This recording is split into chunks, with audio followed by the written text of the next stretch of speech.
I kept punching the punching bag in my room, not even acknowledging my mother leaning against the doorframe.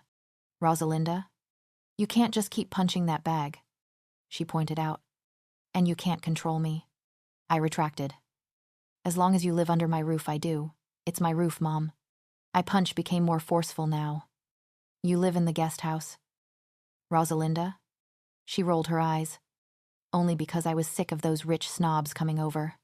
"They're not rich snobs. They're you. Stepfathers. The only stepfather I love is Jack. And you won't let me see him anymore. He almost killed you, like you care."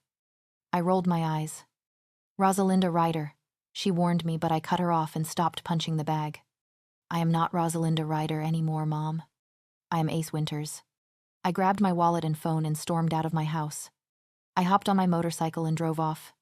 I love this bike. It's my heart and soul. Now that my mother isn't here to interrupt me, I can introduce myself. I used to be Rosie Ryder until yesterday. I adopted a new identity as Ace Winters for a lot of reasons.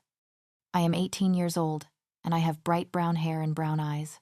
Not for long, though. I'm going to the store to pick up some stuff to change my look to match my new identity. And also because I look exactly like my mother, and I don't want anyone to think I'm just like her. Now you must be wondering why I dislike her so much. Well, for one thing, she lacks moral restraint. I am not shaming her. She literally has a different husband every year. I don't even know my real father. The worst part of it is, she only marries for money, not love. It makes me sick. She also doesn't let me make my own decisions on anything. Not food. Not clothes. Not anything. I probably sound like a whining brat right now. I've only made a few decisions in my life, and I am appreciative of them. Such as my motorcycle, my new name, new look, and moving out from my mom's house. Now I live in her guest house because I couldn't stand her anymore. Now I guess you are wondering about Jack. He's one of my stepfathers. The only one I'm fond of. He is a gang leader and I got into some trouble last year, so I'm not allowed to see him anymore. I don't know my real father, but he was the only father figure. I arrived at the store sooner than expected. I parked my motorcycle close to the front entrance and left my helmet on the seat. I walked in and ignored the inappropriate stares from boys. I rolled my eyes at them. Do guys have to be so focused on physical attraction all the time? I walked into the hair products aisle and grabbed 2 boxes of non-permanent hair dye. One was bright blue and the other was jet black. The dye wasn't permanent, but it did last about a month or two, depends on how much I shower. I like to see my brown hair once in a while. I also picked up some blue color contacts. I made my way to check out, but someone stopped me.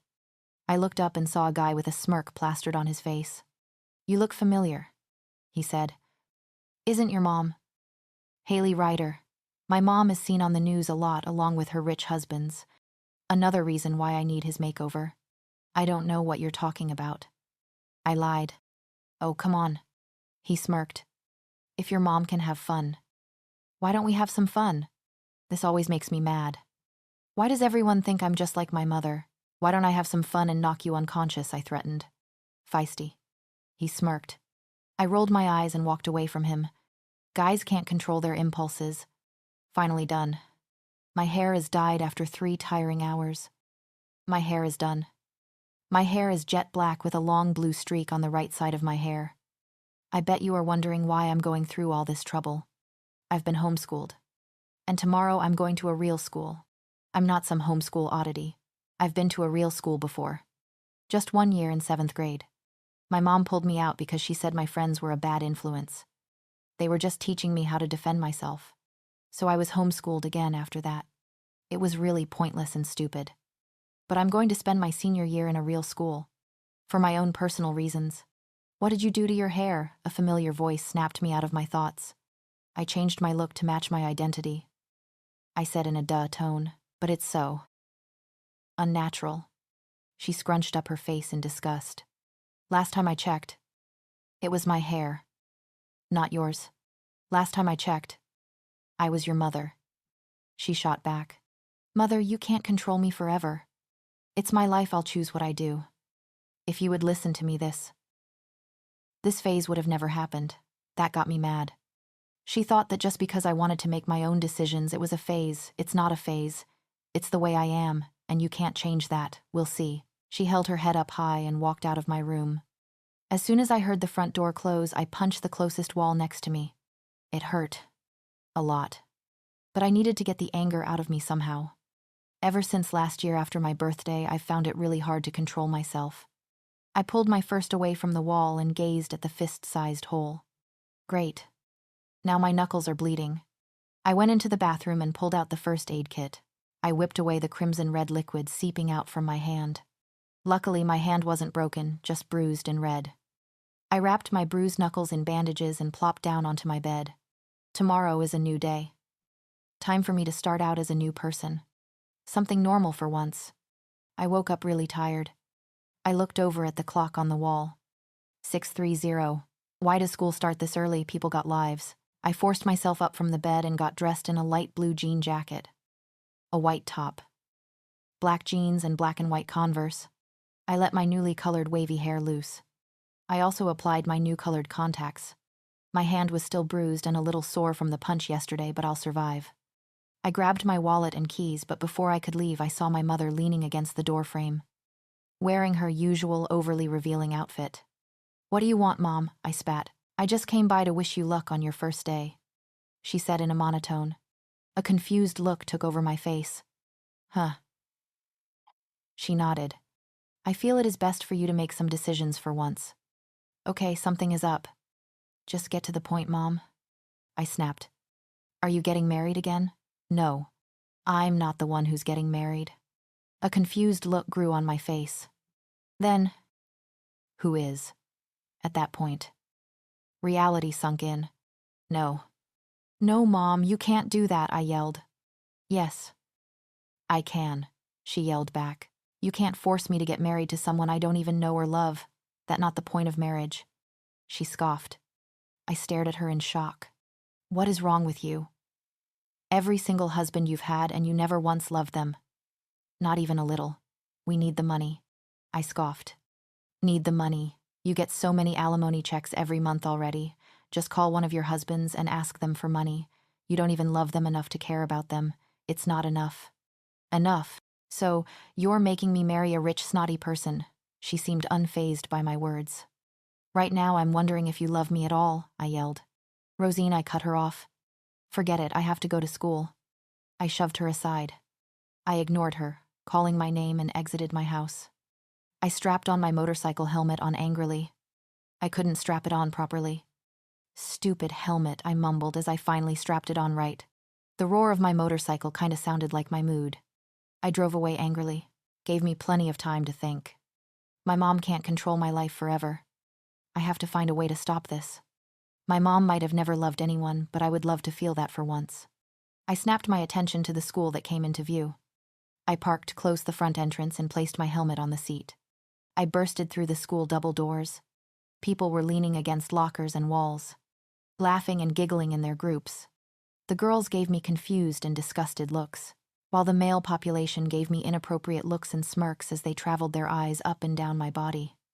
Their inappropriate looks ended when their eyes landed on my stomach. I didn't have a flat stomach, but I wasn't fat either. The males' eyes were trained on my chest. Picky little entitled men. The girls sent glares my way as they saw how the guys were looking at me. I rolled my eyes at everyone who pulled a face at me. After wandering the halls and ignoring everybody's whispers, I finally found my locker. I entered the combination and glanced inside. There was 3 different textbooks: math, history, and science. I mentally groaned. I hate all 3 of those subjects. I grabbed the textbooks and shoved them into my bag. I closed the locker and nearly jumped a mile when I saw a guy leaning against the locker next to mine. He had dark aborn red hair, emerald green eyes. He looked to be around 6 feet tall. Compared to him, I'm a shrimp. My eyebrows furrowed. "Hi," I spoke up, but it sounded more like a question. "You're Ace Winters, right?" he asked. "Who's asking?" I snapped, crossed my arms over my chest. I know I should be nice, but I'm still on edge from the conversation I had with my mother. "Feisty," he chuckled. "You didn't answer my question." I narrowed my eyes. "You didn't answer mine either." He smiled. I glared. "I'm Archie Cruz." He held out his hand for me to take. I hesitated but took his hand. "You got a tight grip." he commented. Your point, I asked as I pulled my hand back. He shook his head. Nothing. I raised an eyebrow, but I pushed my curiosity aside. I'm supposed to show you around. He spoke. Okay. Let's go then.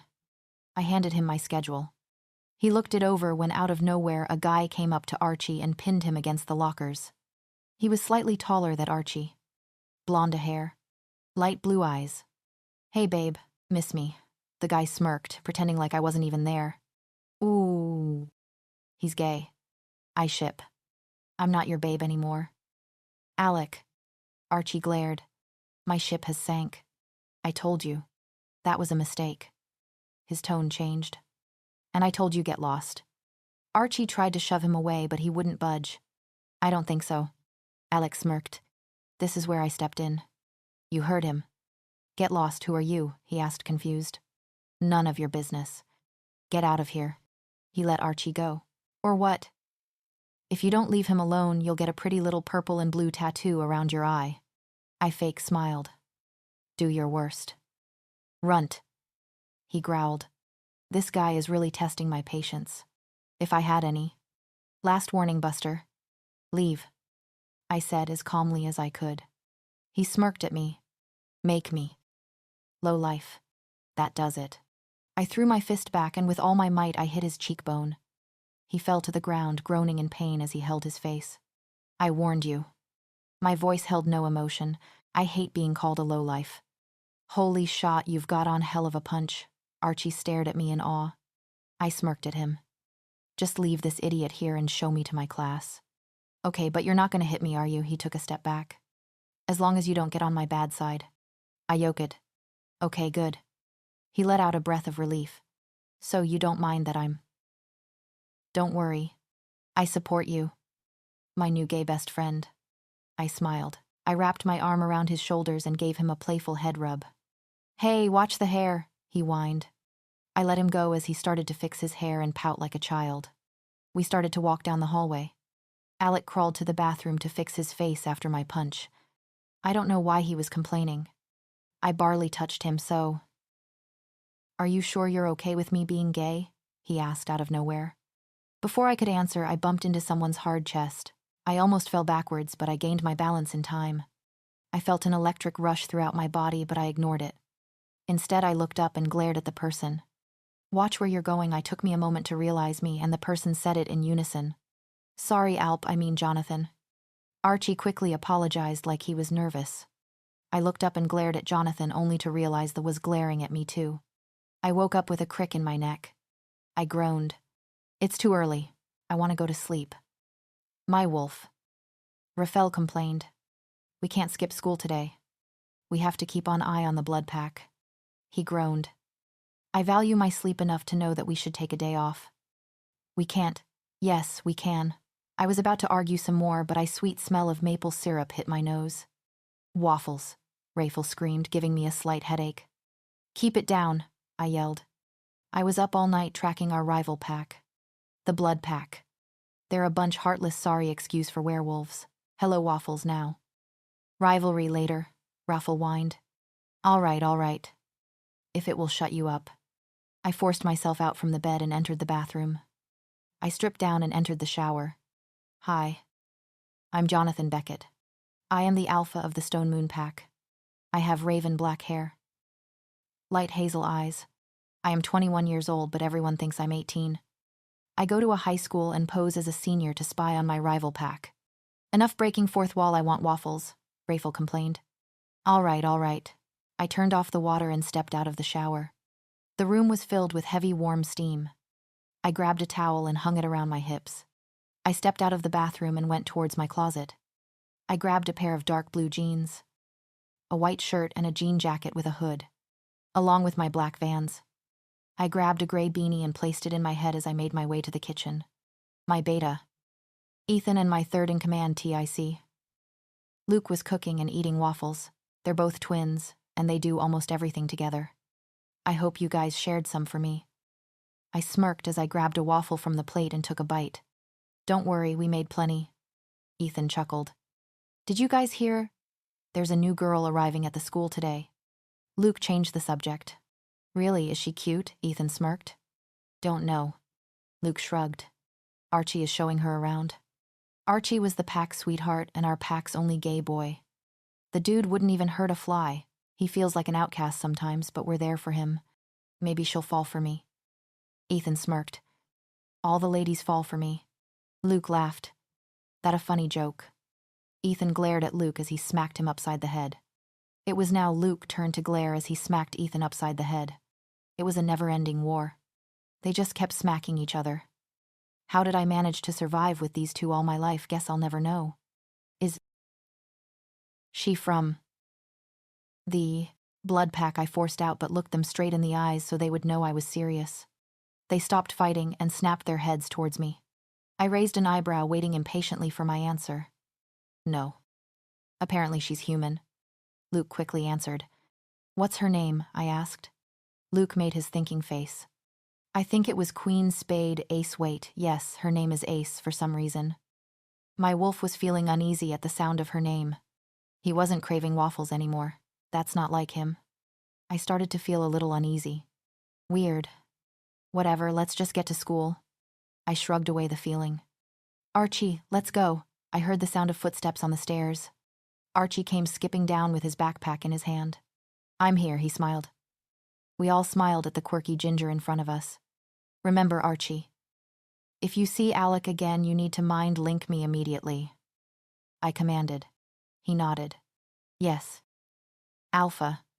And remember not to call me Alpha in school. He nodded his head again as we walked out the door. Alec is Archie's ex-boyfriend. We treated him like family until we found out he was the third in command of the blood pack.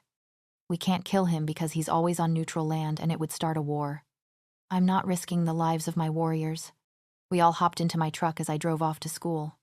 Once we arrived in the parking lot, I noticed a motorcycle was parked in my parking space. I don't like sharing what's mine. The school has humans, but even they understand where I park. Why is there a motorcycle in my parking space? I raised my voice slightly. Calm down, dude. Just park next to it, then after school we can see who owns it. Luke slapped my shoulder. I sighed but nodded. I parked in the space next to the motorcycle. I don't like not being in control either. We got out of the truck and walked into the school. Everywhere I heard whispers about the new girl. Somewhere inappropriate from the guys, and from the girls they were talking trash. Can't people just mind your own business? Archie went to go find the new girl while me. Ethan and Luke went to our lockers. Are you okay? Man, you seem a little distracted. Ethan asked. My wolf is making me uneasy for some reason. I don't know what is with him today. I answered. Maybe he tired of living without a mate. Luke suggested. I collected my things from my locker and slammed it shut. Guys, as much as I would love to spend my life with a mate, I'm already too busy dealing with the blood pack. I don't have time to settle down with a girl and a pup. I answered honestly. If you say so, but one day you're going to meet your mate and it's Whip City from there. Luke yoked. I rolled my eyes at him. Whatever. I don't have time for a relationship. It's important that I take down the blood pack. I started to walk down the hall with my backpack over my shoulder. Alpha? Archie mind-linked me. What's wrong, Archie? I asked, using my alpha tone. Alec is here. He's pinning me up against the lockers and he won't leave me alone. I growled. Where are you? Near the north side of the school. I'm on my way. Don't do anything until I get there. Try to stall him. I didn't wait for a reply. I blocked him out and made my way to the north side of the school at a fast pace. Once I turned the corner, I felt somebody run into my chest. She almost lost balance but caught herself. Sparks erupted everywhere on my body and a sweet smell of black ice hit my sensitive nose. Mate, mate, mate, Rafael kept shouting. A smile almost broke out into my face until I smelled Alec's scent on her. I glared at her. Watch where you're going, we both yelled at each other in unison. I was able to get a good look at her. Jet black hair with a blue streak and blue eyes, but she was clearly wearing contacts. Sorry, Johnathan. I heard Archie's voice next to my mate. My mate looked at him for a brief moment as I glared at her. Was she helping Alec bully? Archie, took me a second to realize she was glaring at me with the same amount of hatred I sent her way. I suggest you leave him alone. Cupcake. My voice was low and threatening but completely serious. Cupcake, I questioned. Do I look like an overly frosted muffin? Archie snickered next to me while Johnathan shot him glared. I stepped in front of Archie and shot him a warning glare.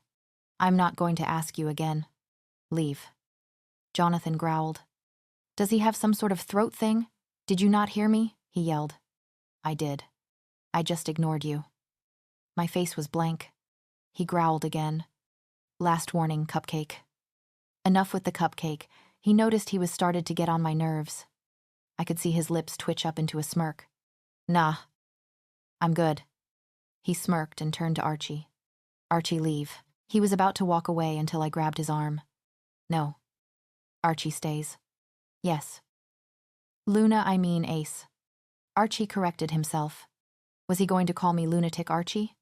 Go. Johnathan growled as his voice changed slightly. He can't leave. I am motionless. And why not, he questioned. Because he doesn't have to listen to you. Yes. He does. This guy is pushing me over the edge. He can choose whether he wants to stay or leave. You can't tell him what to do. I snapped. I heard ooze. I looked around and saw a crowd around us. Don't you people have anything better to do? I yelled at the crowd. They all looked down at their feet but stayed in their places. You don't know what you are dealing with, Cupcake. Johnathan bent down until his face was inches from mine. His hot breath was fanning my face. I think I do, Johnny boy. I was unfazed by his words. Resident bad boy comes and threatens the new girl. Newsflash. You do not scare me at all. He seemed surprised by my words. We'll see. After those words, he turned around and left. I turned to the crowd that was still here. Get to class, I yelled. Everyone scattered and went to their classes. That was amazing, Archie yelled. No one has ever stood up to him before. Well, then it's about time. I high-fived him. Let's go. You have your first class with me. He smiled. I returned it as we started to walk. Oh, wait. To answer your question, yes, I support you fully. I stopped and looked him in the eye. He smiled and pulled me into a hug. And here I thought he was going to come after me after he would realize he was straight. A voice said from behind us. I let Archie go and turned around. There were 3 girls behind us. The one of the left had dyed bright blonde hair and light blue eyes. The one on the right had brunette hair and black eyes. The one in the middle was clearly the leader of their little group. She has arbor hair, a shade lighter than Archie, and the same emerald green eyes as him. They were all the same height. Even with their heels, they were shorter than my 5'5" frame. Her face was caked in makeup. Her foundation was at least 5 shades darker than her actual skin tone. Kate, I told you my brother is off limits. The one in the middle directed to the blonde. And I told you I don't swing for your team, Archie said to Kate. You say that now. She smirked and bit her lip. Archie rolled his eyes. Archie, just change. Mom and Dad will take you back. The redhead offered him. No. Josie. I'm not going back there. She looked taken back by his words. Fine. She turned to me. Who are you? None of your business. And I don't appreciate you talking to Archie like that. I answered. Well, it's his fault. He is a disgrace to me and my family. Bitch, what century do you think this is? I yelled. She was surprised by my words. Leave him alone. It's not your choice about what gender he likes. How dare you? She exclaimed. Do you know who I am? I don't. And even if I did, I wouldn't care. My voice was calmer. She gasped. You can't tell me what to do. You can't tell me what to do either. She huffed. You're wrong. Archie is not the disgrace. It's you. She and her friends gasped. You're playing with fire, girl. The brunette sneered. Riley, it's okay. Josie smirked. She'll soon learn where her place is. If that's a threat to scare me off, it's not working. I crossed my arms over my chest. You'll soon see what I'm capable of. Josie warned as she took a step closer to me. And you'll soon see that if you fight me. I'll fight back twice as hard. I woke step forward to show I wasn't afraid.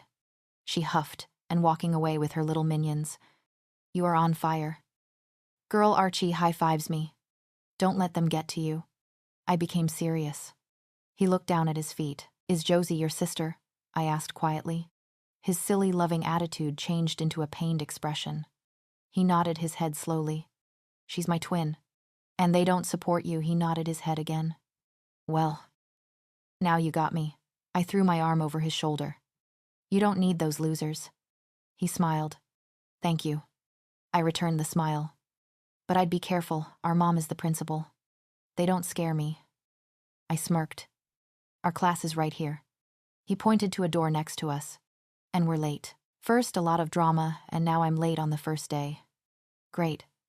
I mumbled to myself. I let him go as we entered the classroom.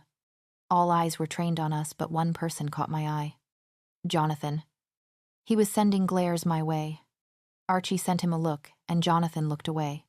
He's in this class, I asked Archie as he nodded. Thanks for telling me.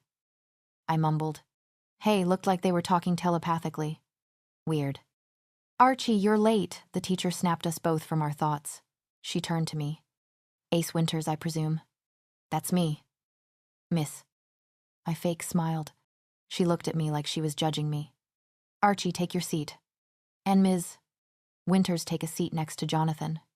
He smirked at me like he knew he was annoying me. Great. Now I have to deal with him and his annoying person.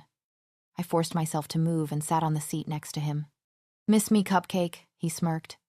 Stop calling me that. I scowled. No. I like it, so it's going to stick. He smirked. During our first class, when I saw my mate and Archie explained everything that happened and why my mate smelled like Alec. She took a seat next to me since the teacher ordered her to. I smirked. Miss me, Cupcake, stop calling me that. She scowled. No. I like it, so it's going to stick. She rolled her eyes. You're an idiot. Johnny boy. Stop calling me that. I sneered.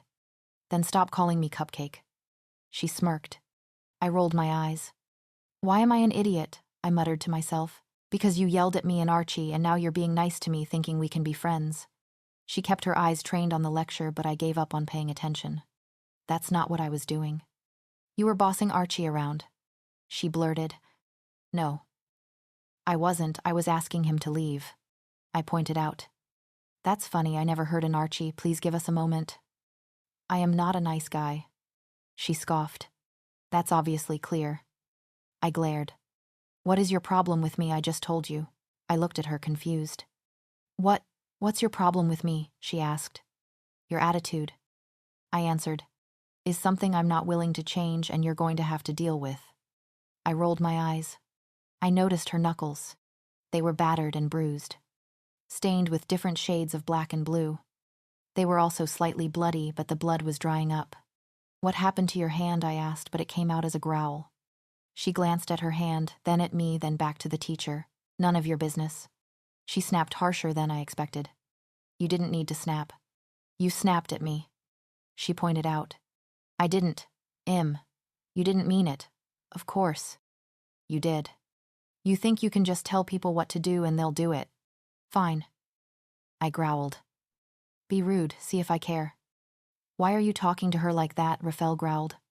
I'm trying to be nice, but she's being stubborn, I yelled back. Kinda like you. I growled at him and blocked him out. I turned back to Ace. She kept messaging her battered knuckles. Let me see. I grabbed her wrist and examined her hand. I felt sparks and tingles shoot up my arm. I enjoyed it. Let me go. She tried pulling her hand back by. I kept a firm grip on her. Your middle knuckle is sprained. I finally let go of her hand. So she asked. So you need to go to a doctor so they can treat it properly. She shook her head no. I've been hurt worse. I'm fine. I'm trying to help. I don't want your help. She examined her hand. I'll live I dawn to go to a doctor. Yes. You do. No. I don't. This girl is going to be the death of me. I grabbed her wrist and dragged her out of the classroom. The classroom was dark because it had no windows, but I'm pretty sure at least one person saw us. I ignored the sparks shooting up my arm. Let me go, I'm fine. She tried to get free of my grip, but it only tightened. I ignored her and dragged her into the nurse's office. I grabbed her hips and lifted her onto the counter. She tensed up when I touched her, but relaxed when I let go. I grabbed a first aid kit and set it down next to her. I placed my hands on either side of her lap so she wouldn't think about moving. What are you doing? She asked, like if she was bored. I'm helping you. I grabbed her hand and a bottle of alcohol and poured some onto her knuckled. She groaned and clawed at the counted. Calm down, I muttered. It hurts. She complained. You'll live. I grabbed the bandages and carefully wrapped them around her knuckled. I finished but didn't move. I could see she was tense again. "Are you going to let me leave now?" she glared. "Depends. Where are you going? Home? The school day isn't even over yet." "So?" "What do you mean, so? Won't your mom be mad?" Her jaw clenched, and so did her fist. "She doesn't care. And neither do I." She hopped off the counter and walked out. I followed her and she walked down the hall. "Why are you following me?" she yelled. "Because if you're skipping, then I'm skipping. Go away." She pushed the doors that lead outside and left the building. I followed after her. I blinked a few times to adjust to the light outside. "Why are you so stubborn? Stop following me," she yelled. "I'm stubborn. You should take a look in the mirror, Cupcake," I shot back. She rolled her eyes at the nickname and walked in the direction of the motorcycle that rooms my parking spot. She walked up next to it and strapped on the helmet that was on the seat. "This is yours?" I asked, confused. "Yeah, so you're in my parking spot." I crossed my arms over my chest. "I don't see a sign that says reserved for idiot." She smirked. "It's my parking space." "Cupcake. You know what I think? I think you call me Cupcake because either you are afraid of me or you don't know my real name. You give the name Cupcake so it makes it seem like I'm helpless. I am not afraid of you, and I do know your name," I pointed out. She looked unconvinced and looked at me dully. "Your name is Ace Winters, and I am not afraid of you." I looked her straight in the eyes. "Wrong," she muttered before hopping on her motorcycle. The roar of the engine echoed in the silence in the air. She backed up her motorcycle until it was out of the parking space.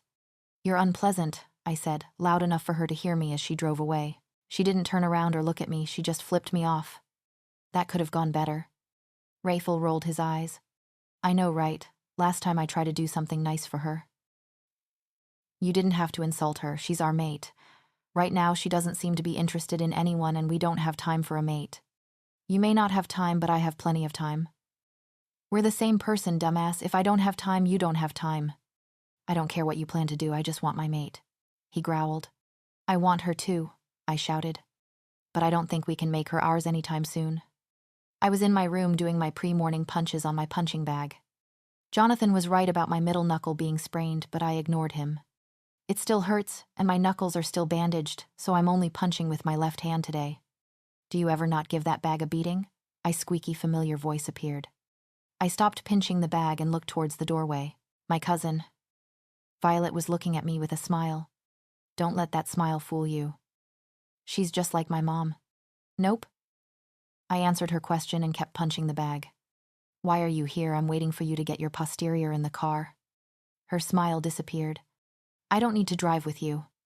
I have my motorcycle." I stopped punching the bag. "You mom is sending me to school with you to keep an eye on you." "Rosie. That includes rides to and from school," she pointed out. "I'm not Rosie. I'm Ace. All right, Ace." "Whatever." She mumbled. "Yeah." My mom heard that I punched someone at school, so now she's sending Violet with me to keep an eye on me. "Your mom is right about the hair. It doesn't suit you." She looked at it in disgust. "Violet, how about you just don't come with me? That way you can go back doing your usual old dancer, model job," I offered as I grabbed my water bottle. Her jaw dropped to the floor. "I am not a stripper. I am a professional bikini model/dancer. Dancer model." I mumbled in a sing-song voice before taking a sip of water. She stomped her foot on the ground like a toddler and crossed her arms over her chest. "Now girls, you need to get along." My mom appeared. "Aunt Haley, she called me a dancer," model Violet whined. My mom turned to me. "Now, honey. We've been over this. Violet's job is dancing and it's fun." "Oh yeah."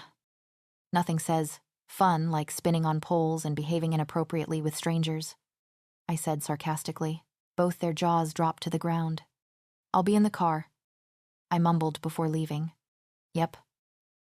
That's my so-called family. I doubt they even think of me as family." I exited the house and climbed into Violet's car. I kept sneaking glances at my motorcycle and the front door. A smirk appeared on my face. I hopped out of Violet's car and walked towards my motorcycle. I strapped the helmet on and started the engine. The smell of gasoline hit my nose. My mom and Violet appeared in the front door, staring at me in shock. I waved at them with a fake smile and drove away, laughing at their red faces. They were really angry with me. Violet doesn't like me changing the radio in her car anyway. It's a win-win for both of us. I soon arrived at the school's parking lot and noticed Jonathan's car was already there. I parked my motorcycle in the next best place and placed my helmet on the seat. I walked into the school and ignored all the whispers about my outburst towards Johnathan earlier. I rolled my eyes at everyone and started to enter the combination to my locker. As soon as I opened it, it was slammed shut by a well-manicured hand. I turned around and was faced with an angry Violet. "You were supposed to be waiting in my car." She glared. "You don't like me changing the radio stations in your car anyway." I waved her off and re-entered my locker combination. I grabbed all my items and textbooks. "That's no excuse. You know what your mother wants." I cut her off by slamming my locker shut. A little too hard, I might add. Blah, blah, blah, blah, blah. My voice was monotone at first, but then I started yelling. "It's always about what my mother wants. How about asking me what I want?" "Ever thought of that, Violet? You're so selfish. That's all you care about," she yelled back. "Well, maybe if you quit thinking about what others think of you, then you would know I'm not being selfish." Before she said anything, an arm went around my shoulder.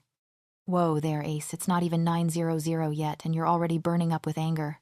A familiar red-headed boy teased me. "Shut up, Archie." I scowled. I looked at Violet, but she was focused on Archie. She had a flirtatious smirk plastered on her face and looked at Archie like he was a piece of meat waiting to be eaten. "Hello," she greeted him. "All right, don't even think about it, dancer. Model he doesn't swing for our team." I stepped in. She looked at me with a scowl. "You're just making that up to keep me from making him mine." "Ace is actually right. I don't swing for your team," Archie pointed out. A smirk made its way to my face. Violet wore a face of confusion and disappointment. "Why?" Violet asked. "I believe girls. Except my best friend." He pointed to me. "Are selfish, cruel, and only care about what others think instead of what they think, and are only interested in quick connections." Violet stared at him in horror of what Archie just said while I kept trying to contain my laughter at her reaction. I'm going to go find my next class." With that, she left. That was amazing. I smiled at Archie. He chuckled. "Who is she anyway, my cousin?" "Sandra Mace." Violet also changed her name for school since I practically begged her to. The unpleasant person is stubborn. "Why is she here?" he asked. "Not to be rude.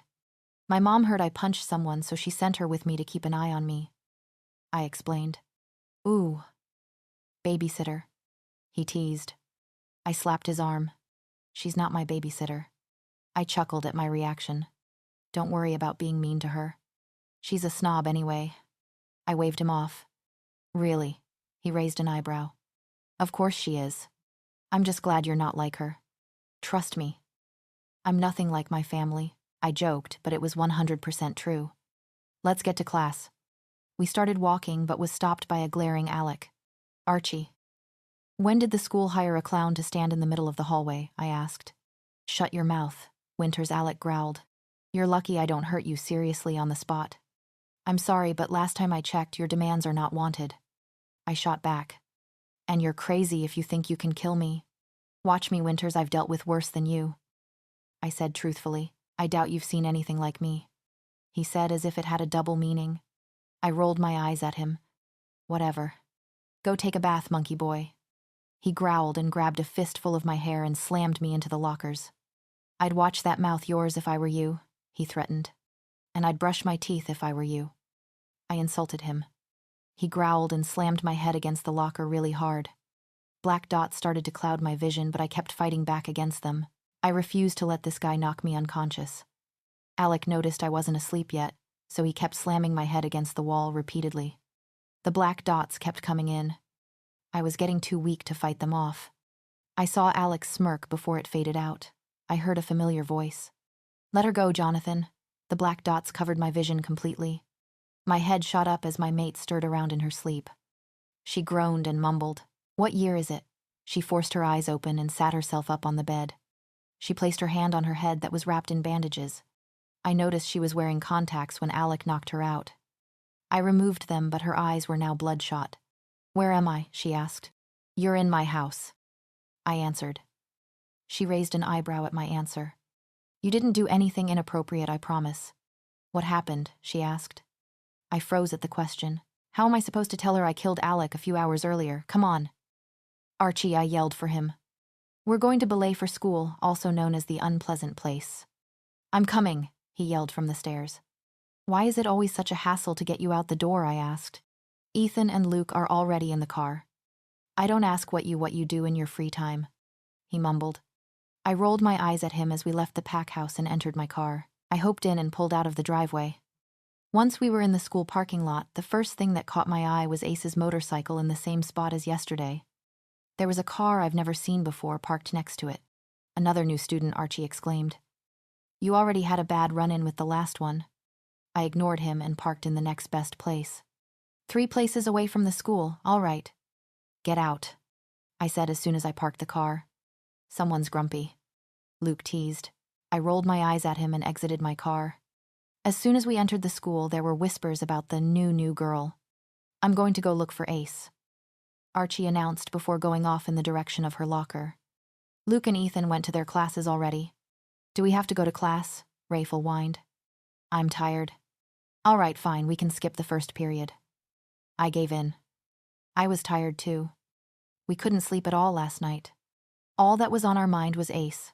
I walked into a dark, empty classroom. The only light source was from a small window in the corner of the classroom. I sat down at one on the chairs and put my feet on the desk. I closed my eyes and drifted off to sleep. Alpha. A voice appeared in my head. My eyes shot open as I glanced at the clock. 5 minutes, it felt like a year. Alpha. The voice appeared again. Archie, what's wrong? I asked. It's Alec. He looks like he wants to kill Ace. Hurry. We're near her locker. I'm on my way. I jumped out of my seat and ran out of the classroom. I dashed through the hallway, dodging all the humans in the way. They gave me strange looks, but I ignored them. Why can't humans mind their own damn business? I turned the corner of the hallway and all I could see was red. Alec was slamming Ace's head against the lockers while Archie was sending him warning growls. Ace looked like she was trying to stay awake but couldn't. Let her go, I growled, using my alpha tone. Ace heard me, but she had already blacked out. Alec dropped her to the ground, not worried about her anymore. I growled loudly and was about to shift. Archie noticed and pulled the fire alarm that was attached to the wall. A loud, ear-piercing, buzzing noise filled and echoed on the walls of the hallways.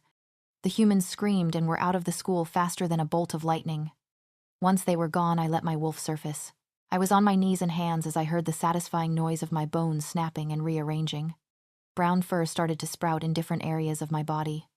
My big black ears emerged from the top of my head. My hands and feet were now dark brown paws, and I was shorter now, but still pretty big. A dark brown and black tail soon came to surface also. My teeth grew larger and sharper as a long round snout replaced my nose and mouth.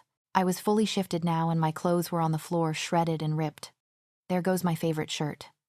I turned back to Alec and noticed he shifted as well. He growled and slipped at me but missed. I didn't hesitate.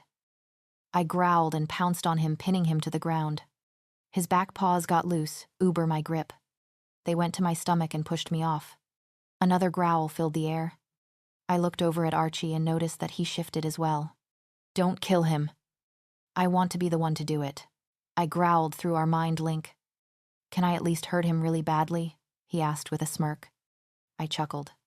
Of course. You can. Alex snapped at me and tried to bite my stomach, but he was too slow. Is this guy a wolf or a snail? I asked Archie through our mind link. I attempted, leaped on him again, but he dove out of the way. Luckily, I landed on my paws. He attempted to bite my stomach again, this time with success. I let out a growl of pain and attempted to push him off me. He only bit down harder. Archie came running towards him and bit his leg and tugged him off me. Alec let out a howl in pain and tried to snap at Archie, but Archie just dragged him around like a rag doll. I jumped in with him and bit a huge chunk of meat from Alec's stomach. Alec let out another howl in pain and tried to kick us off him. I pinned him down with my paw on his neck and another one on his stomach. He growled at me, but this time it was weaker due to his loss of blood. I shifted back into my human form but still kept him pinned down. This is what you get for hurting my mate, I whispered in his ear. He shifted back into his human form as well. You bastard, I enjoyed the view of him closing his eyes after I finally heard the cracking noise in his neck. Bye. Bye. Alec. I let his lifeless body fall flat on the ground. I turned back to Archie, who was holding some clothes for me in his snout. Thanks. Arch. I quickly put them on and turned to my mate who was on the floor. Cupcake. I ran over to her and noticed some blood around her head. Oh no, Archie said, now fully dressed. I picked her up and applied pressure to the gash on the back of her head. We need to get her to the pack house, I said. How are you going to explain this to her? Archie asked. I don't know, but that's not my concern right now. I exited the school and walked into the woods. I couldn't take my car because the parking lot is still filled with humans. Please be okay, Cupcake, I mumbled. Present time, Alec got arrested for assault.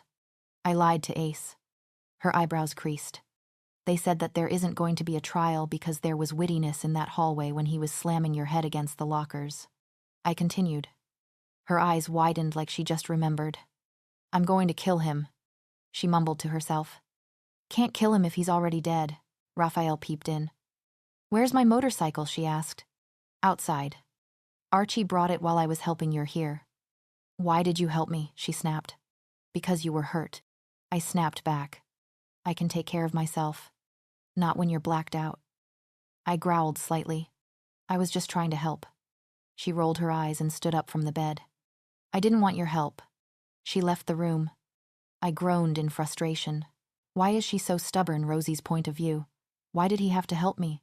I guess it can't be all bad. I'm glad he didn't take me to a hospital or my house. I'm glad I'm not dead. I finally found the exit to his house. Damn, this place is huge. My motorcycle was in his driveway. The keys were in the ignition. I hoped on it, then removed the blood-stained bandages from my head. I touched the gash lightly and examined my fingers. No more blood. I threw the bloody bandages, not the ground, and started up my motorcycle. The loud sound made my headache worse, but I ignored it. I drove off in the direction of my house. Once I was there, I noticed a car in my driveway. I rolled my eyes. Probably a new stepfather, and my mom wanted me to meet him. I turned off my motorcycle and entered my house. My mother and Violet were in the living room along with an older guy. Around 40. And a younger guy. Around 22. Honey, this is the person you're marrying. My mom pointed to the younger guy. Anger rushed through me. My fist clenched by my sides. All I could see was red. The guy's head snapped in my direction. The younger one has disappointment flash through his eyes but quickly masked it. Mother.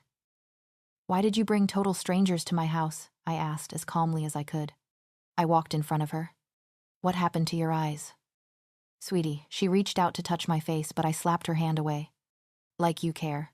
I did notice that my eyes were bloodshot and my contacts were gone. By now, I was ignoring other people in the room.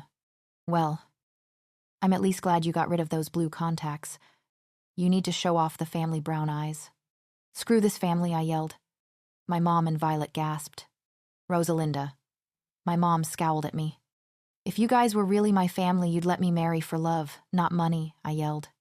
I basically live in a family of gold diggers. My mother grabbed my wrist and dragged me into the kitchen. Rosalinda, you need to complete this marriage whether or not you like it. No, a loud noise echoed through the room and a stinging sensation erupted on my cheek. She slapped me, my face jerked to the side, but I stood my ground. At least meet him properly. She sneered. I didn't say anything. My face was kept emotionless. She grabbed my wrist and brought me back into the living room. I saw Violet giggling and talking with the guy I was supposed to marry. Of course. She was flirting with him. Dirty, blonde hair, ocean blue eyes. He's a basic surfer boy. Eric. Wyatt. My mother spoke to the guys. This is my daughter. Rosalinda. They smiled at me, but I didn't return it. My face was emotionless. Rosalinda, you will be married to Wyatt. My mom nudged me towards him. He smiled and extended his hand for me to shake. It's nice to finally meet you. I didn't say anything or shake his hand. He awkwardly took it back. May I ask what happened to your eyes? He asked. No. You may not. I finally spoke. And she speaks. Violet teased. Shut the hell up. I snapped. She glared at my tone, but I ignored her. I'm his father, Eric. Wyatt's father extended his hand, but I didn't take it. Rosalinda. Don't be rude. My mom scowled. I rolled my eyes at her and leaned against the wall. Don't mind her. My mom apologized for me. She's a little rebellious. Most girls this age are. Eric pointed out. I'm sure it'll pass soon. Rosalinda, why don't you and Wyatt go to your room and get to know each other better? My mom winked at me. I can't believe her. She expects me to become physically intimate with him. I just met him 2 minutes ago, Rosalinda. She nudged me. Fine, but I'm keeping the door open. I gave in. Even though I didn't want him anywhere near me, my mom would still force me. I started walking towards the stairs and heard footsteps behind me. I walked into my room and let Wyatt in. I left the door completely open in case he got any not-so-bright ideas. There are holes in the wall, he pointed out. Thank you, Captain Obvious. I fake smile and sat on my bench press. Are you always like this? He asked while sitting on the bed. You mean gorgeous? Yes. I joked while flipped my hair. No, I mean sassy. Cold. Aggressive. And overly confident. What's wrong with being confident? I stood up and raised an eyebrow. Nothing. I just thought that. He stumbled over his words, but I cut him off before he could say anything else. All right, listen up, pretty boy. I grabbed a fist full his shirt. I am not one of your loose women. I will stop this marriage in any way I can. Those holes in the wall were made by me. I have nearly died so many times and I wasn't afraid. You don't scare me, so let me make this clear. I will not go through with this marriage that easily. I let him go. He looked at me in fear while fixing his shirt. I left the room and made my way to the living room. My mom was sitting on the couch practically trying to hop on his lap like a lost bunny. Mother, I'm going out. By the time I get back, I want these people out of my house, but darling, it's a school night. It's Thursday. No one even goes to school on Friday. I waved her off and left the house with my keys in my hand. I slammed the door behind me. I climbed onto the motorcycle and started up the engine. My headache wasn't completely gone, but enough for me to cope with. I drove off. I kept driving until I was in a familiar part of town. It was the downtown area, but extremely dangerous. It was full of clubs, bars, and rundown buildings. Most of the gangs hang out in this part of town. I know this place like the back of my hand. Even though it's dangerous and run down, I still consider it my home. I drove down to the bar where I and my old friends used to hang out after our success in the gang. I parked my motorcycle in the closest parking space. I hopped off and left my helmet on the seat. As I walked towards the entrance, I noticed a bright golden plaque over the door. In memory of Rosie Ryder, my heart swelled up. I can't believe they did that. Flashback. Come on, Rosie. Another shot. My favorite bartender and friend Jacob urged on. I told you. Jacob. I've had way too many already. I pointed out. More specifically, 9. Come on. Rosie. It's not like you're a lightweight. My friend Jason slapped my shoulder. Jacob pushed the tiny glass filled with alcohol towards me. I looked down at the glass and smirked. I raised the glass to my lips and choked it down as Jason and Jacob cheered me on.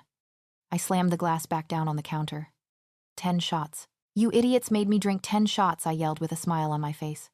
Oh, come on, you love us. Jacob smirked. I rolled my eyes at him. In your dreams. I chuckled. I did love them, though. They were my family. Flashback over, I shook the thoughts away from my head and walked inside. The place seemed more dull and lifeless. There weren't as many people there. I sat on a stool in front of the bar counter. Jacob soon appeared, but he wasn't his usual fun self. He looked lifeless. What do you want? He snapped. That wasn't his usual greeting. A maker's mark, I answered. He grabbed a bottle from the shelf aggressively and poured it into a glass. Thank you. I brought the glass to my lips. You know, only one person ordered a marker's mark in my bar. Jacob spoke. Was her name Rosie Ryder? I asked, even though I knew the answer. How did you know? He asked. I saw the plaque over the door. I just figured. He nodded his head and started winding down the counter. I finished my glass and put the money on the counter. I sat there in silence for a few seconds. Don't get a lot of people here, do you? I asked. He stopped cleaning the counter and looked at me. No, not anymore. Why not? An old friend of mine left and everything has been kind dull without her. Really? He nodded his head. What's your name, Ace Winters? He didn't say anything, just nodded his head. Well, I better go. Thanks for the alcohol. I jumped off the stool and exited the bar. I didn't go towards my bike, though. I walked into an ally. Jacob is broken. Because of me. I stopped in my tracks when I felt cold metal against my throat and the smell of alcohol hit me. Hello, pretty lady. a voice said from behind me. Why don't we have some fun? How about you let her go? Another voice said. Soon the cold metal was gone from my neck, and the sound of punches landing filled the air. I turned around to see the person. A drunk guy was unconscious on the floor with his face all bloody. I looked at the person who saved me. My brother. David, I yelled before pulling him into a hug. David, I yelled before pulling him into a hug. His arms wrapped around me as he hugged me tightly. Rosie, I pulled away slightly to look at him. I've missed you. I've missed you too. How? A loud growl cut him off. I let him go as we snapped our heads in the direction of the growl. Johnathan was standing there looking very angry. Get away from her, he growled. What are you doing here, Johnathan? I glared. Whoa. Ace, is this your boyfriend? David teased. I glared at him. He's not my boyfriend, David. Just a guy who goes to my school. Who is he? Ace, Johnathan sneered. I rolled my eyes and pulled him to a different side of the alleyway so we could talk more in private. None of your business. I snapped. It is my business. He snapped back. How exactly? I asked. Just tell me who he is and I'll leave you alone. What are you even doing in this part of town? I asked. I could ask you the same thing. You could get hurt. Doesn't matter. I know these streets like the back of my hand. I know how to escape trouble. He rolled his eyes. You say these things, but you don't know anything. Wanna bet Johnny boy? I dared. He growled. Tell me who he is. He's my brother, I yelled. There, I told you, now get back to the other side of town. You don't know what kind of people there are here. And you do? He questioned. Yes. I do.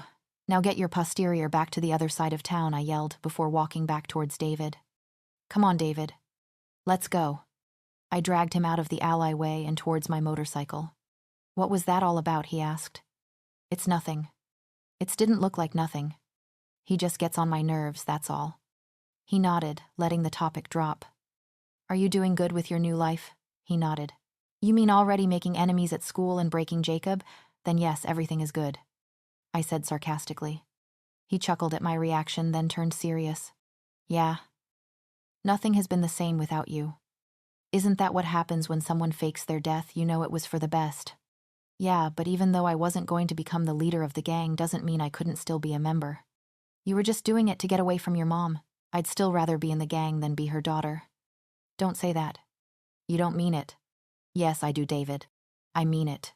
She's making me get married to someone I don't know or love. Okay, yeah, that's pretty bad. But at least you'll be safe. Will I? I asked rhetorically. How's your dad doing? You mean putting on his sad, my daughter died act to make your death be more convincing? Then yes, everything is good. He copied my words from earlier. Everyone still believes him? I asked. Yeah. Everyone thinks he's broken, but in reality he's happy you're safe. I miss him. I admitted. He misses you too. And no one has suspected that I'm still alive? I ask. Nope. He popped the pep. What did the news call it when I was dead? I asked. I quote the headline, Silver Tiger's gang leader's daughter killed in gang war by the Rogue Wolf gang. He used fake enthusiasm. I laughed at him. Those wolves never knew what hit them when I killed their leader, though. True. He laughed. I'm actually going undercover on the other side of town to locate their new base tomorrow. An idea popped up in my head. That's great, you can stay at my house. He shook his head quickly. No, it's too risky. So I still sleep with a knife under my pillow. Your mom will never allow me to stay at your place. She'll have to deal with me. I smirked. Come one, please. For old time's sake. He stayed silent for a few seconds. Fine. But at the first sight of trouble, I'm out. I squealed and hugged him tightly. After we pulled away, he smiled at me. I'll be there first thing in the morning. He said, I'll stay home from school to help you unpack. No. You can't play hooky. Why not? I whined. Because you need education. Screw education. You are going to school tomorrow, he said firmly. I rolled my eyes. Fine. I'll leave a key under the mat. Good. Now, what happened to your eyes? It was just my contacts. I have backups. Do you still have your tattoo? He changed the subject. Of course I do. I wouldn't let my mom burn my skin off to get it removed. And he questioned with a smirk. I rolled my eyes. And because it's full of memories, there's the cheesy sister I know and love. He pulled me into another hug. Go home, it's getting late. He pulled away. I held out my pinky. Silver tigers forever. He smiled as he linked my pinky with his. Silver tigers forever. I smiled and strapped on my helmet. I gave him one last hug before starting up the engine. I expect you to be at my house when I get home, I said before driving off. I couldn't stop the smile on my face. For those of you still confused, I faked my own death because of an accident that happened. David is the son of my stepdad and the gang leader. Jack. David is my stepbrother. I soon arrived back on the other side of town. My house came into view, and for once there were no cars in my driveway. For once my mom took a hint. At least she and her rich snobs are out of my house. I parked my motorcycle and removed my helmet. I pulled out my keys and unlocked my door. I walking inside and locked the door. I tossed my keys aside and walked into my room. I got a glimpse of myself in the mirror. I looked like a zombie. My hair was messy. My eyes were still bright red, and I noticed my blue streak of hair was fading. I sighed and entered my bathroom. I stripped down and took a warm shower. I stepped out of the shower and into the steamy bathroom. I wrapped a fluffy gray towel around my body. I opened the medicine cabinet behind my bathroom mirror and grabbed some eye drops. I dropped about 3 drops on each eye. I got changed into a white tiger onesie and climbed into bed. I fell asleep with a smile on my face. I was reunited with my brother tonight. I woke up this morning with a slight headache. I pushed myself off the bed and headed towards my bathroom. I stripped down and took a quick warm shower. I stepped out of the shower and into the slightly steamy room. I wrapped a towel around myself. I got changed and went back into the bathroom. I opened up my medicine cabinet and pulled out my backup contacts. Before putting them in, I placed a couple drops of eye contact solution in my eyes and on my contacts. I brushed my hair and let it air dry. I pulled out some pills for my headache and swallowed them with water. I grabbed my stuff and exited my house. Luckily, this time I wasn't stopped by my mother this time. I strapped my helmet on and drove off to school. Once it came into view, I parked in my usual spot, also known as Jonathan's old parking spot. I left my helmet on the seat and entered the school. For once, there was no stares or whispers. Everyone was gossiping about their own problems today. Maybe for once today will be a normal day. But nope, life smacked me hard in the face. But that wasn't the only thing that smacked my face. A sharp, stinging sensation erupted on my cheek and a loud sound echoed in the hallways. I snapped my attention back to reality and got ready to beat up the person who slapped me. Violet. What the hell, I yelled, losing my temper a bit. I'll tell you what the hell. You scared Wyatt, she yelled. You're worried about that potential spouse, I yelled back. Yes, don't you see that this is a good thing? It's not my fault he doesn't have the courage to stand up to me, and I'm sorry, but I just don't see a positive side to this. Why don't you just accept this? Why don't you just think for yourself and not do what my mom and your mom want you to do? They know what's best for us. Best, I'm sorry, did I hear you wrong, Best? By the time I agree with this, they are going to invent the iPhone 100. She grabbed the collar of my shirt and attempted to frighten me. Listen, we need this. You'll thank us one day. She attempted to scare me, but it wasn't working. If your method is to scare me into doing this, it's not working. You know, you and our so-called family are the last people on earth that scare me. I pushed her away and she let go of my collar. I fixed my jacket and turned to the crowd around us with their phones out. Show's over, go document a dancing car or something, I yelled at the crowd. They all put their phones away and scattered around the halls. I rolled my eyes and headed towards my locker. I put in the combination and opened it. I noticed something fell out. I picked it up. It was a note. I know your secret. You're not who you say you are. Watch what you do and who you talk to. One move that I don't like and you'll be exposed. Have fun, Rosalinda Ryder. A friend. I read the note and instantly looked around angrily. No one was around. I shoved the note into my pocket. Fear rushed through me. That's an emotion I haven't felt in a long time. From now on, I had to be careful. If my secret gets out, then everything will unravel and I'll die. For real. Ace, a voice called out and pulled me out of my thoughts. I jumped and looked at the person. It was just Archie. What, I asked. Are you okay? You look like you've just been threatened by a murder or something. You have no idea. I'm fine, I answered. I'm just tired. No kidding. You were knocked out yesterday, then going to a bar. I never told you about the bar. I cut him off. Johnathan told me you were in an alleyway next to a bar yesterday. And why did he tell you that, I asked? I don't know. He shrugged. Maybe he worries about you. I scoffed. Yeah, right. The day Johnathan gets worried about me is the day werewolves exist. He snickered. What's so funny? I raise an eyebrow. Nothing. Let's just get to class. I knew he was lying but shrugged off the thought and closed my locker before heading off to class. Last class of the day. I can. No, I will survive. Now, class. The teacher got our attention. Your assignment for the weekend is to create a short story, at least 3 pages long, and it has to be school appropriate. It will be due on Monday. Do we get partners? A kid yelled out. You will get partners. The class cheered out until she spoke again. But I will pick your partners. The class groaned as she began calling out names. Dang it, I was really hoping to get some sibling time, win David, but now I got to do this stupid project. Ace, you will be with Archie. The teacher called out. I snapped my attention to Archie as he gave me a small smile. The bell rang and everyone was already out the door. Archie was in front of my desk waiting for me. Can we go to your house to work on the project? He asked. Yeah, sure, but I have a guest, so try not to be so loud. I collected my stuff and walked with him as we left the classroom. Who? He asked. My stepbrother. David, he guessed. Yes. How did you know? Johnathan also told me about him. I nodded as I put my stuff in my locker. Now are you prepared to ride on my motorcycle to my house? Kinda. It sounds scary, though. You'll be fine. We exited the school and walked towards my motorcycle. I have an extra helmet. That doesn't help my nerves at all. I lifted up the seat and pulled out a plain black helmet and handed it to him. He strapped it on and looked nervous. Maybe I'll just fail English. If we really think about it, college isn't really worth it. Get your butt on the bike. All right. He hopped on. I was about to climb on, but a voice stopped me. Ace, it was Violet. Who's the guest at your house? Were you eavesdropping? I yelled. If I was, then I'd know who was your house. David is just staying with me for a while. She gasped. But your mother doesn't want anything to do with him. You're just mad because you wanted to pursue him romantically until he became your step-cousin. That's not true. Tell that to your conscience every time you look at him. Ooh, thing just got real. Archie smirked. Don't come over at all today, Violet, I said before hopping on the motorcycle and starting up the engine. Archie's hand went around my waist in fear as I rolled my eyes at him.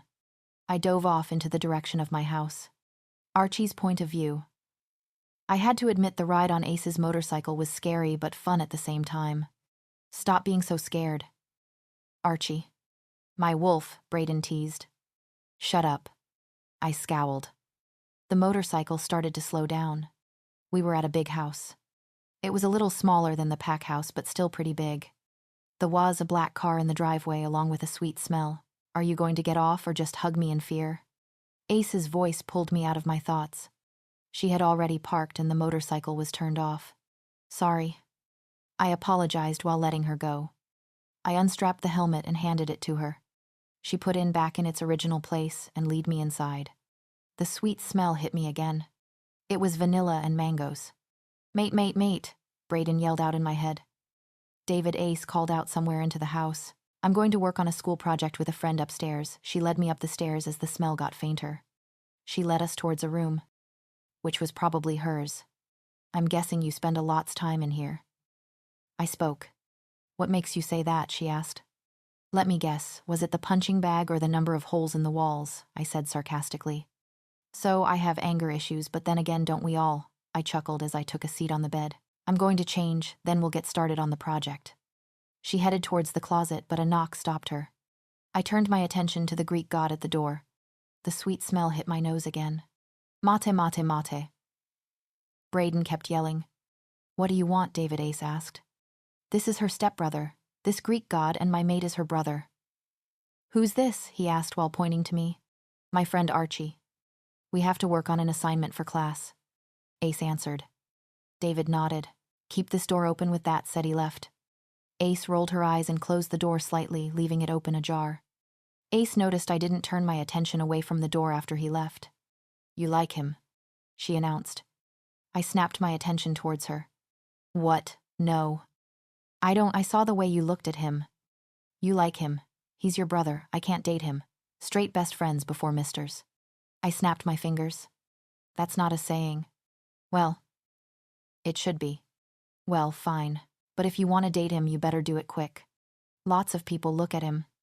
Just the thought of that made me want to growl, but I kept it inside. Ace went to her closet and pulled her shirt over her head. I noticed something on the center of her back. Is that a tattoo? I lifted my shirt above my head, not minding Archie in the room. Is that a tattoo? I heard him yell. I froze and slowly turned around. No, I said a little too quickly. He raised an eyebrow.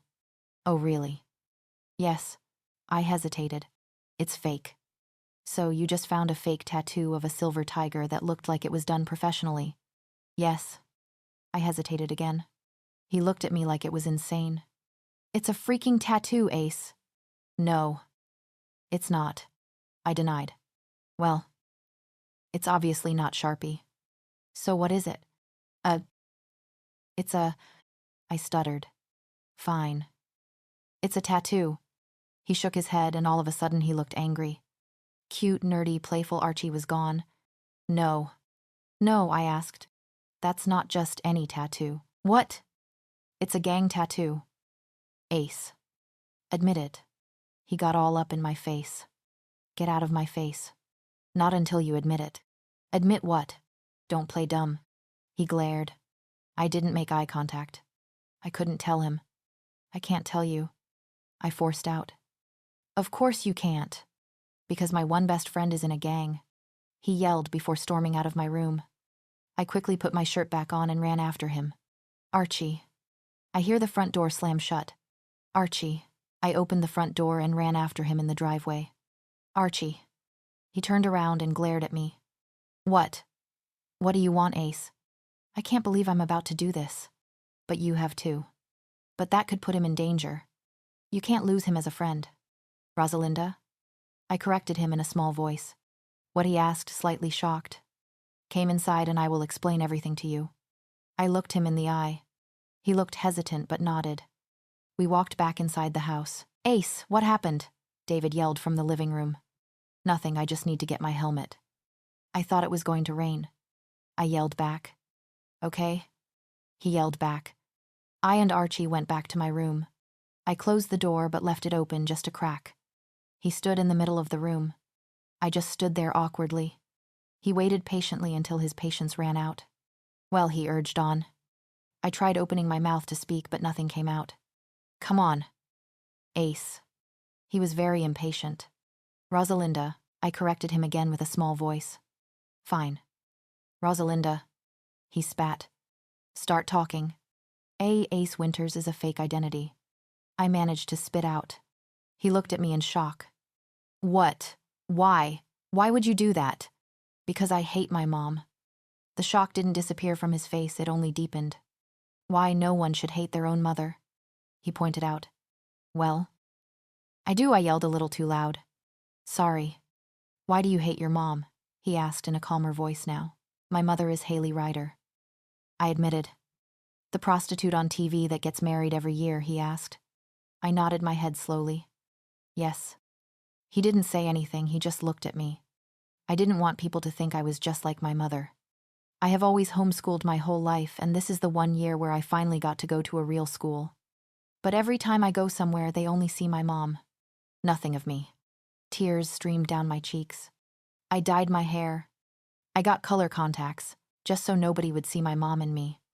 That doesn't explain the gang tattoo. He finally spoke up. I took a deep breath and continued.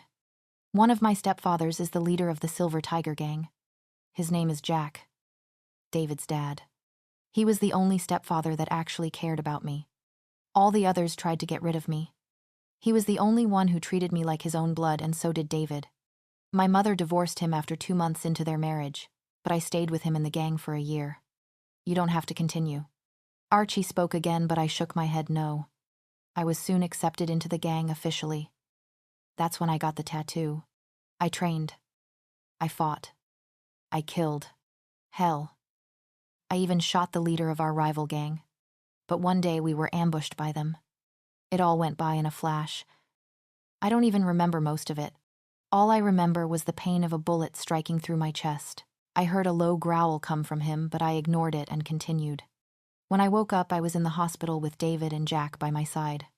David explained everything that happened to me. The bullet missed my heart by a few inches. Jack knew that my life was in danger because of our rival gang.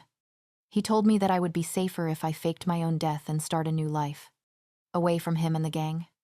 I adopted the identity of Ace Winters and started fresh. Everyone. Except for my family. Though I was dead. They put a fake body on the ground and said it was me. By now, my face covered in tears. I felt arms go around me and held me tightly. I hugged Archie back and cried into his chest. I'm sorry you had to go through that, and I'm sorry for yelling. I should have known you have a good reason. I shook my head. You had a right to yell. No. I didn't. I was just mad because my one best friend didn't trust me. Of course I trust you, Archie. He smiled at me, then hugged me again until I pulled away. I think we said work on this project another time. Ace. I chuckled. Call me Rosie. Okay, Rosie. But not in public. This whole thing could put you in danger if anyone finds out. Okay, I understand. Good. But I know who you should tell. He smiled. Who? I asked, confused. Johnathan, I suggested. My eyes widened and I looked at him like he grew two heads. Are you crazy? I yelled. I'm not telling him. He's probably a gossip. He'll probably tell everybody he hates me. No. He doesn't hate you, Archie assured me. He's just frustrated. How do you know? Look, I know he doesn't hate you. He just has a hard time putting up with you. Let's face it. You are really stubborn. Me stubborn? That's not true. Nothing you can say can change my mind. My face fell as I realized what I just said as Archie smirked. Okay, fine. I admitted. Maybe I am stubborn. Good. Now let's forget about this project and watch a movie. Agreed. I told Archie everything. Well, almost everything. The only thing I didn't tell Archie was about the marriage. Just pick a movie, I whined as Archie and David were taking too long. We were already out of popcorn. All three of us were sprawled out on the couch. David was in the middle as I was on his left and Archie was at his right. Me and Archie thought it would be best just to watch I'm the living room, and then David decided to make an appearance and sit in between us. Overprotective brother? Cue mental eye roll. Don't rush me. Archie glared. Don't tell me what to do, I glared back. Hey, stop fighting, David cut in. Are you telling me what to do? I dared, as I narrowed my eyes. David suddenly got nervous. I'm going to get more popcorn. He stood up and grabbed the bowl from my lap. That's what I thought. I smirked as he glared at me. I turned to Archie. Now. Were you telling me what to do? His mood changed. I think I'm going to help David with the popcorn. That's what I thought. I smirked. Archie's point of view. I walked into the kitchen and David was opening a new box of kettle corn popcorn, but I looked like he was struggling. Stupid box. He slammed the box onto the counter. Need some help, I chuckled and raised an eyebrow. He looked up at me. Stupid box won't open. I grabbed the box and opened this no struggle. I smirked and handed it back to him. He grabbed the box and stared at it in shock. Why do you hate me? I chuckled as he grabbed a package and put it in the microwave. I could see him flex as he moved. It was really hard to keep my wolf at bay. I want. Mate, Braden whined like a toddler. We can't. He's human. I don't care. I want him now, he growled. No, I yelled back. Archie David's voice pulled me out of my thoughts. Yes. You zoned out. He pointed out. Sorry, I muttered. He leaned against the counter and just stared at me. I can't take this anymore. Braden growled as he fought for control. I felt my eyes change colors. Braden was in control. David looked at us with shock and confusion. Archie, he asked, slightly frightened. Braden didn't say anything. He slammed our lips onto David's. David didn't do anything. He stood there shocked. I wrapped my arms around his torso and pulled him closer. Sparks erupted everywhere. I barely had any control over Braden. The kisses slow and moving, but still rough and wanting. I pulled away for air, but still kept his face close to mine and let his heavy breath fan my face. Ace is in the other room, he said out of breath. Rosie did tell me what happened, but she told me not to tell David. I don't care. I leaned closer to his face until our lips met again, but this time he kissed back. The sparks came back, and Braden was craving more of our mate. I was about to deepen the kiss until the loud beep from the microwave cut the session short. David went to get them popcorn, but I stopped him from moving. Leave it. I smirked as he obeyed. I went in to kiss him again, but the sound of glass breaking cut us off. I let go of David and turned around to see Rosie staring at us with wide eyes along with a broken popcorn bowl on the floor. Ace, it's not what it looks like, David quickly yelled, being careful not to step on the glass. Rosie didn't say anything, she just stood there emotionless. Ace, it was me. I stepped in. I kissed him. David turned to me. No, it was me too. I kissed back. I forced myself onto you. No, but I... Enough, Rosie cut of our bickering by yelling. We stopped talking and looked at her. The two of you go to the living room while I clean this mess up, she said, emotionless. Me and David nodded and avoided the glass and stood in the middle of the living room. Rosie's point of view, I grabbed the broom and dustpan and swept up all the broken pieces that were on the floor thanks to my clumsy self. After all, the small pieces were on the dustpan, I dumped it in the trash. I walked into the living room. David and Archie stiffened when they saw me. They were standing in the middle of the living room, both looking down at the floor. They were both clearly nervous. I walked up to Archie. He lifted his head up slightly to look at me with pleading eyes. I wrapped my arms around him and pulled him into a giant bear hug.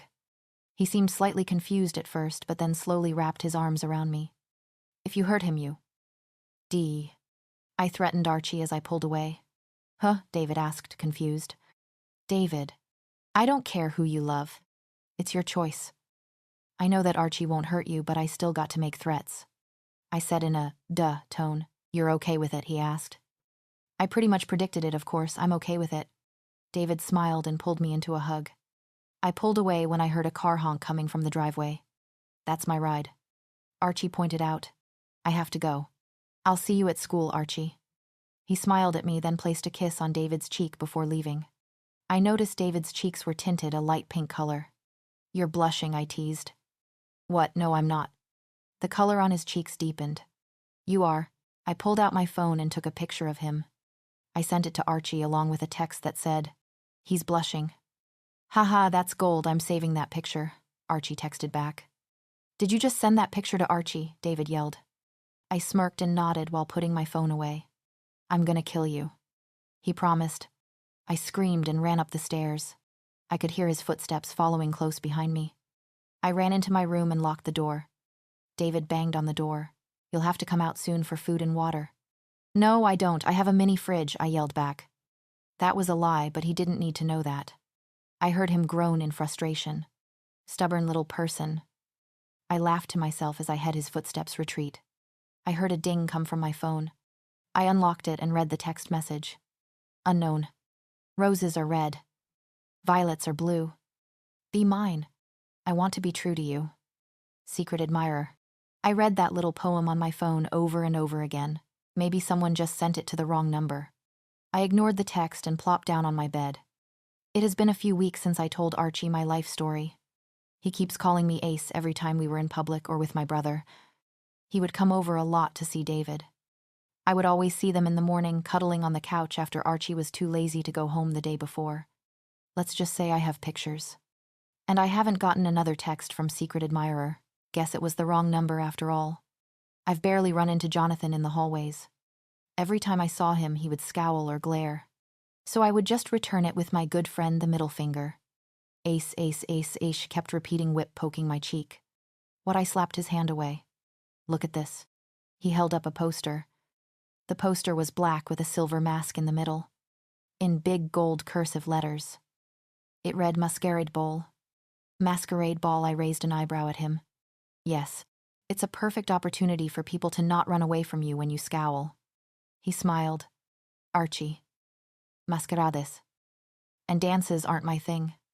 Who do I look like, Cinderella? I asked rhetorically. Not with that hair, you don't. He shook his head disapprovingly. What is it with everybody in my hair? I mumbled to myself.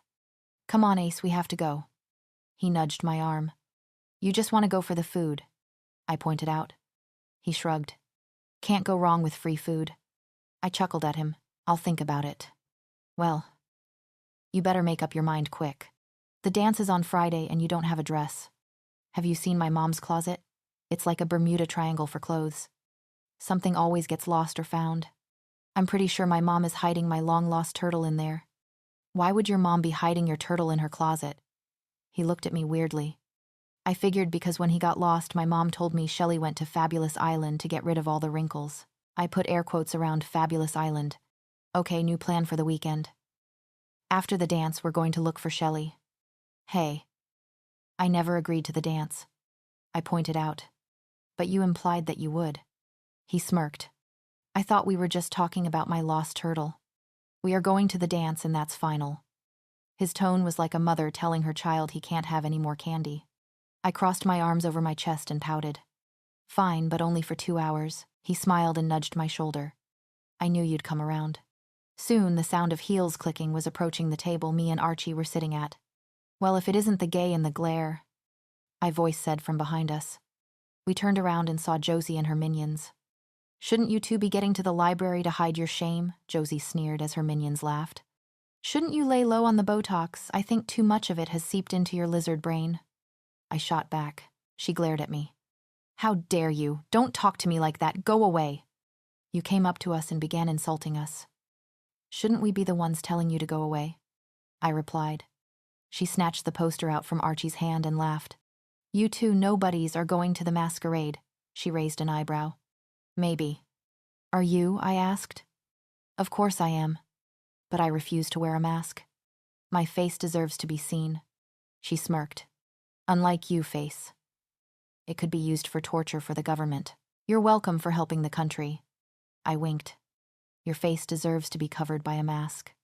She insulted. And your face deserves to be punched. I held up my fist. She scoffed. Oh, please. You could never win a fight against me. I stood up, formed my seat. You want to bet? Barbie. Archie grabbed my wrist, stopping me from doing anything. Ace, just leave it, he said.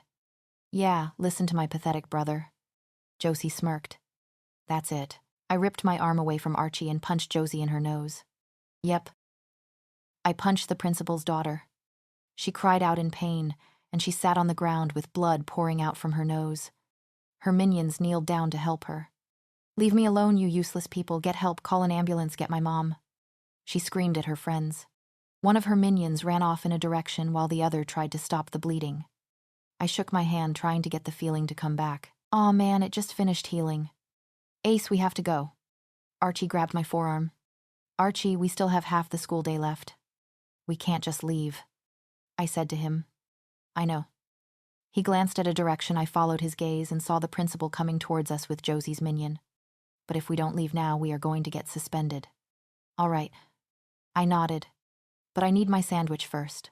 I picked up my sandwich from the table, but as soon as I turned around, the principal was standing in front of me, looking clearly angry. Do I have time to finish my sandwich before I get suspended? I asked with a nervous smile, while Archie face-palmed himself. The principal sat down at her desk and glared at me and Archie.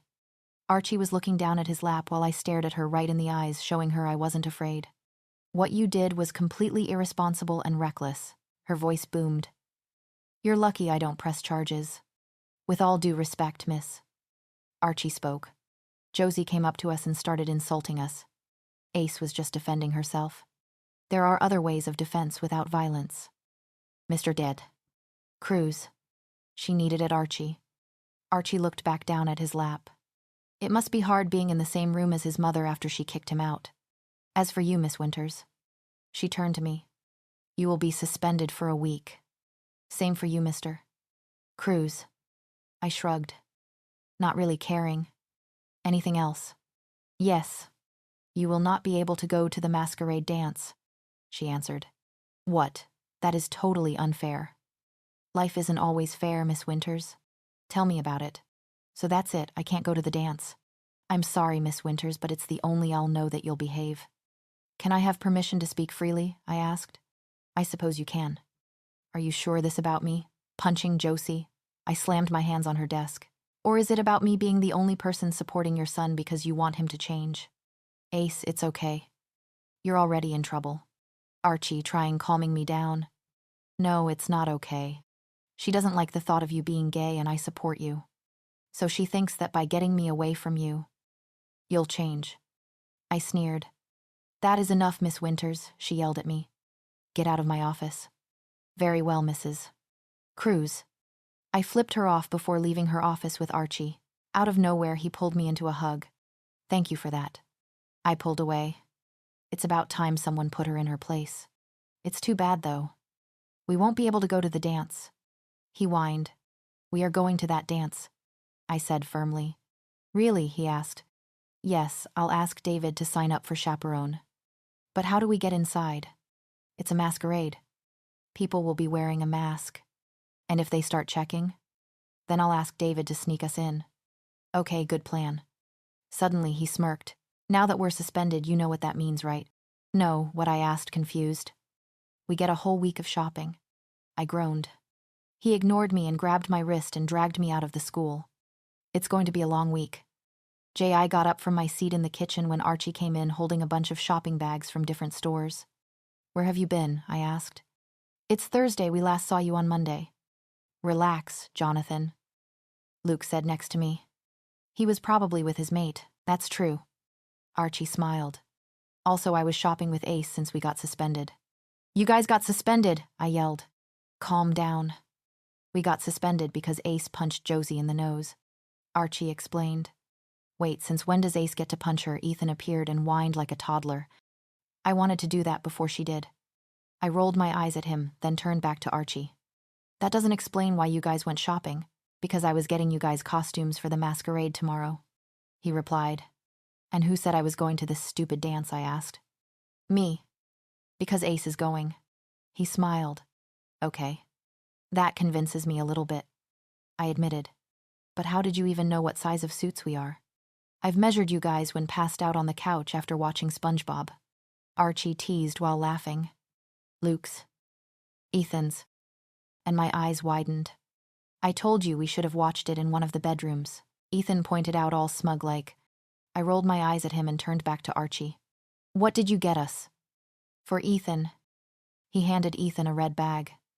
I got a black half-face mask, with a black cape with some gold shoulder pins on them, and a black vest with gold designs, a white dress shirt, black pants, bow tie, and black shoes. Cool. Ethan smiled when he looked in the bag. I hope I'll look like one of those golden apples from Minecraft. I rolled my eyes at him. Ooh. Ooh. What about me? Luke asked excitedly, Lime, a kid who was about to get some cotton candy. For Luke. He handed him a bright blue bag. I got black pants, black shoes, a white dress shirt, a bow tie, a black coat, a black top hat, and a cane. Aw, man, Luke whined. I'm going to look like I'm going to one of those fancy parties in London. What did you get, Johnathan? Ethan asked while peeking into Archie's other bags. For Johnathan, he handed me a black bag. I got a white dress shirt, with black pants, black shoes, and a gold mask with black thin lines on it. I took a look inside the bag. It was simple yet classy. I looked back up at Archie. And what did you get? That. My friend is a surprise for tomorrow. He winked. Come on, did at least give us a hint. Ethan whined. Me and Ace will definitely be wearing masks. We are not allowed to go to the dance, so her brother is going to sneak us in. I nodded. Outmate is so rebellious, Rafel swooned. Calm down, horny wolf. She won't recognize us at the dance, but we can easily spot her. Perfect opportunity to kiss her. He smirked. Slow down. Besides, I'm pretty sure she'd punch us if we do kiss her. I pointed. Yeah. But it would be worth it. He swooned again. I rolled my eyes at him and blocked him out. So what time are you guys leaving? I asked Archie. I'll be at her house first thing in the morning, but we'll leave around 9. He answered. I nodded and grabbed the bag. Make sure she doesn't wear anything too revealing. That's an order, I said. He chuckled. Yes, Alpha. I smiled and went to my bedroom. I threw the bag on my bed and loomed in the mirror of my bathroom. Maybe I could just kiss her cheek. I thought out loud to myself. Rosie's point of view, I plopped down on the couch, completely exhausted, and groaned. When do you guys get back? David asked while walking into the living room, referring to Archie and me. Just now. The guy spent an hour at every store in the mall, I complained. And you didn't find anything. He found some stuff for his friends, but nothing for me. Don't worry, you still have a day to the dance. I nodded my head. I was about to respond when my phone pinged. I hope to see you at the masquerade dance tomorrow. Darling, secret admirer. I decided to text back. Who are you? Me. They texted back almost immediately.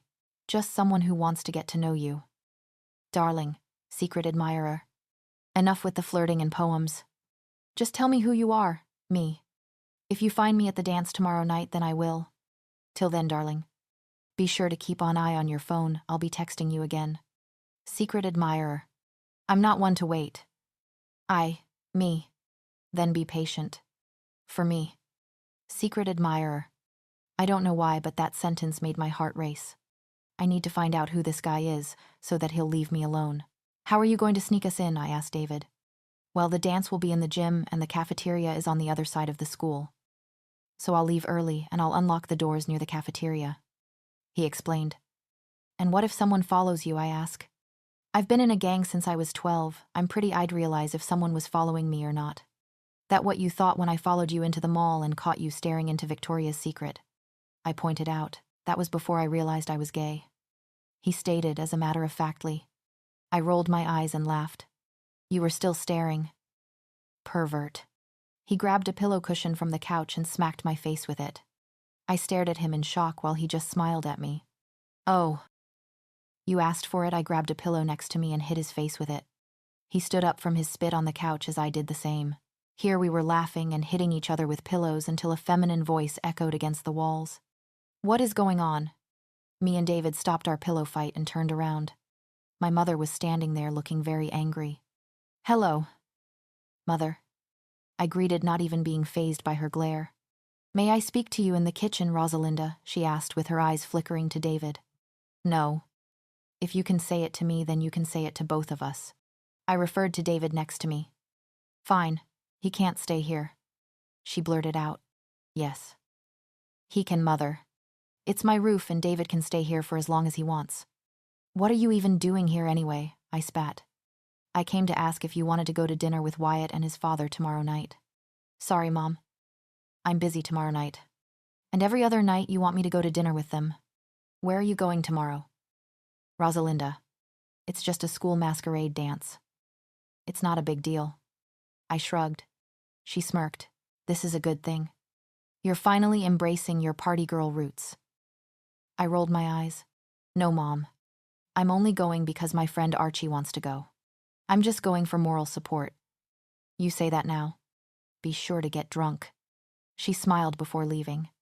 Remind me why my dad decided to marry her. David spoke up. My mother put a spell on him. I yoked. He laughed with me. Let's get some sleep. We have a big day tomorrow. I nodded and went to my room. I got changed into my pajamas and crawled into my bed. I slowly drifted off to sleep. I felt something cold. I shot up from my bed and saw Archie. He had a smug look on his face and he was holding an empty bucket. Did you just spill water on me in my sleep? I yelled while wiping my face with my sleeve. Girl, you know I did. He smiled. Why did you do that? I yelled. Because we have to get ready for the dance, he grinned. I noticed he was still in his normal clothes, but his hair was damp. Guess he took a shower. Why didn't you just get ready at your house? I asked. Because I came over last night for a sleepover, but by the time I got here, you were asleep. He fake pouted. I rolled my eyes and got off my bed. Oh, by the way, a woman came over. She kinda looked like an older version of you. He pointed at me. That was probably my mom. I mumbled. What did she want? She dropped that off. He pinged to the bed. There was a box on the corner of my bed. That's weird. She never brings anything. Besides men. I rolled my eyes. Well, open it. Archie urged on. I sighed and opened up the bright pink box. There was a dress inside, along with a mask, necklace, gloves, a ring and shoes. This perfect, now you have an outfit for the dance, Archie smiled. Okay then, here I got you this. He handed me a small box of black hair dye. What's this for? You are the only person at school with a blue streak in their hair. Use the hair dye to cover it up. He didn't give me time to respond and pushed me into the bathroom along with a towel and the hair dye. Guess I'm taking a shower. I stripped down from my soaking wet pajamas and turned on the shower. After about 10 minutes, I stepped into the steamy bathroom and wrapped the towel around my waist. I looked in the mirror, and my blue streak had completely vanished. Archie, you owe me big time. Once I got back to my room, Archie was going a smaller box. Archie, what is that? I asked suspiciously. Waxing strips, he answered. I gave him a confused look. Waxing strips. Why would you need? Realization hit me as my eyes widened. No.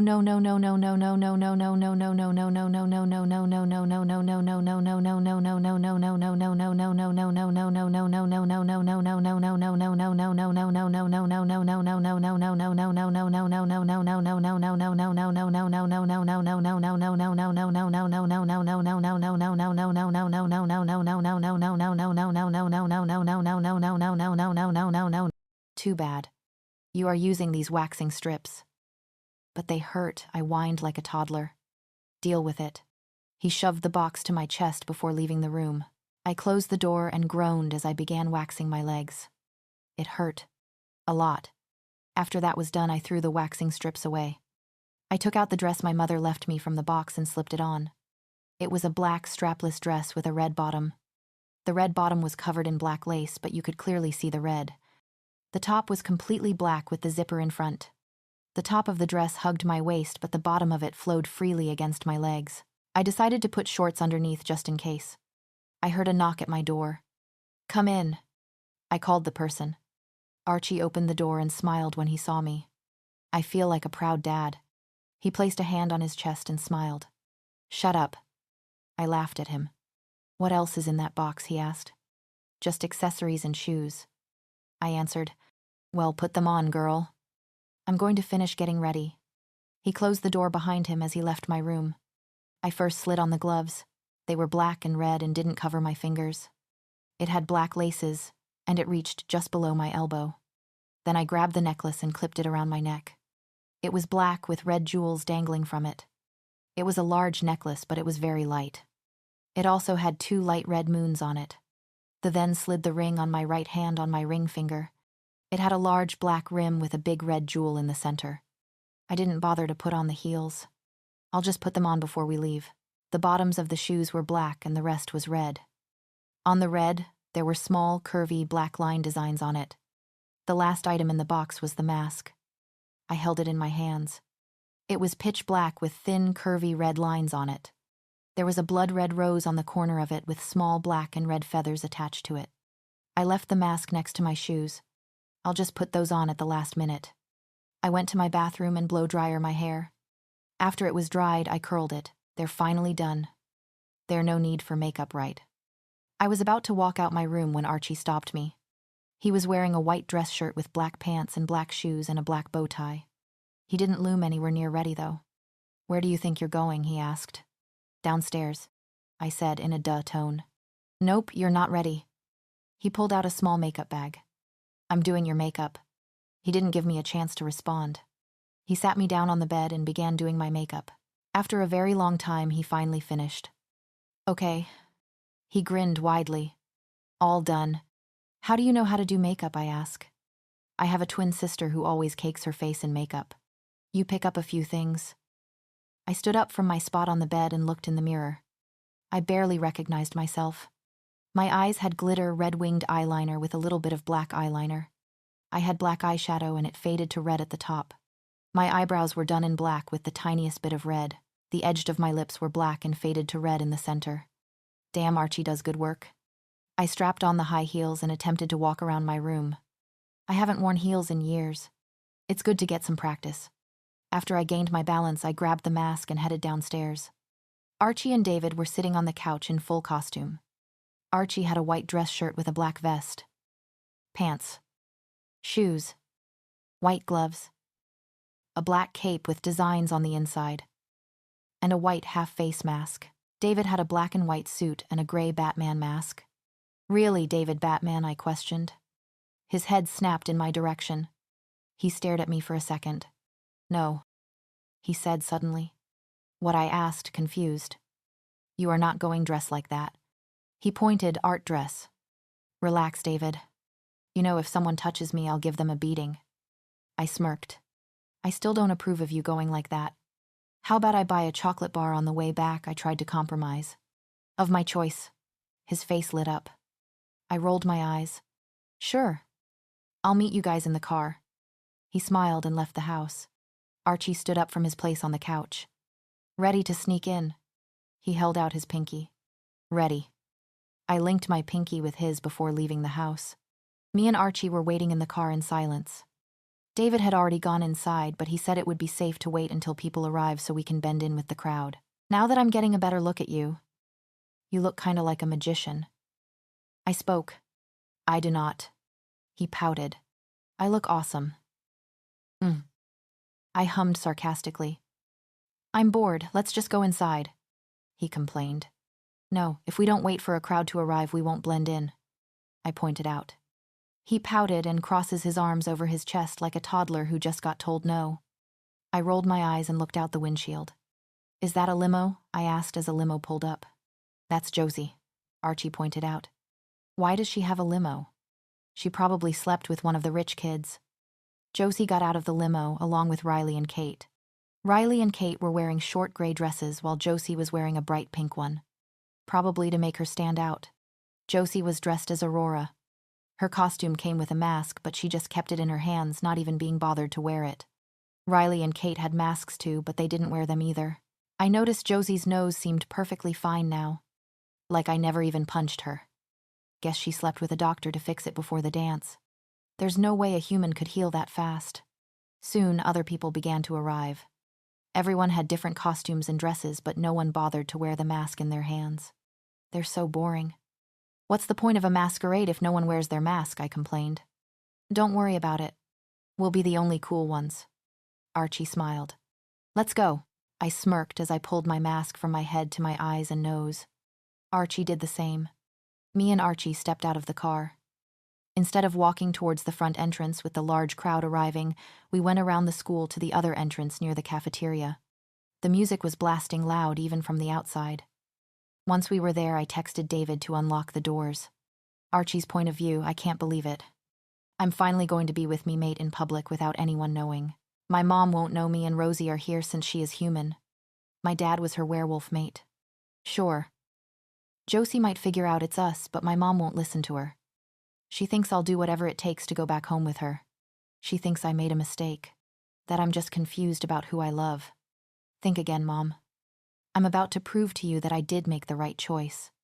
Rosie's point of view, I saw David through the small glass window coming to unlock the doors. He unlocked it and let us in. Took you guys long enough. He complained. You were the one who told us to wait. I pointed out. He rolled his eyes and began running back to the gym. Ready for some fun? I asked Archie. You know I am. Just don't drink. Don't worry, I won't. We began walking towards the gym. I placed my phone in my built-in pockets in my dress and zipped up the small zipper. Good thing this dress has pockets, otherwise I would get annoyed by clenching my phone in my hands the entire night.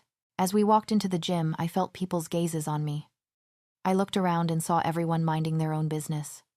Everyone was dancing, grinding on their partner, or just trying to hide the flask they snuck in.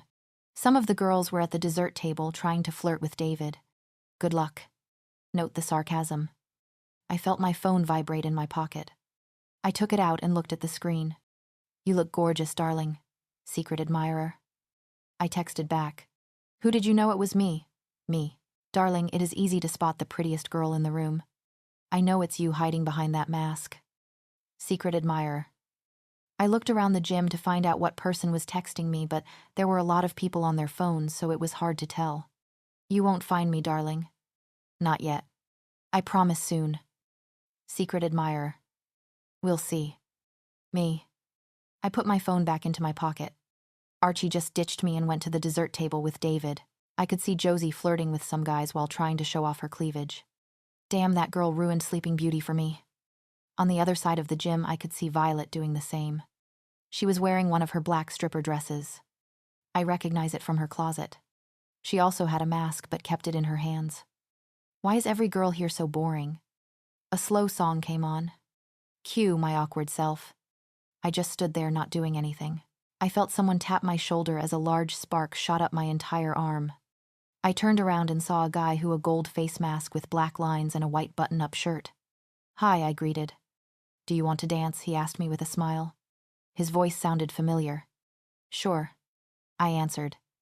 but keep those wandering hands to a minimum." He chuckled and put his hands around my waist as I put my arms over his shoulders. We began to sway to the slow best music. "Do you usually attend these kinds of things?" he asked me. "Not really. This is actually my first high school dance," I admitted. "Well, then I'm glad to be your first slow dance partner." He smirked. "Who said you were my first slow dance partner?" I raised an eyebrow. He shrugged as his grip on my waist got tighter. "I just assumed." I felt my phone vibrate twice.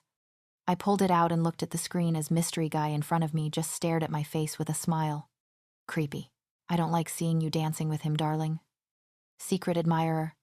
"What are you going to do?" "Me." I went to the second text from a blocked number. "I'm warning you, Rosie Ryder. One move I don't like and your secret will be exposed. Get away from him, unknown." I didn't reply to that text message. I put my phone back into my pocket and looked back at mystery guy. "Are you okay?" He noticed my change in mood. "Yeah, I'm fine." I lied. I was on edge. Now there are two people spying on me. He pulled me closer to him. "You can tell me anything if you want. You can trust me." "How can I? You're wearing a mask." "Stranger." I yoked. He chuckled. "You're wearing one too.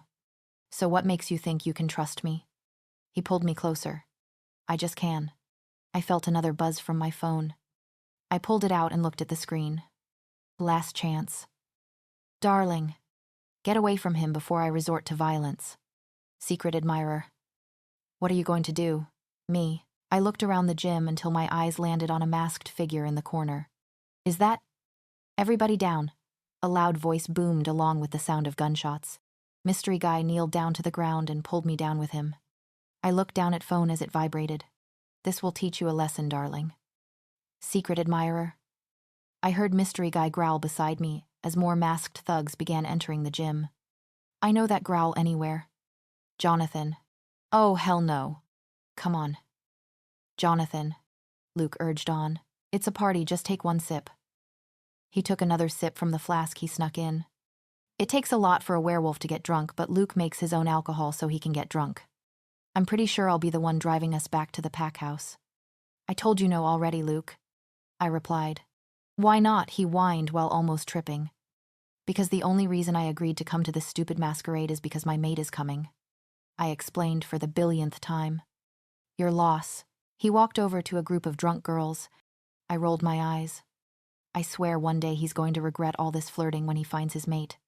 All of a sudden, the familiar scent of black ice hit my nose. Mate is here," Raphael screamed in my head. I looked towards the entrance. My mate just took my breath away.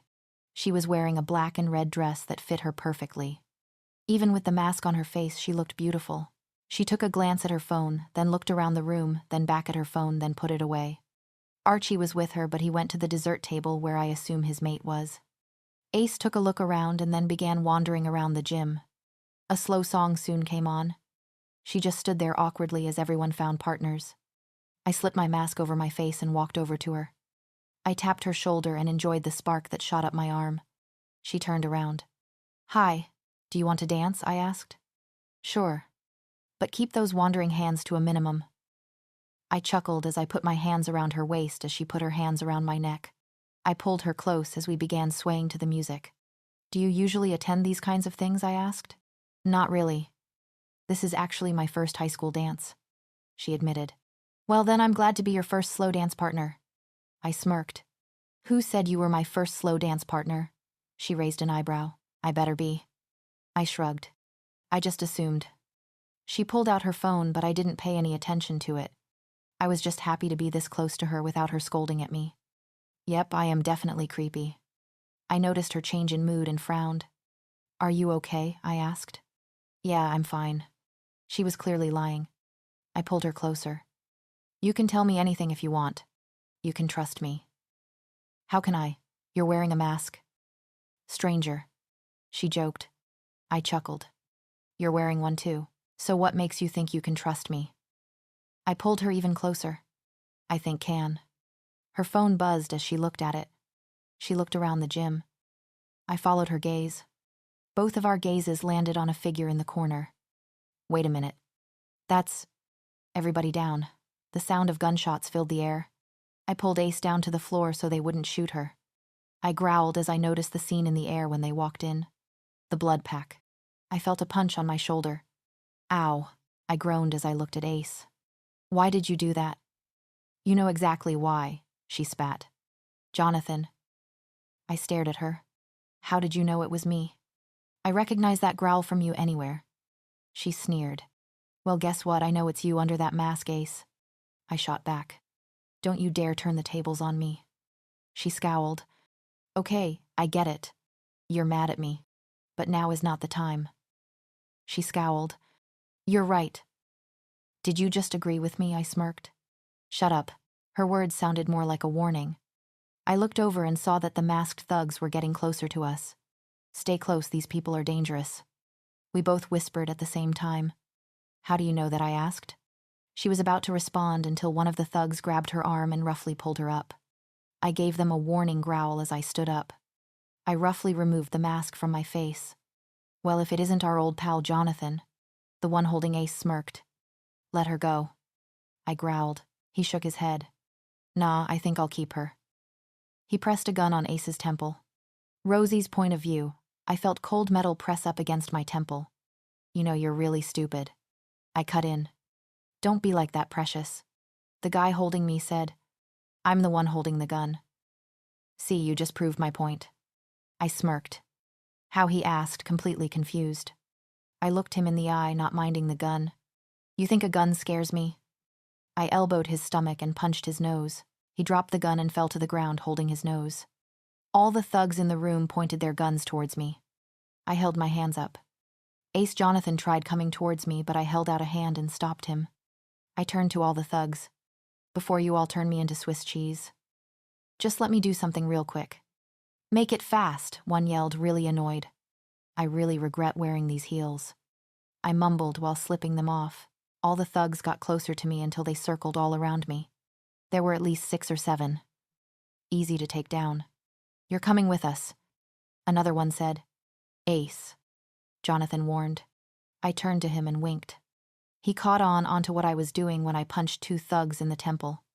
The other guys went to shoot at me until Johnathan grabbed 2 of the thugs' head and slammed them together until they were unconscious. There were 2 guys left. They fired some shots at me and Johnathan. They barely missed Johnathan. I punched one guy and kneed his stomach. I hit the back of his head, leaving him unconscious. I noticed that Johnathan knocked out the other guy. Ace. I heard David's voice. I looked at him as he approached me. I was about to hug him until a sharp pain erupted in my shoulder and my chest. I grabbed my shoulder and looked at it. Blood. I looked down at a gun on the floor. It was the kind that shot multiple bullets at once. Maybe at least 5 at once. I looked at my wounds. I had bullet holes near my heart and my shoulder and near my neck, and I was bleeding out fast. My vision began to blur and I fell. I felt someone catch me before I landed on the floor. Oh no. That was Johnathan.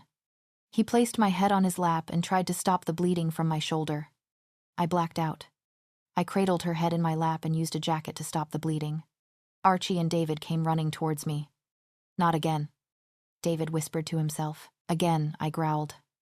Not the point right now, Archie spoke. We need to get her to a hospital. You're right. I picked her up bridal style but kept the jacket on her wound. We ran out of the gym. I ran towards my car as Archie and David followed me. Archie drive us to the PAC hospital. I mind-linked him as I got into the passenger seat. They'll fix her up faster there and it's closer. Got it. He hopped into the driver's seat and David hopped into the back seat. Archie drove off in the direction of the PAC hospital. Where are you going? The hospital is the other way, David yelled from the back seat. He doesn't know, I asked Archie. Of course he doesn't know. How do you tell your mate about werewolves? His eyes widened as he realized what he just said. You guys are werewolves, David yelled. Ignore him. We need to get Ace to the PAC hospital. I spoke. We're almost there. Drive faster. Fine, he stepped on the gas. This werewolf conversation is not over, David yelled, while tightening his hold on his seatbelt. It was only 2 minutes before we arrived. I hopped out of the car before it stopped with Ace in my hands. I rushed to the entrance and kicked the door open. Doctor? Rose, I yelled. Help. She came running towards me, and her eyes landed on my mate in my hands. What happened? Who is she? she asked as she ushered a group of nurses to bring a gurney. This is my mate. She was shot by the blood pack, I explained. Get her onto the gurney. I aced her on the cheap hospital bed and followed the nurses that rushed her to an emergency room. I was about to enter until Dr. Rose stopped me. I'm sorry, Alpha, but you can't come in. She apologized. She's my mate. Of course I'm going in. She's running out of time. If you don't stay out here and let me work, then she will die. She didn't wait for a response. She rushed to the room and began operating on Ace. I watched through the window. I hated feeling helpless. I hated how I couldn't do anything to help her. I heard a sound timing in my ears that made my wolf whimper. She's flatlining, a nurse yelled. My wolf kept wanting to come out, but I kept him down. Come on, Cupcake, I said to myself. Fight it. Still no response, the nurse yelled again. Fight it. Cupcake. Don't leave me. Archie's point of view. You have a lot of explaining to do, David spoke as I stopped the car. I know, but no is not the time. Now is the perfect time. How can you say that your sister is in the hospital because she got shot? It's not her first night in the hospital. I know she told her about her past life. I didn't say anything. Just tell me what is going on. He begged. Please. I sighed. We are werewolves. Yeah, I got that. What about the mate part? Mate are soulmates. Werewolves are able to find their mates when they turn 18. Sometimes they could be werewolf or human. The moon goddess pairs up werewolves with their mate. The moon goddess paired her up with Johnathan. Rosie is not like that. What? She is hell-bent on finding someone she loves on her own. She always has. If she finds out that someone paired her up with someone, it's not going to be pretty. Well then, we can't tell her about mates. Are you sure that's a good idea? He asked. No, but it's the only way she won't leave Johnathan. Werewolves die if their mate rejects them. So, you and me are mates. Yeah, we are. I smiled. Is that why you bit my neck, because it hurt like a pain? Yeah, that's called marking. Who? He asked, confused. A mark is showing other wolves that you already have a mate. It mixes our scents so other wolves know who you belong to. Belong to. It's just a werewolf term. Rosie's not going to like that either. She's super independent. So I noticed. Any idea why she's so stubborn? She's always been like that. I guess it was when she was 16 when it was getting worse. It sounded more like a question. Let's go inside. They must have her fixed up by now. All right. Quick question. Is this some sort of werewolf hospital? Pack hospital? Do packs have names, or is it just the pack? He joked. We are the Stone Moon Pack. Okay. I think I got the basic gist of it.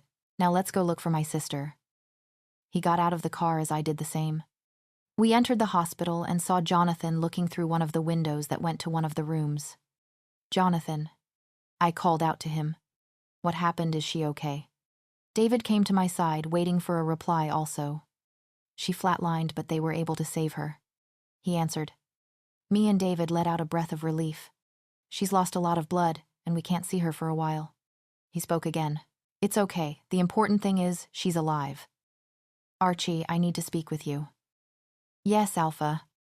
Me and Johnathan walked away from the window. What's wrong? I asked. I saw her text messages on her phone. Yeah, so the new Alpha of the blood pack has developed an obsession with her. Are you sure? He nodded. He's been sending her love poems and flirting with her over text. He was also at the dance before those thugs attacked us. Well, what do? I need you to go send out a spy into their pack. That pack has taken way too much from me. They are not getting my mate too. He growled. I'm on it. I walked over to David, who was watching Rosie from the window. David, I need to go do some pack business. I'll be back. Do you have to leave? He asked. I nodded. We think we might know who was behind the attack. I pecked his lips. Call me when she wakes up. He nodded at me before I left the pack hospital. Everything was dark. I tried opening my eyes, but I couldn't. I could barely move. Come on, Rosie. It's not that hard. All you have to do is open your eyes. I tried opening my eyes once more, but I didn't have the energy. Soon I began hearing two voices talking. I focused all of my energy on listening to their conversation. What do you mean she's been like this before? A voice growled. Probably Johnathan. What is he doing here? It's not my place to tell you. This sounded like David. She'll tell you when she's ready. She doesn't like me. She doesn't trust me, and that hurts me. She won't tell me anything. Then why are you so rude to her? She told me how you guys range insults. You called her a jerk. I know. She's so hard-headed and stubborn it makes me want to get even. That's not how you get a girl to like you. Huh, it's true, but it's confusing. Are they talking about me? I know it's not. Jonathan's voice spoke. I can't help it. She gets me so mad, but at the same time I want her to be mine. Ace is stubborn. She will not forgive your words so easily, but you have to learn to be patient with her. I learned that the hard way. Well, at least I know that they are talking about me. What do you mean? Johnathan asked. Like I said. It's not my place to tell. I'm going to get her food for when she wakes up. Don't hurt her. Food. You know I wouldn't hurt her. I heard a door open and close as everything went quiet. You really know how to push me over the edge. I heard Jonathan's voice. You intrigue me, yet you get on my nerves. Well, that does sound like me. Why can't I just have a normal life? Now, for some reason, I wanted to wake up. I collected all my energy and forced my eyes open. A bright light blinded me, causing me to shut my eyes again. Ace, are you awake? I heard Johnathan ask. I groaned. The light. My voice was dry and hoarse. I opened my eyes slightly. Johnathan had dimmed the lights in the hospital room. Wait, hospital room. Where am I? I asked while trying to get up. I groaned when a large pain erupted in my shoulder. Calm down, Cupcake. You'll pull your stitches. He gently pushed me down back on the bed. Stitches? I asked with my throat still dry. Johnathan handed me a bottle of water. I gladly accepted it and drank the whole bottle. How are you feeling? He asked while taking a seat next to the hospital bed. I feel like I just opened Christmas presents, I said sarcastically. How do you think I'm feeling? Sorry, I asked. Why am I here? I asked, at my attire. I was still in my dress, but it was covered in my dark crimson liquid. Nothing goes with a dress more than a girl's best friend. Blood. I mumbled to myself. Relaxed, you can wash it off. Johnathan spoke. Blood is thicker than water. Guinness. I fake smiled. Right. I knew that. He mumbled while looking down at the ground. Where's my phone? I asked. I need to text my so-called admirer. It's on the table next to you. He pointed to it. I grabbed it looked at my screen. 2 text messages. Darling, I'm sorry for hurting you like that. The guy who shot you will not go unpunished. Secret admirer. You will pay for putting me in the hospital. I don't care who you are. You're a dead man. Me. I went to the other text message and my mood changed. You think just because you got shot, you're special. Think again. You probably just set this whole thing up for attention. This is your last warning, Rosie. Back off or your secret will be no more. Unknown. Think what you want. I don't care. Me. I did care, though. But there's no reason for this person to know that. Did I already mention that? Who are you texting? I heard Johnathan ask beside me. My brother. I lied. He left his phone here. He pointed to another table where David's phone was laying. Well, you should have told me that before I texted him. The door opened before he could respond to my snarky reply. David. I was about to get up, but immediately sat myself back down again when I remembered my injury. Calm down. Ace. He winked when he used my fake name. I brought you food. I had noticed the fast food bag he had in his hands. Gimme, gimme, gimme, I reached for the food with my good arm. He placed the food next to me. I took out the burger and moaned when I took a bite. I'm going to call Archie to see if he's coming back yet. Johnathan left the room. What's with him? I asked. He looked like he was trying to control something. I have no idea, David answered. So when am I able to leave? I hate staying in hospitals too long. I think it's best if you stay here for 2 weeks. 2 weeks I went to sit myself up, but David pushed me back down. You're going to pull your stitches, he said. Better that than staying here for 2 weeks. Why are you so stubborn? What am I supposed to do for 2 weeks? I asked. The most time I've spent in the hospital was 4 days. All right, fine. We'll compromise. A week. A day. 5 days. Half a day. I smiled. 5 days, he said sternly. I groaned. Fine. I knock at the door, cut our conversation short. Archie walked in with clothes in his hand. Glad to see you're looking better. Archie placed the clothes at the end of the bed. Where's Johnathan? Didn't he call you? I asked. Are you worried about him? He smirked. No. Just curious. He chuckled. He had to take care of some things. Oh. Okay. How are you feeling? He asked. Tired. I'm stuck here for 5 days. It's what's best. If you say so. I mumbled. David, did you tell my mom about what happened? Yeah. She said, come home in one piece or don't come home at all. David answered, mimicking my mom's voice. Well, the bright side is that I won't get to see her for 5 days. I smiled. Don't worry, Rosie. Archie spoke. We won't let you die of boredom. I'm so bored, she complained for the millionth time today. Archie pointed out. Well, do you want to switch lives? I sassed. He glared at me. I'm going for a walk. Take me with you. My face lit up. No, he said before leaving my hospital room. Killjoy. I muttered. I heard that. I heard his voice yell. How on earth did he hear me? Today is my last day in the hospital, but David hasn't come to pick me up yet. He's probably talking to his dad or something, but I'm not sure. Johnathan has barely come to see me. I'm usually not bothered by him, but this time it hurts. Okay, never mind, that's weird and creepy. I can't stay here another minute. I got up from the hospital bed and went to the bathroom to change. I didn't need to be connected to the heart monitor, so it was easy to leave my room if Archie or David were dead asleep. After I got changed, I exited my room and began walking towards the food court in the hospital. I was about to turn the corner until I bumped into someone's chest. Watch where you're going, I scolded at the person. And here I thought we were getting along. The person mumbled. I looked up and saw Johnathan with ketchup fries all over his shirt. Oops. Ace, what are you doing outside your room? You're supposed to be resting. He spoke. Johnathan, what are you doing with those fries all over your chest? Those are for eating. I shot back. Don't be smart, I was bringing these for you. Now what are you doing outside your room? I was bored and David hasn't come to pick me up yet. Doesn't matter. You should be in bed. Resting. I've been resting for the past 5 days. At least me walk back to my room instead of pushing me in a wheelchair. All right, if you are in your room by the time I wash off all this ketchup, then I'll check you out of the hospital. Really, my face lit up. Yes. Now go to your room. Thank you, I went to hug him until I remembered the ketchup stains. I'll hug you later. I didn't wait for a reply. I made my way back to my room. I laid down in the hospital bed and waited. I guess Johnathan took longer than I thought because before I knew it, I was asleep. Dream, everything was dark. Pitch black. I couldn't see anything. Hello, I called out to anyone that could hear me. Why do we do that? It's not like we expect anyone to answer. Hello. A feminine voice greeted. I jumped back and looked in the direction of the voice. There was a woman. Pale blonde hair. Icy blue eyes, and she was wearing an icy blue dress that was kinda like Elsa from Disney. Cute. How the hell are you and where am I? I asked her. She chuckled. What's so funny? I asked. Nothing. You just remind me of someone, she spoke. Who you'll find out soon enough. Rosie.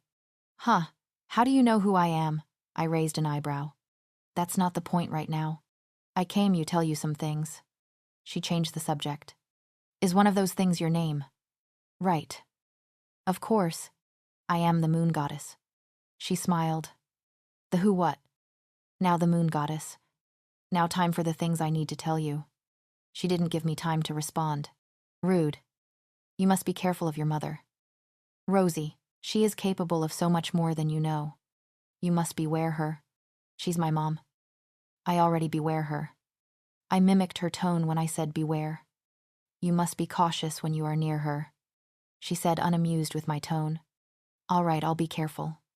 The other thing is you can't keep hiding your connection with Johnathan. What lady? You are making no sense. You and him have a special connection. Don't fight it. He cares for you. No, he doesn't. He's taken pity on me because I got shot. Trust me, he does care for you. You cannot fight your connection with him. Nor can you destroy it. It will only grow stronger. All right, fine.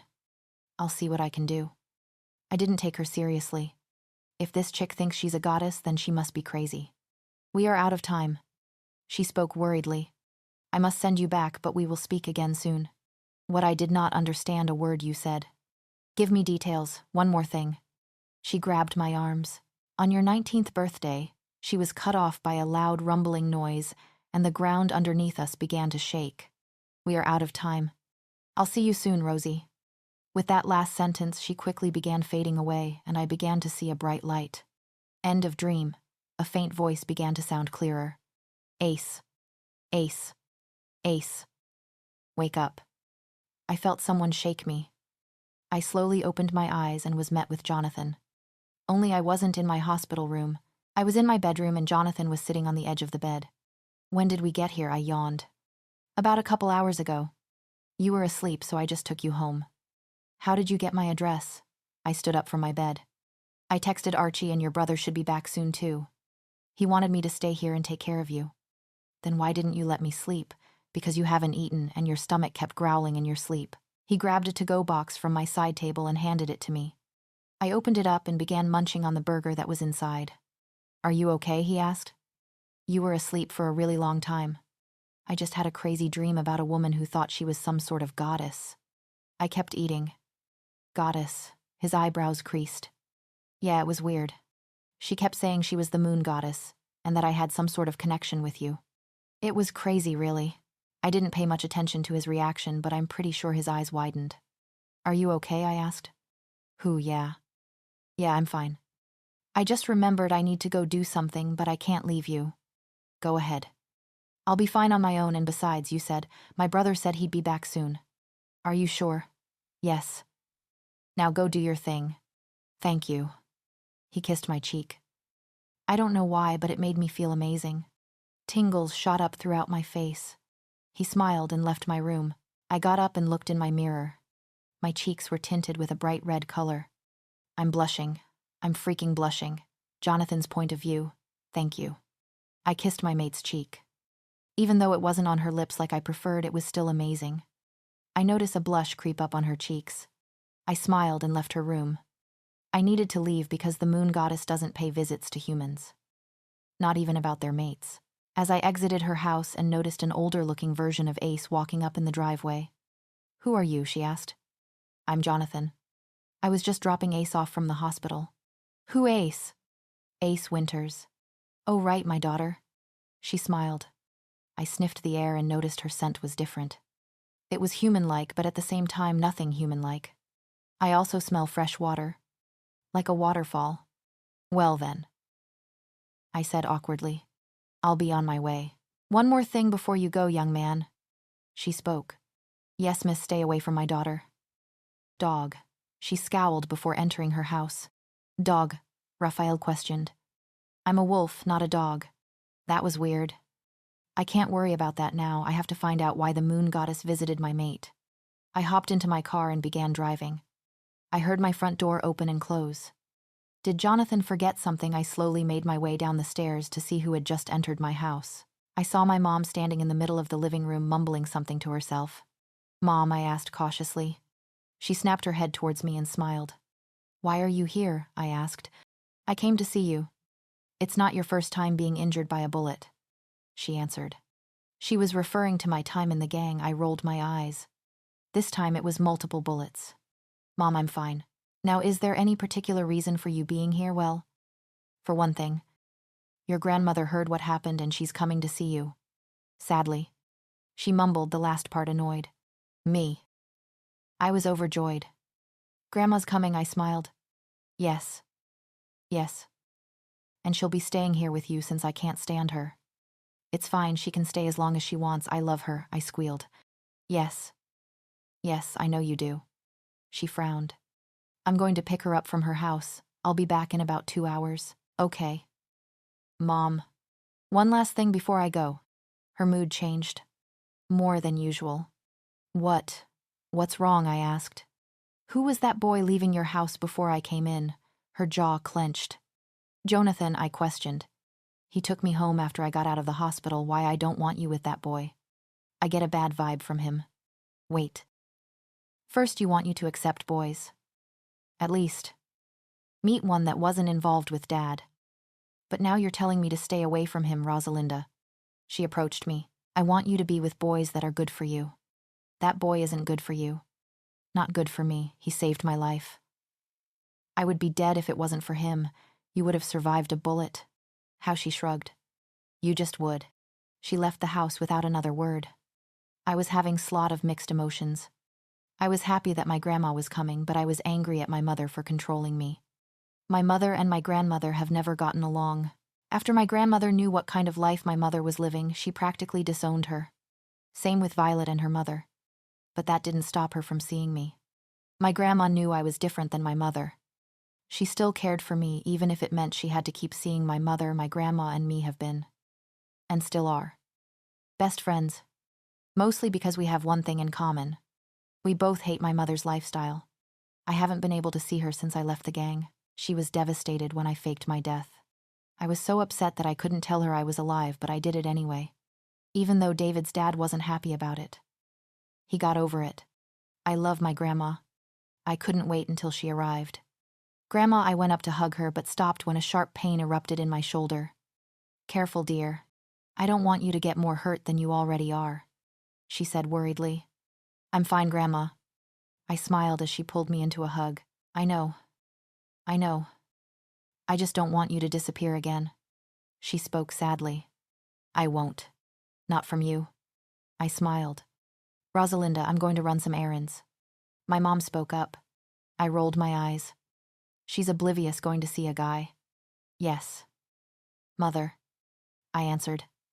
I heard my front door open, a close as Violet walked in. Grandma, she squeezed as she hugged her. Violet has this weird fantasy that she's our grandma's favorite, but in reality, Grandma can't stand her. Violet. You're here. Grandma forces out with a fake smile as she was forced to hug her back. Why didn't you tell me you were coming? Are you going to be staying with me and my mom? Violet smiled. Grandma shook her head. I'll be staying with Rosie. Actually. Violet pooted. But you always stay with her. What about me now, sweetie? It's not that I don't love you. You know I don't have the best relationship with your mom, Grandma pointed out. And besides, Rosie's injured. So Violet glared at me. So, you know, my famous soup recipes always heal an injured person. Grandma came by my side. But when I broke my leg 2 years ago, you didn't visit me. Violet whined. But at that time, I was living further away than I am now. But, Violet stuttered until I cut her off. Why are you still here? Get out of my house. Stripper. I raised my voice to catch her attention.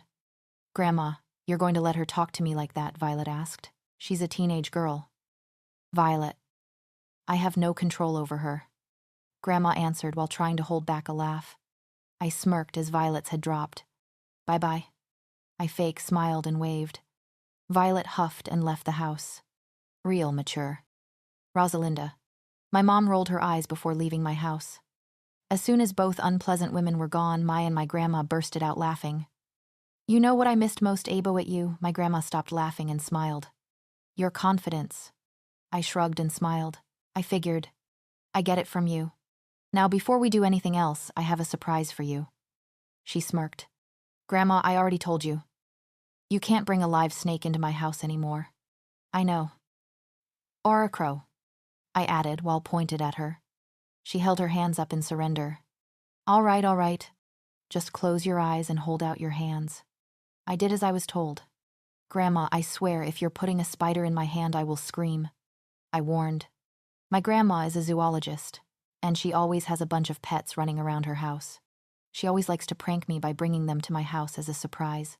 Last time she did, a crow nearly made a nest in Violet's hair. I felt something cold against my hands. I opened my eyes and there was a necklace. It had a stone, dark blue with a purple shine to it and a silver-colored chain. The stone was being held in place by silver-colored wire. Grandma. It's beautiful. I gasped.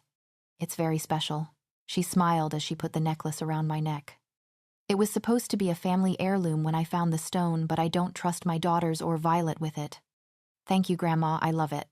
I hugged her. What kind of stone is this? It's a very rare protection stone. I don't need protection. I handle myself. I know. I just wanted to be sure. I looked down at the necklace and smiled. Now what's this about a boy that was here earlier? She smiled. His name is Johnathan Wright. What today was the day I had to go back to school. My wound healed a lot faster than before. It had been about 2 weeks and my stitches were gone on the 4th day. I've always been a fast healer, but never this fast. My shoulder wasn't hurting anymore and I was able to move it around a lot more now. Johnathan and Archie have called to check up on me, but they haven't come to visit me. They said they're busy, so they haven't met my grandma yet, which I think is a good thing. I also explained who Johnathan was to my grandma. Of course. She didn't believe me when I said he was just a friend.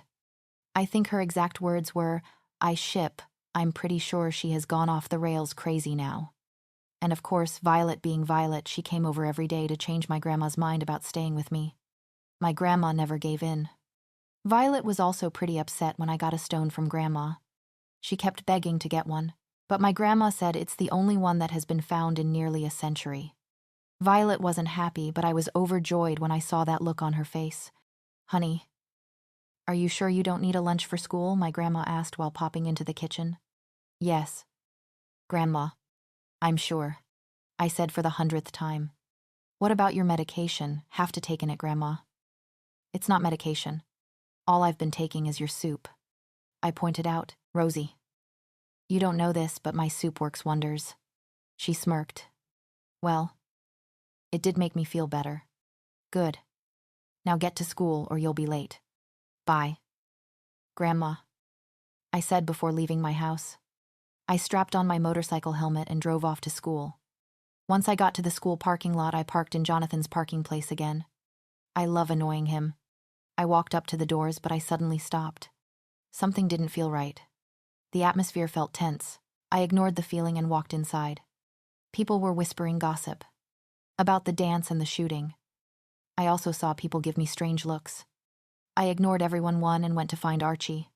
Or he found me. I saw him running towards me from the other side of the hall. Once he reached me, he looked panicked. You have to come with me, quick, he said. Why? What's wrong? I asked. Just come with me.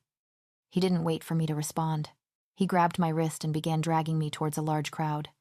In the center of the crowd were Josie and her minions. And Violet. Josie looked at me and smirked. And the liar finally arrives. What are you yapping about this time? Yennefer snapped. You lied to everybody. Violet answered for her. What? I asked. Gather around, everyone, Josie yelled, for a bigger crowd to arrive. I could see Johnathan out of the corner of my eye, watching with caution. Attention, everyone, Josie yelled at the crowd. You know Ace Winters, but you don't know who she is for real. The crowd began whispering and recording on their phones as I began growing angry. What do you mean? Someone in the crowd yelled. Josie. I snarled at her. You don't know what you're doing. Yes. I do. I'm exposing you. She smirked. You don't know what will start if you do this. I warned. She hummed, not being bothered by my warning. Ace Winters is not who she says she is. Josie turned back to the crowd. Ace Winters is actually Rosalinda Ryder. The crowd gasped as she continued. Poor Rosalinda changed her identity when she came to this school and changed her look. Why, you may ask? Because her mother sleeps around, making her the spawn of a terrible person, Ace. Johnathan approached me with a glare. Don't tell me it's true. My eyes met his. It is. He growled and shoved me. You lied to me. Who are you to judge me? I shoved him back. You kept your true identity a secret, and for what? He growled. I can't tell you. She's just hiding the fact that she's disrespectful. Josie cut in. Look who's talking. I shot back. I went to go hit her, but Archie held me back. Rosalinda. Johnathan growled. What's that thing around your neck? He pointed to the stone my grandma gave me. I grabbed the stone in my hands and didn't reply. So, no, you won't tell me what that is either, he snarled. I don't need to tell you anything, I said lowly before beginning to walking down the hallway. You're nothing but a worthless person, Johnathan bellowed, making me stop in my tracks. Out of all the things he has said to me, that one sentence pushed me over the edge. I turned around and glared. I clenched my fist and stalked towards him. He looked confused and unaware what I was doing until I punched his jaw with all my might. He fell to the floor, holding his bleeding jaw and groaning. I turned around and walked away. I'm not a loose person, I yelled before kicking down the doors and exiting the school. Rosie, I turned around and saw Archie. It's not safe for you to be near me anymore, Archie. The rogue wolf gang will be coming after everyone close to me. I said, I don't care, I'm not going to leave you alone. I kept walking towards my motorcycle. On the seat and helmet was the word liar in bright red spray paint. I kicked it out of anger and let it fall to the ground with a thud. Stop, Rosie, Archie yelled. Archie, stay away from me. I'm dangerous. You will get killed because of me. No. I won't. Please. I need to think for a little bit. All right. I gave him a hug before walking towards my house. My knuckles were throbbing from punching Johnathan. Johnathan. His words hurt. I've had lots of people call me names and they would always end up bleeding. But for some reason, Jonathan's words made my heart ache. I soon arrived back home. I entered, and the house was silent. Grandma, I called out. No answer. She must have gone out. I took out a piece of paper and pen. Grandma, my identity was exposed today. It would be better if you would go back home. I have to go talk to Jack, but I'll be fine. Just get yourself as far away from me as possible. And if you see David, let him know I'll be seeing his father. Rosie, I left the note on the fridge. I opened the fridge and grabbed a bottle of alcohol. I went upstairs and changes into gray skinny jeans. A gray t-shirt. Black combat boots and a gray jacket. I tied my hair into a ponytail and put on my jacket. I left my jacket unzipped and pulled the hood over my head. I placed the bottle of alcohol in the inside pocket after taking a sip of it. I looked down at the stone around my neck. I didn't want to lose it, so I put it in my other inside pocket and zipped it up. I left the house and began walking. I know I was supposed to go see Jack, but I couldn't stop drinking. I started walking into random streets. I guess I was walking for a while since it was getting dark. Really dark. And it began to rain. Great. I soon found myself in a dark alleyway. I don't even care. I took another swing from my almost empty alcohol bottle. A black SUV with tinted windows pulled up in front of me. To my surprise, Johnathan exited the back seat of the van and looked at me with sorrow in his eyes. Rosie, come with me. I'm sorry about what I said. He spoke. No thanks. I'm perfectly happy here. I slurred my words. I took another swing from my bottle until Johnathan snatched it out of my hands. Hey, that's mine, I whined. Please come with me. Rosie, you'll get sick if you stay out here. That's a myth. I pointed out. I can stay out here as long as I want. Even though I'm really tired, I stretched my body out and almost lost my balance until Johnathan wrapped his arm around my waist, stopping me from falling. Please, Cupcake, he begged. Maybe it was because I was cold or the fact that I was drunk, but something came over me. I got in the van. Johnathan climbed in next to me and laid my head on his lap. Your words really hurt me. I yawned. I know. I'm sorry. He pecked my forehead. The thing is, I got involved with really bad people. Really bad. And they hurt me. I yawned again. Shh. Just try and get some sleep, Cupcake. I did as I was told and soon drifted off to sleep. My head was pounding from my hangover. I opened my eyes and instantly realized that I was in Jonathan's room. Why is it that I somehow wake up more often in his room than I do in my room? I was about to get out of bed until the door opened, revealing Johnathan. You're awake, he said. No kidding. Hey, don't get sassy with me. If I hadn't brought you here, you would have woken up in some stranger's bed. I detected a hint of jealousy in his voice, but I ignored it. Well, why didn't you just take me? I realized that I didn't have my jacket on. And my stone is in my jacket. Where's my jacket? On the side table next to you, he said in a duh tone. I looked over and saw my jacket was neatly folded. I grabbed it and unfolded it.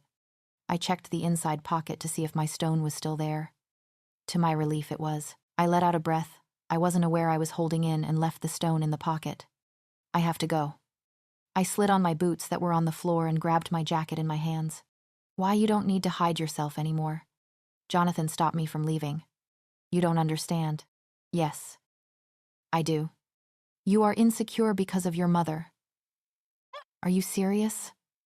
I narrowed my eyes at him. Well, I just thought. You thought wrong. If people want to compare me to my mother, that's their problem. What I care about is my family dead, what you wouldn't understand. Now, if you excuse me, I need to go find Josie. She's downstairs, boo. She is, I felt my anger rise. I pushed past Johnathan and walked down into the living room. She was sitting on the couch filing her nails. I placed my jacket on the coffee table. I grabbed her by the collar of her dress and slammed her into the wall. You insane person, do you have any idea what you have done? I yelled in her face. She looked scared but tried to mask it. Yeah, I exposed a liar. Rosie, let her go, I heard Johnathan behind me. I can't, this person put my family in danger, I yelled without letting her go. What are you talking about? Josie shrieked. I threw her into the couch roughly and turned on the TV to the news channel. In other news, the daughter of Haley Ryder, Rosalinda Ryder, is now reported alive and well. She was spotted in a local high school in disguise, black hair with a blue streak and blue contacts. If anyone sees her, please report her to the local police station. The news anchor spoke. That's what I'm talking about, I pointed to the T. V. So now you're a criminal. Josie crossed her arms over her chest.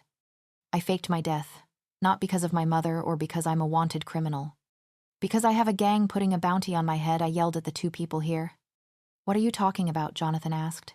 I was in my stepfather's gang, and I killed our rival gang's leader, and now they want my head on a platter. What more do I have to explain to you? She's lying, Josie intervened, then turned to Johnathan. Boo Bear, don't you see she's trying to manipulate you into her web of lies?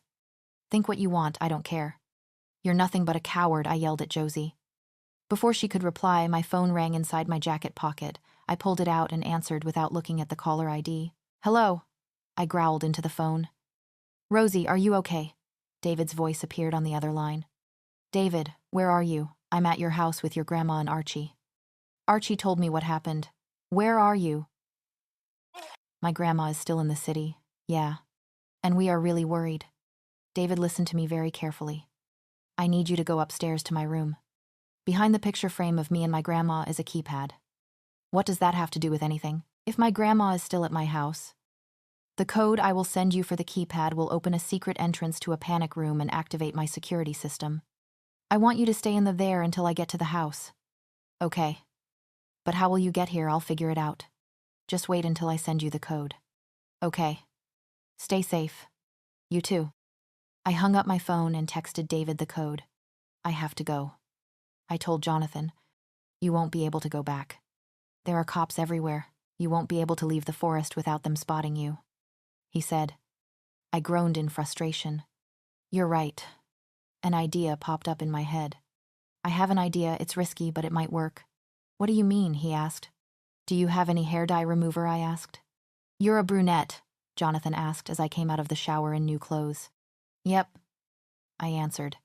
I had washed off all my hair dye, and I didn't have my colored contacts in. I was Rosalinda Ryder again.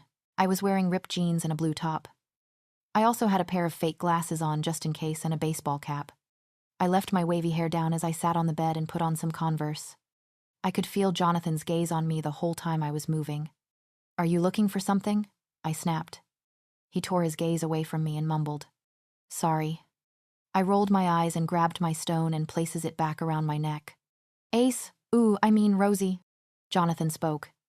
Where did you get that stone? It's none of your business. Just tell me where you got it from. A person. Specifically what person? Too late, I already answered your last question. You get one per year. Come on, Rosie, it's important that you tell me where you got that necklace. Why? Why is it so important that you had to find me in my drunk state and take me to your house? That is not the reason I brought you here. Of course it was. Otherwise, you would have taken me back to my house. Rosie, that's not true. Whatever. I have to get home. I grabbed my stuff and began heading down the stairs. Before I could leave the house, Johnathan stopped me. If I get you home safely, you will tell me where you got that stone. Deal, he asked. I sighed. Deal. We both got into his car and drove off. Me and Johnathan got into his car and began driving to my house. We have to drive slow, otherwise we'd look suspicious. Rosie. There's a cop. Try and hide your face. Johnathan spoke. There was a cop car to our right. I turned my head towards Johnathan to make it look like I was talking to him. He made a turn away from the cop. Okay. He's out of sight. Rosie, he assured. I turned my attention back to the road in front of us. I don't know why, but the sound of him using my real name gave me butterflies. It was an odd feeling, and one thing is for certain, I didn't like that feeling. I guess I've always felt it when he was around. I didn't like it, but I couldn't help it. It's not like I like him or anything, but it just makes me feel so weird. Okay. We're here. He interrupted my train of thought. I looked up and saw that the security system was still up and running. The cameras were moving and all the windows were sealed with bulletproof titanium along with the doors. Super expensive, but worth it. It doesn't look like anyone tried to get in. Johnathan pointed out. That's a good sign, I said as I got out of his car. Stay here. No way. He got out of the car. As soon as we find out that your family is okay, then you've got explaining to do about that stone. I rolled my eyes. Fine. I went up to the door and lifted up the cover to the keypad next to the heavily armored door. I made sure I blocked Johnathan's view from the keypad. I don't trust him just yet. I entered the code and the door disarmed. I opened the door slowly and entered my house. Johnathan entered after me and closed the door. The house was quiet and the only sound was the sound of the door armoring up again. Only step where I step. I told Johnathan, I may have entered the code, the traps are still active. Why? He asked. The only way to turn it completely off is if I get to the main computer in the office upstairs and enter a different code. I explained. You really went all out. I shrugged. I had to. Now only step where I step. He nodded as I began walking. I watched my step carefully to the staircase. I heard the sound of a tile moving. I quickly turned around and saw that Johnathan had stepped on one of the traps. The picture frames on the wall began shooting arrows. Johnathan dodged all of them except one was heading towards his face. Luckily, I caught it in midair just an inch away from his face. I told you to be careful, I sneered as I dropped the arrow. I didn't realize you would make ancient temple traps, he shot back. I rolled my eyes. Stay close. I'm pretty sure I heard him mutter gladly, but I ignored it. Johnathan got really close to me. So close I could feel his breath on my neck. We went up the stairs and kept walking until I froze.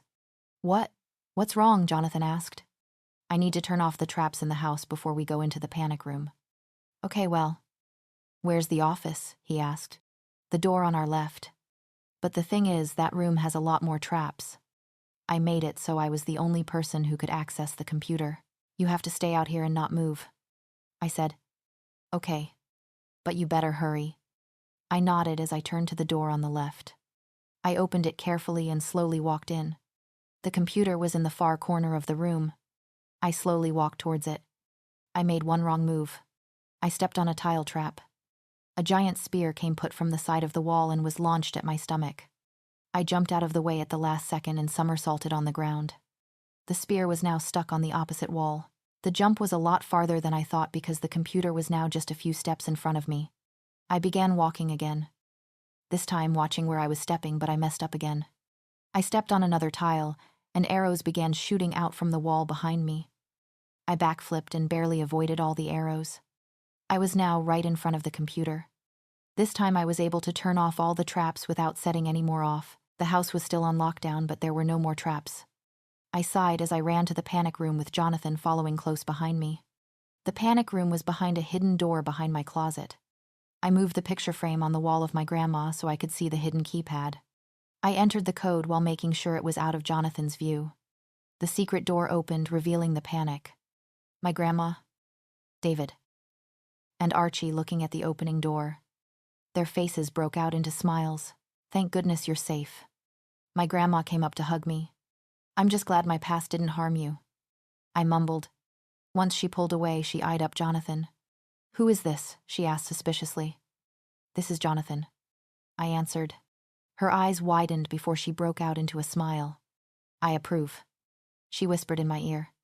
I'm guessing Johnathan hears her since his face broke out into a smirk. I glared at him and turned to David. We have to go see your dad, I said. I know, but he's in Europe for another month, David answered. I groaned in frustration. Then we have to leave town. No, Johnathan said really quick. Why do you have to leave? There's cops and gangs after me. They'll get to me through my family and I'm not willing to risk it, I said. Well, Archie began. What Johnathan asked him. They could stay at the place. He hinted at something. Well, I guess, but what about the wildlife? Johnathan hinted back. I and David looked confused, but my grandma didn't look clueless for some reason. But we have guards, and it's in the woods, which means it's the perfect place. Johnathan sighed. All right, Rosie. So you know the house I live in, yes? I answered. But that place doesn't seem very secure. But, Archie butted in, we have guards, guarding the place every night. And high-tech locks. Who are you? I asked Johnathan. I could say the same to you, Cupcake. He smirked as David glared at him. I have plenty of guest bedrooms and guards. Johnathan spoke. I sighed and looked at my grandma and David. I have to go take care of the gang, David pointed out. My grandma shrugged. I'm okay with it. I turned back to Johnathan. All right. He smiled. Archie, take my grandma to the house. There is a backup car in my garage under a different name. The police won't pull you over. I tossed him the keys. Everyone else left the room except me and Johnathan. He grabbed my arm and turned serious. It's time to tell me where you got that stone. Cupcake. Now, are you telling me what to do? I narrowed my eyes at him. We had a deal. He growled. I know. And I am a woman of my word, but don't think I forgot why you said to me when you found out who I was. His expression seemed to soften, but you could barely see it. I can handle insults. I spat. But nothing makes me more angry than being compared to my mother, a loose person I mess, he stuttered. It was barely audible. I rolled my eyes. Whatever. I don't even understand why you want to know so badly. Because it's... He stopped mid-sentence. I rolled my eyes. I got it from my grandmother. Now would you please wait for me downstairs so I can pack? He didn't say anything. I appreciate everything you are doing for me, but right now I need to be alone. He stayed silent and left me alone in the room. I closed the door and began packing all the things I thought I would need in silence. Jonathan's point of view, I leaned my back against the wall. I closed my eyes and pinched the bridge of my nose. I screwed up any chance I had with her. I just had to let my anger control me. My wolf had stayed silent this whole time, but I could still feel him in the back of my mind, thinking, but he just won't talk. Are you going to just stand there a mope, or are you going to ask my granddaughter out? My voice pulled me out of my thoughts. I opened my eyes and saw Rosie's grandma with her arms crossed over her chest. She smelled just like Rosie's mom, like a waterfall. I glared. I thought you left. Where did that stone come from? She paused. That's not important. What's important is telling my granddaughter about your pack. I furrowed my eyebrows. How do you know what I am? I'll explain when the time is right. But for now, you need to fix your problems with my granddaughter, she said. But I don't know how. I growled in frustration. I ran my hands up and down my face. She grabbed my wrist and pulled my hands away from my face. Young man, you have to tell her about your kind, or she'll be more upset if she finds out on her own. How am I supposed to tell her I can turn into a beast? I asked. And how do you know about my kind? I've known about your kind longer than you think. And that stone is to protect Rosie. It brings protection, not harm, she said before leaving me alone.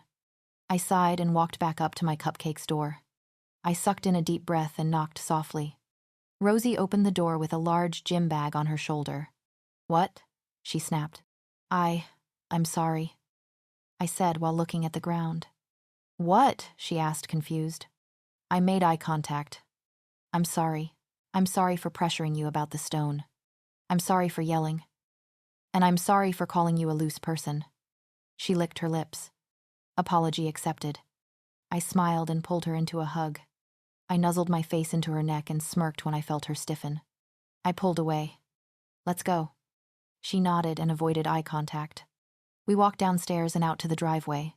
We got into my car and drove off into the pack house. We soon arrived.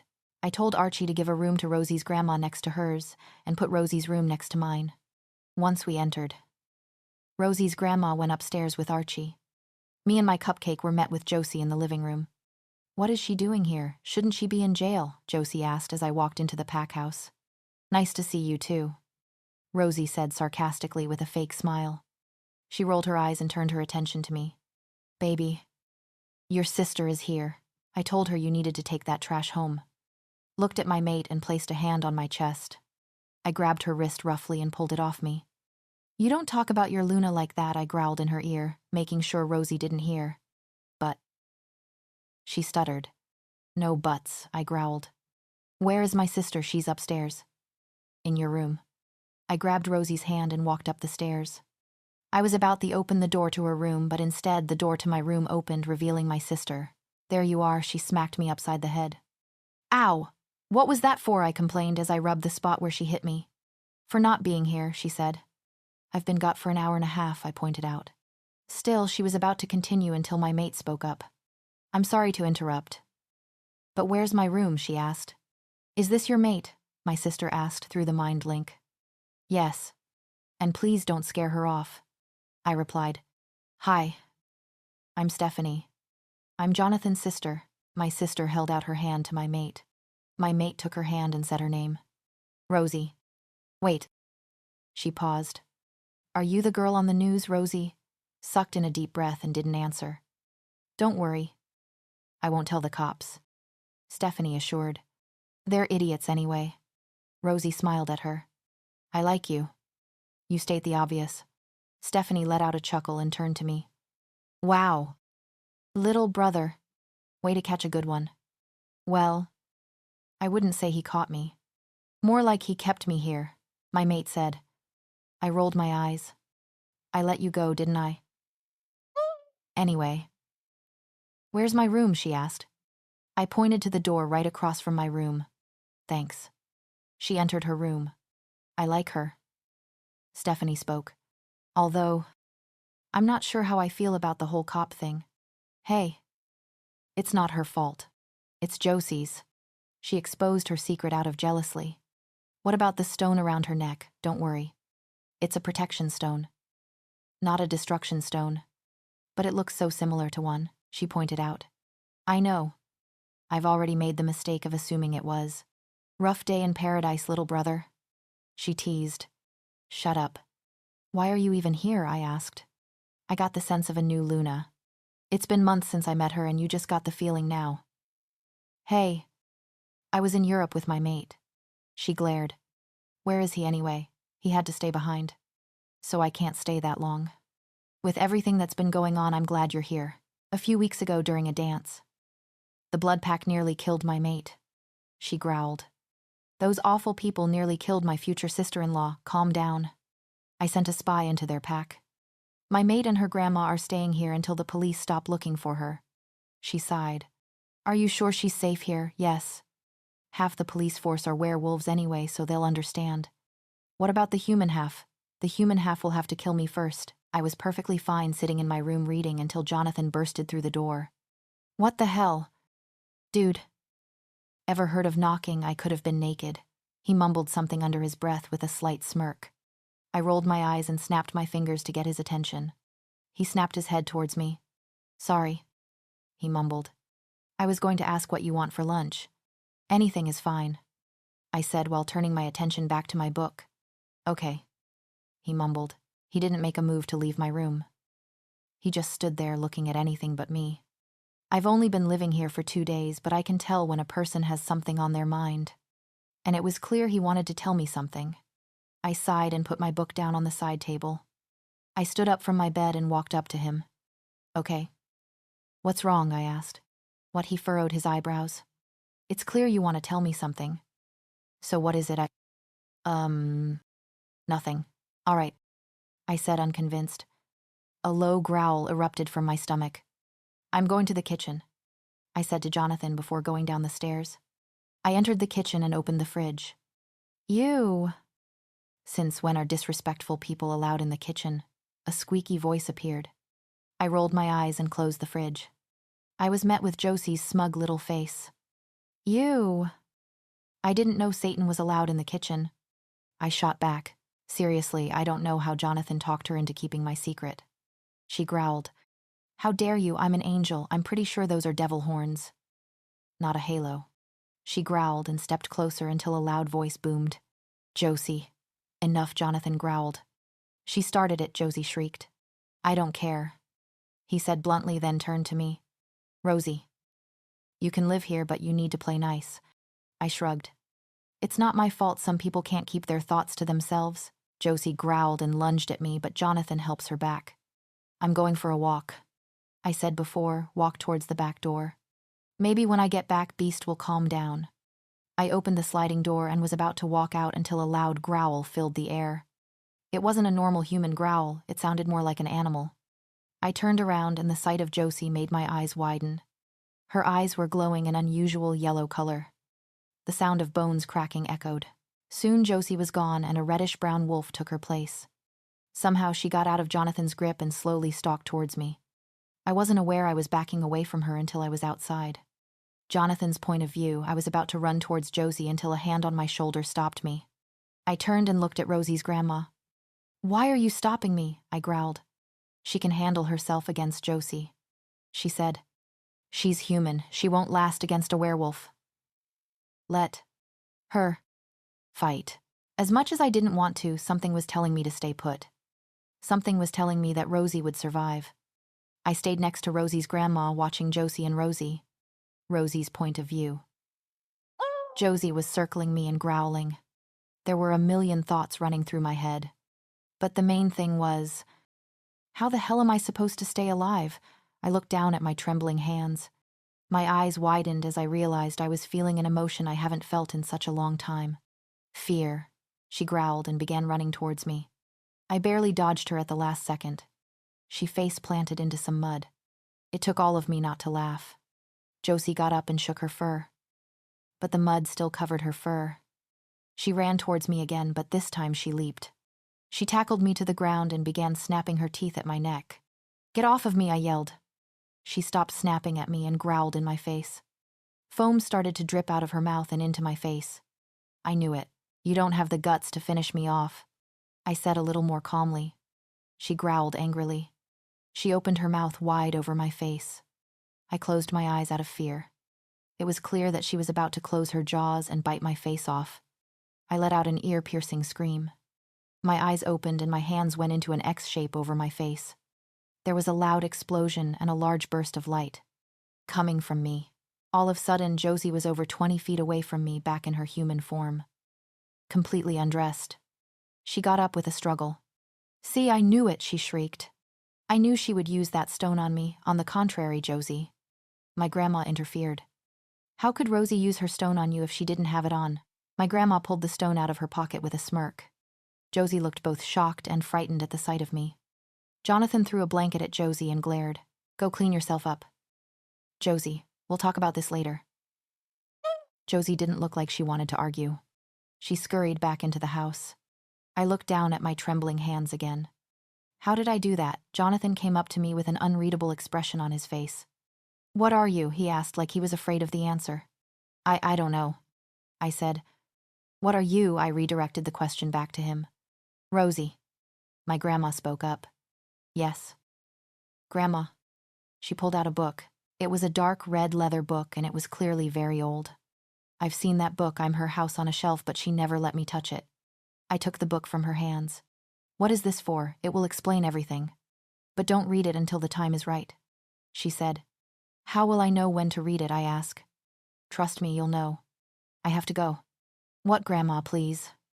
"I need you here. And I will be back soon. I have to go back to my house for some stuff." "Will you be back?" "Yes." "Of course. David will be here soon to take me back. But I promise I will be back. Okay."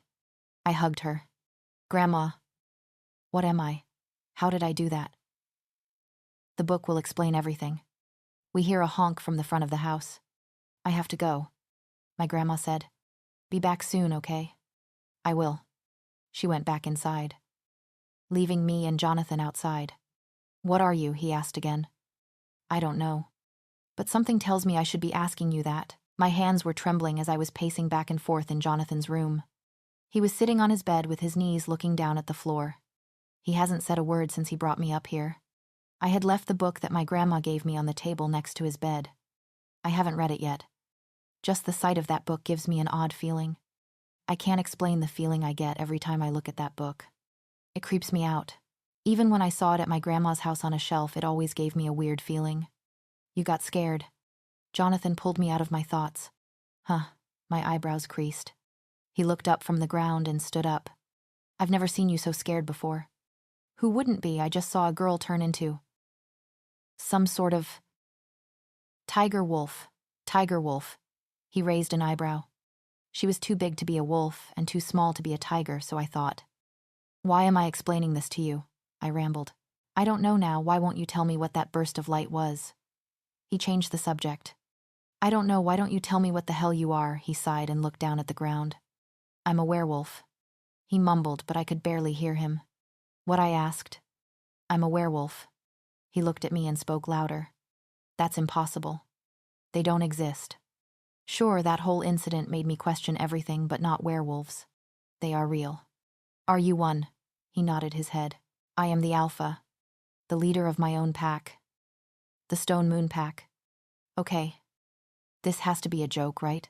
I denied everything he said. No. I promise you. It's true. I don't break my promises. That's... I looked down at the ground and back at him. Incredible. What he looked surprised by my words.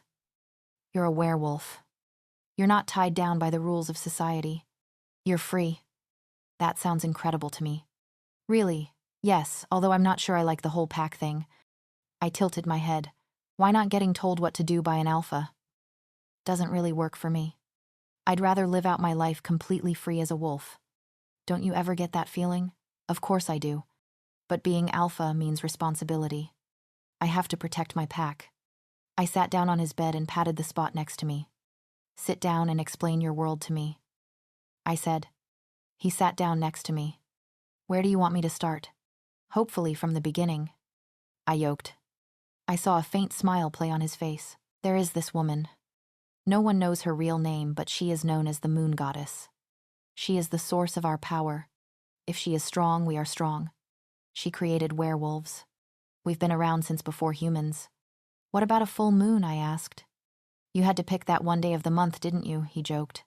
Yep.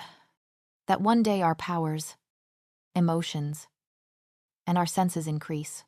More than usual. Werewolves are usually moody creatures, but the full moon is when it gets harder to control our wolf from doing what they want. It's rare, but there are times when the full moon gets too strong and our wolves get complete control for 24 hours. Once those hours are up, the human side of a werewolf has no memories of what they did or felt. Only their wolf does. And only the wolf can decide whether or not to tell the human side. Your wolf. Does he have a name? I asked. He nodded. Raphael is his name. What about senses? You know, strength and hearing, I asked. Yes, we are stronger than humans, and we do have higher senses than humans. Try walking into a bakery with a super nose. He chuckled while tapping his nose. I let out a small laugh with him. But there was one thing still on my mind. I guess I saved the best for last. What about mates? I have heard some stories about werewolves and their mates. The Moon Goddess gives them a partner to spend the rest of their life with. The idea of mates didn't sit right with me. I looked at Johnathan and he had seemed to stiffen at the mention of mates. No. We don't have mates, he answered. We get to choose who we love. I shrugged and mumbled. Must be nice. He narrowed his eyes at me. What do you mean? I sighed. I guess I should be completely honest. My mom was going to make me marry someone I barely know. I heard a low growl come from him, but I ignored it. Why? He asked. I don't know. She says that my independence is a phase I need to grow out of. And just to prove her point, she arranged a marriage with me and some snotty rich guy. Any ideas of why she wants you to marry him? I mean, out of all people, him? No. I looked down at my lap. She's always been controlling me. My whole life. Told me what do. How to do it. What to wear. I always dreamed about my wedding day. Who doesn't? Nobody compared to me. I always thought it's fine if my mother came, marry, divorce, and remarry. It's fine if she controls me. But my wedding day is my day. The one day she has no say in. The one day I'm going to pick the person that I love the most and spend the rest of my life with. The one person who will love me. For me? Not for what I have or who my mother is.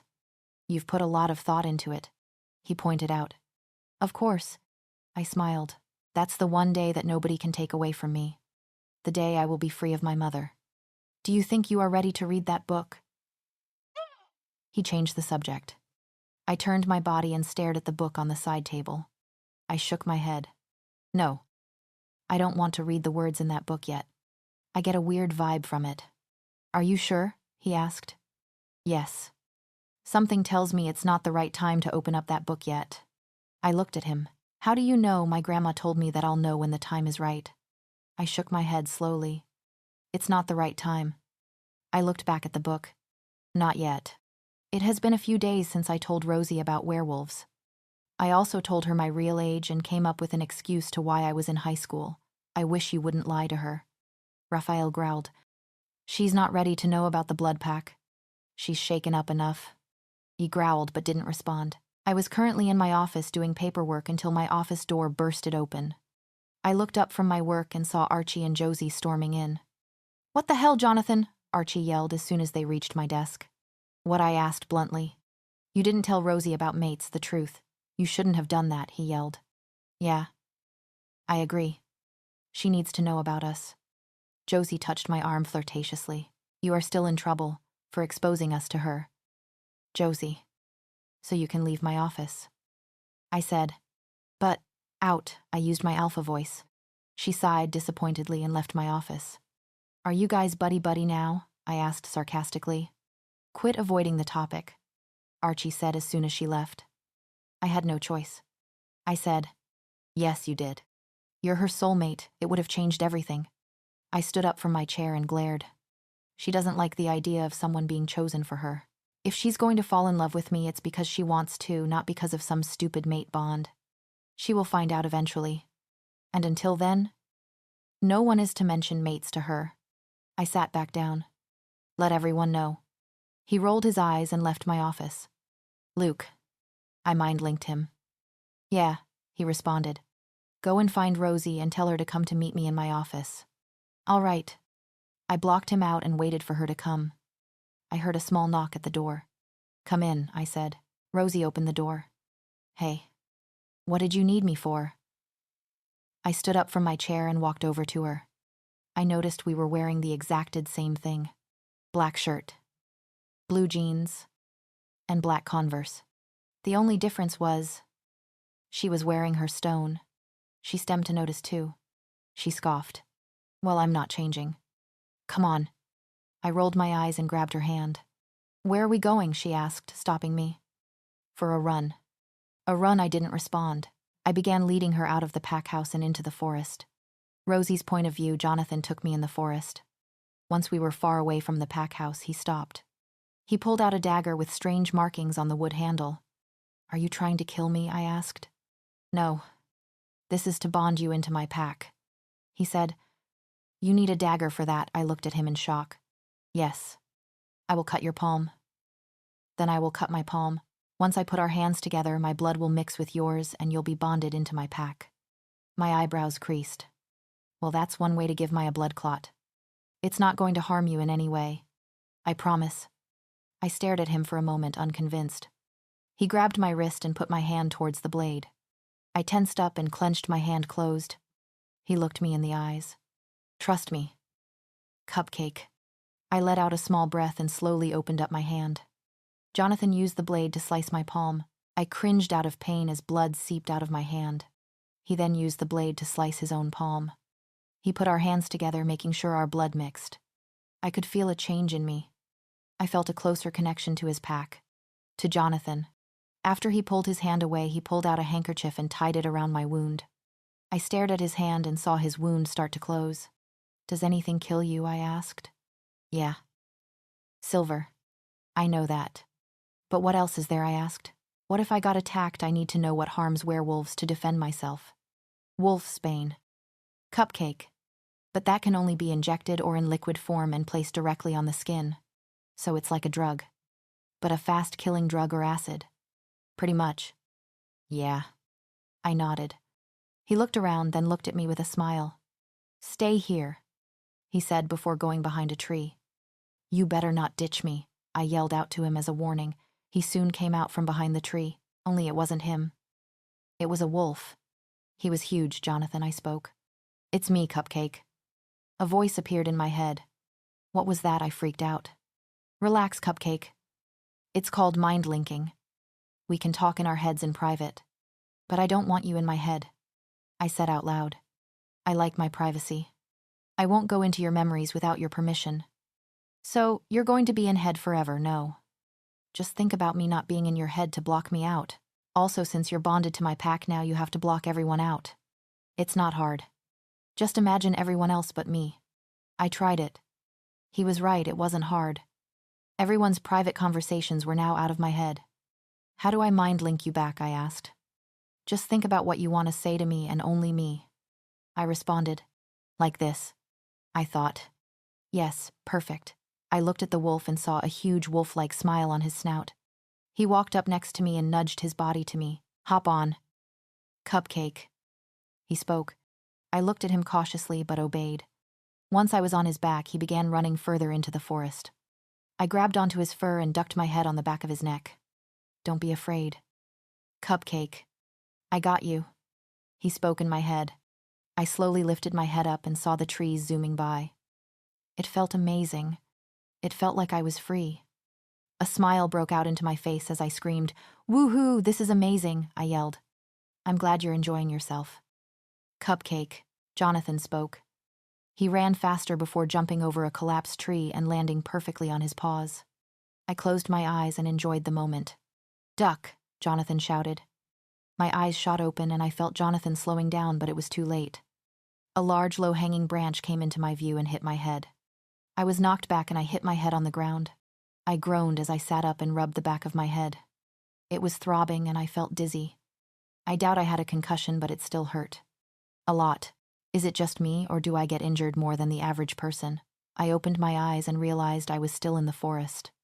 But it was dark. How long was I out? Johnathan, I called out to him but got no answer. He ditched me. What an unacceptable person. I stood up and dusted the dirt off my clothes. I need a shower. I looked around. Great. I don't remember where the pack house is, I said to myself. I sighed and began walking in a random direction. I stopped when I heard a faint growl, but not just any growl. Johnathan's growl. I ran towards the faint growl. As I got closer, I heard multiple growls at once. He's not alone. There were many with him. As I got closer to the sounds, I came up to a small clearing. There were multiple growls, and each were completely different. I hid behind a tree and peeked at the side of it. There were 8 different wolves surrounding one wolf in the middle. Johnathan. He was growling and snarling, but he seemed weak. I think they injected him with something.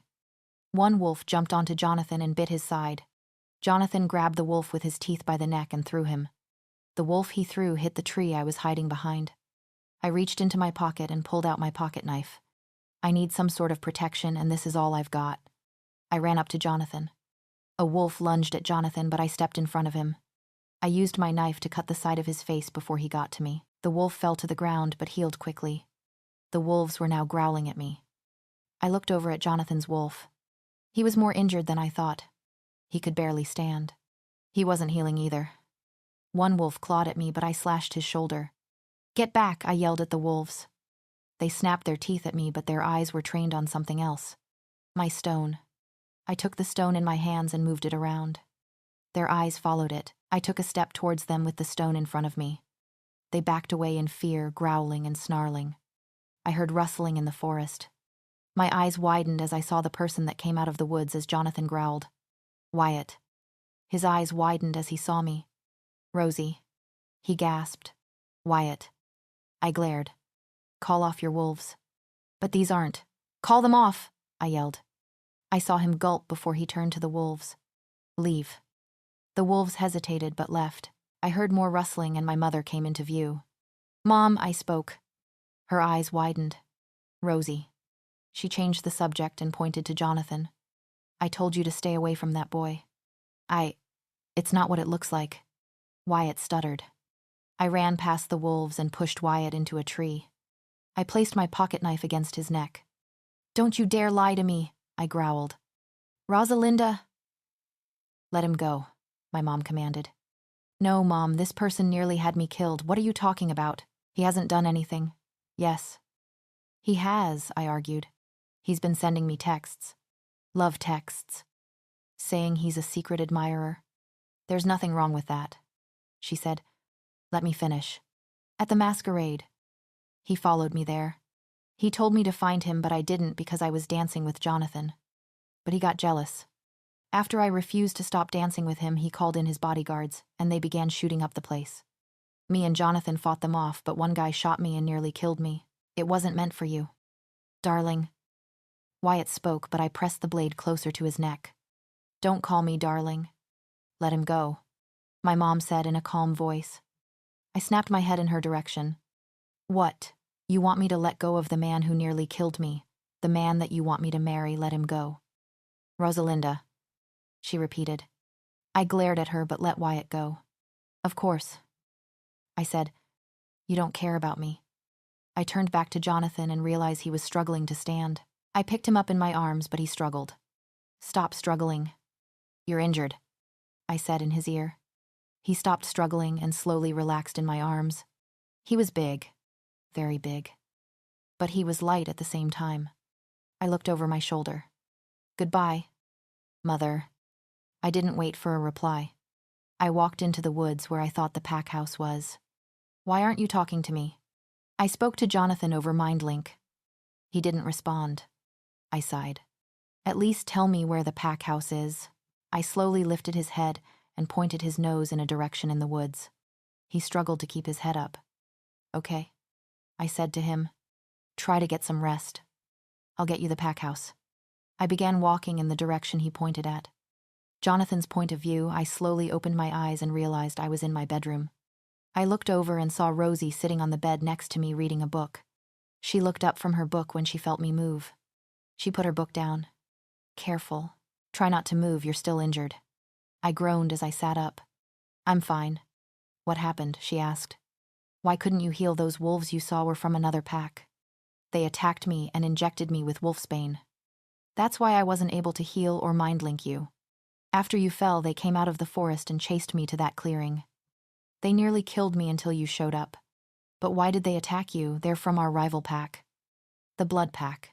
She sighed and looked down at her lap. Wyatt is the alpha of their pack. I continued. Her head snapped in my direction. My mom was arranging a marriage for us. Her eyes widened. I had to suppress a growl. The thought of my mate being with the person I hate most made my blood boil. Why, I growled out. She shrugged. I don't know. I don't think she knew about werewolves at the time. But why him? Of all people. Him. I gritted my teeth. I don't know. But I hate him. He thought I would just fall for him the moment I saw him, and he almost killed me at the dance. She scoffed. I will never love him. I couldn't help myself when I heard that last sentence. I grabbed her and pressed my lips onto hers. Mrs. Ryder, please, I didn't mean to. Wyatt kept apologizing, but I cut him off. Enough, I yelled and sat back down at my desk. What are you going to do to me? He asked with clear fear in his voice. Nothing, I answered simply. Nothing, he asked confused. I don't need to waste my energy on you. Especially when I had that deal with your father. Then what do you want me to do? I want you to train your warriors 10 times harder than you have ever done. Why? You ask too many questions. Wyatt. You will be punished for shooting my daughter, but for now I want you to get your warriors ready. I can't get them ready if I don't know what for. I sighed. That stone around my daughter's neck. It was given to her by my mother. I saw it. It was a destruction stone. Right, no. It's disguised as a destruction stone to scare mythical creatures. It's a protection stone. Which means, he waited for an explanation. Which means that if she has the stone, then she has the book. And that means that she'll find out what she is. Finally, you guessed something right. Now leave my office and tell my sister and niece to come in here. Yes. Mrs. It helps Erd. Ryder. Wyatt left my office and soon my sister. Hazel. And my niece Violet came into my office. Is there a reason you called us in here, sister? Hazel spoke. Rosie has the book. And that means she'll soon find out what she is. What we are. I don't know what I was doing, but one thing was clear. I loved it. Johnathan slammed his lips onto mine. It took me by complete surprise. After I recovered, I kissed back.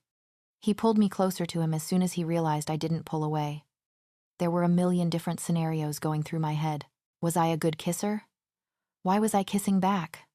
Why am I enjoying it so much? Did I lock the door? Just this one kiss gave me a million butterflies in my stomach. I wasn't used to being nervous, but I was still enjoying it so much. A million sparks erupted throughout my body from this one long kiss. I was running low on air, so I pulled away from him. He just stared at me. Was I that bad, I asked myself. He chuckled. You have no idea how long I've been waiting to kiss you, and you were amazing. Great. I said that out loud. I felt heat creep up onto my cheeks, and I turned away and hid my red face. He grabbed my face with both his hands. Don't hide your face. It's cute when you blush. He smirked. I slapped his arm. Don't call me cute. He chuckled before claiming my lips again. There was a knock at the door, and Johnathan pulled away from me. I heard a low growl come from him as I got up from the bed. I rolled my eyes and answered the door. It was Stephanie. She walked right past me and punched her brother's arm. Ow, he whined. What was that for? For scaring me, she yelled before punching his arm again. Do you know how scared I was? You don't just go into the woods alone without telling someone I wasn't alone. Rosie was with me. He pointed out. You don't need to be worried about me. I'm an alpha. Still, you're my baby brother. It's my job to be worried. Without saying another word, she grabbed my forearm and dragged me into the kitchen. Once we were in the kitchen, she grabbed a bunch of junk food from the shelves and placed them on the counter and began eating. I'm guessing you're a stress eater. I spoke. Yes, she admitted. You want some of this, do. I joined her and began munching on some chocolate chip brownies. Come on. She grabbed the junk food in her arms. Let's go watch a movie. I grabbed my brownies and followed her down one of the hallways. As we were walking, I bumped into a man and dropped one of my brownies. I quickly picked it up and looked at the man. Sorry. Sir? It's all right. Ma'am, he said. I got a good look at his face. He seemed familiar to me, which was odd since he looked about the same age as my mother.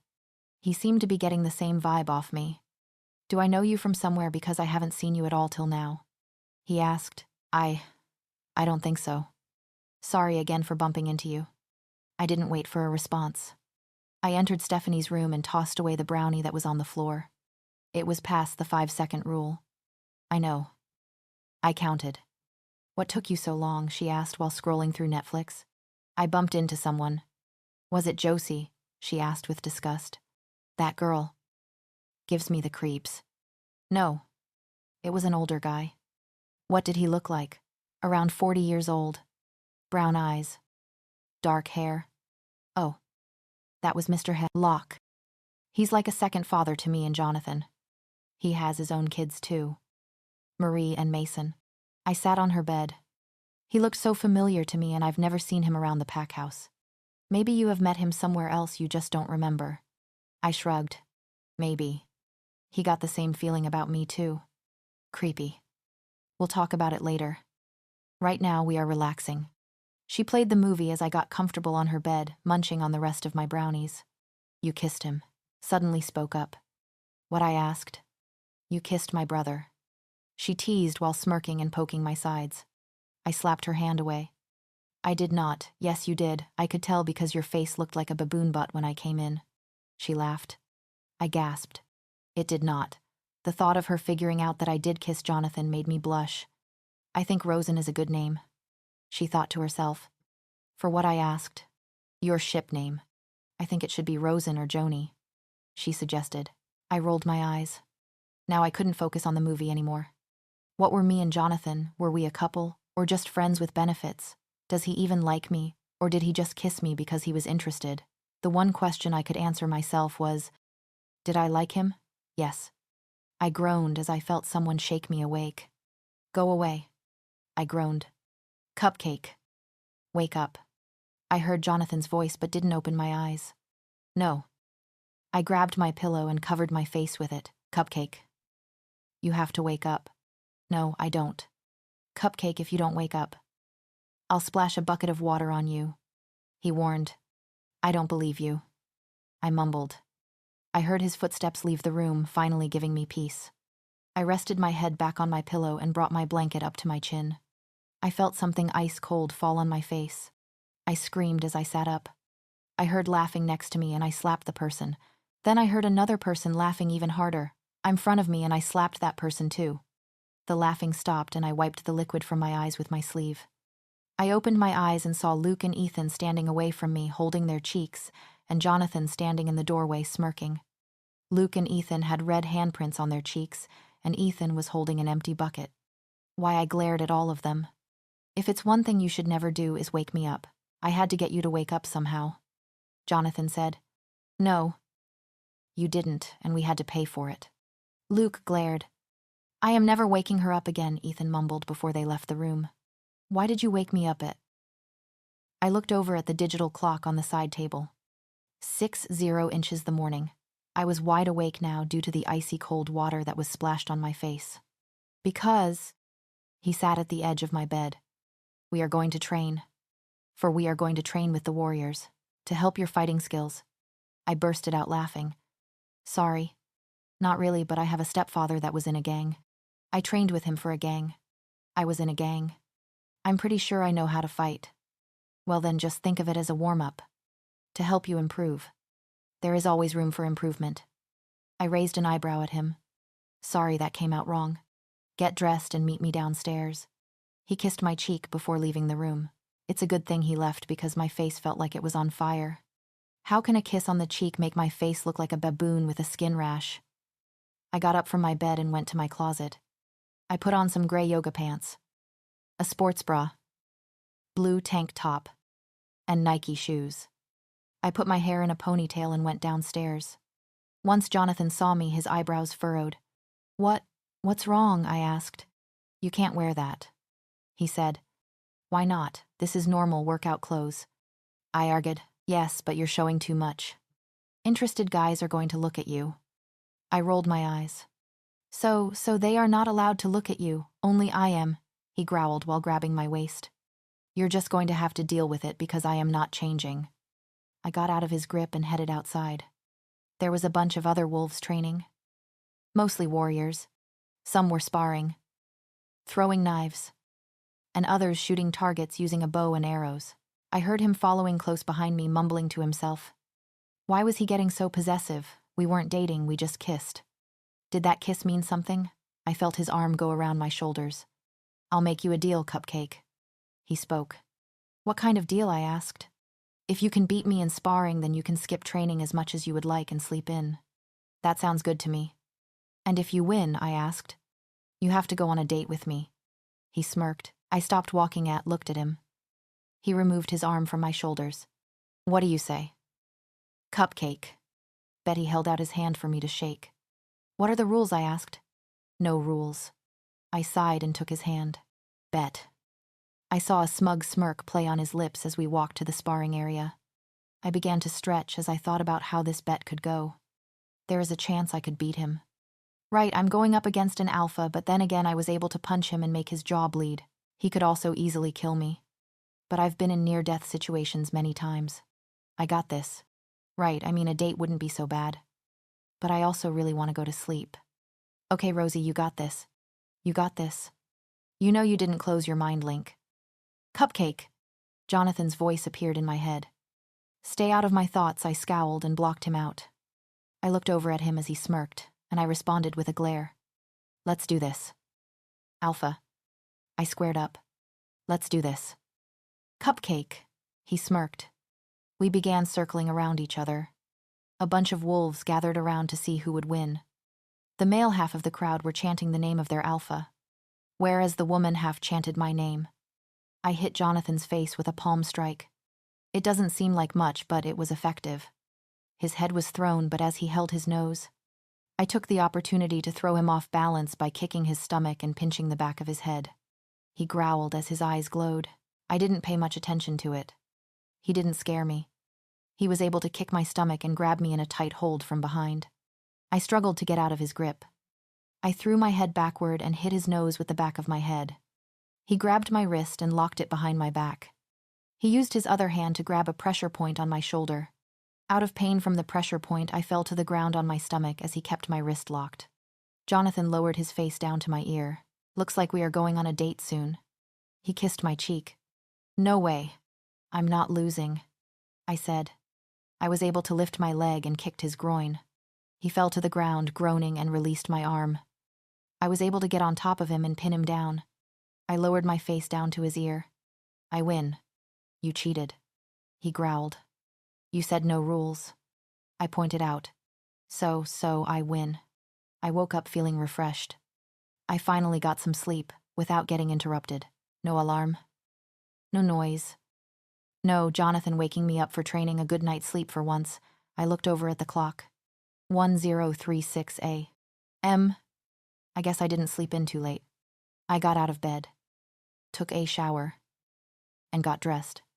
I wonder how Johnathan is doing. After I basically kicked his rear end yesterday, he sort of disappeared. I haven't seen him since then. Maybe I bruised his ego a bit. That's probably a good thing since the man was way too cocky. I went downstairs to the kitchen. Luke and Ethan were sitting at the kitchen island waiting for their food. While Stephanie was cooking, Johnathan was leaning against the counter finishing up his plate of food, so I guess he didn't disappear. Hey, guys, I greeted. They greeted me back, but Johnathan didn't say anything. He didn't even look at me.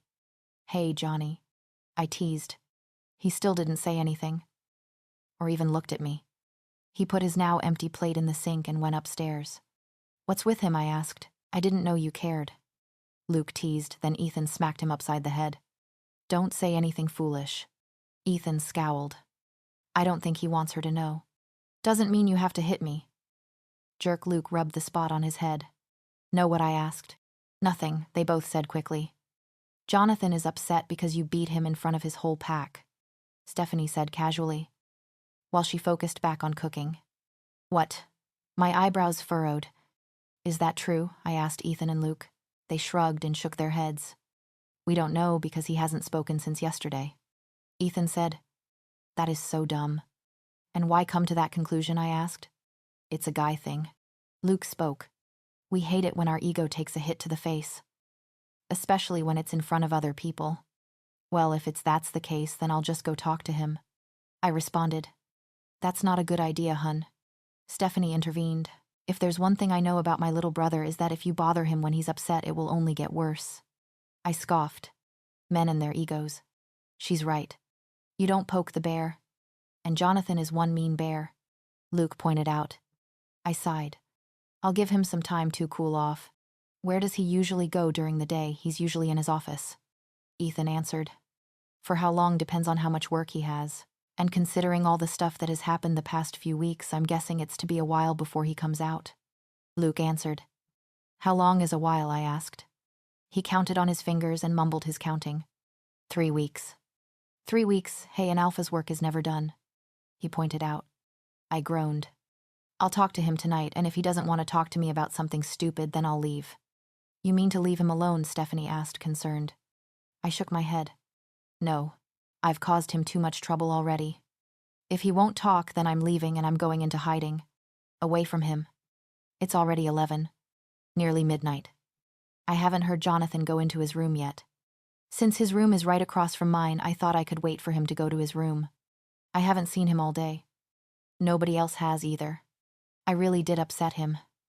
I didn't want to mind link him and make things worse, so I don't know if he's still in his office. I have to go talk to him eventually. I got up from my bed and walked down the hallway to his office.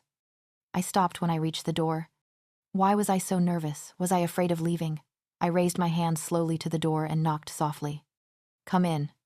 I heard his voice from the other side of the door. At least he's talking. Who am I kidding? He probably thinks I'm someone else. I placed my hand on the doorknob and opened the door. I slowly walked in and closed the door behind me. Once he saw me, he leaned back in his chair and stared at me with an emotionless face. What do you want? I heard his voice in my head. I want to talk to you, I said out loud. Talk about what? There's nothing to talk about. He spoke again in my head. I walked up in front of his desk. First off, I want you to talk to me, face to face. No mind link, I said. Why? He asked, using the mind link again. He was starting to get on my nerves. Talk to me face to face. I don't have to do anything you say. I glared. I walked up next to his chair. Talk to me face to face. Or are you too much of a coward to do that? You couldn't even beat me while sparing. That's right. I poked the bear. And he wasn't happy. He stood up, and in one swift move he had me pinned against the wall.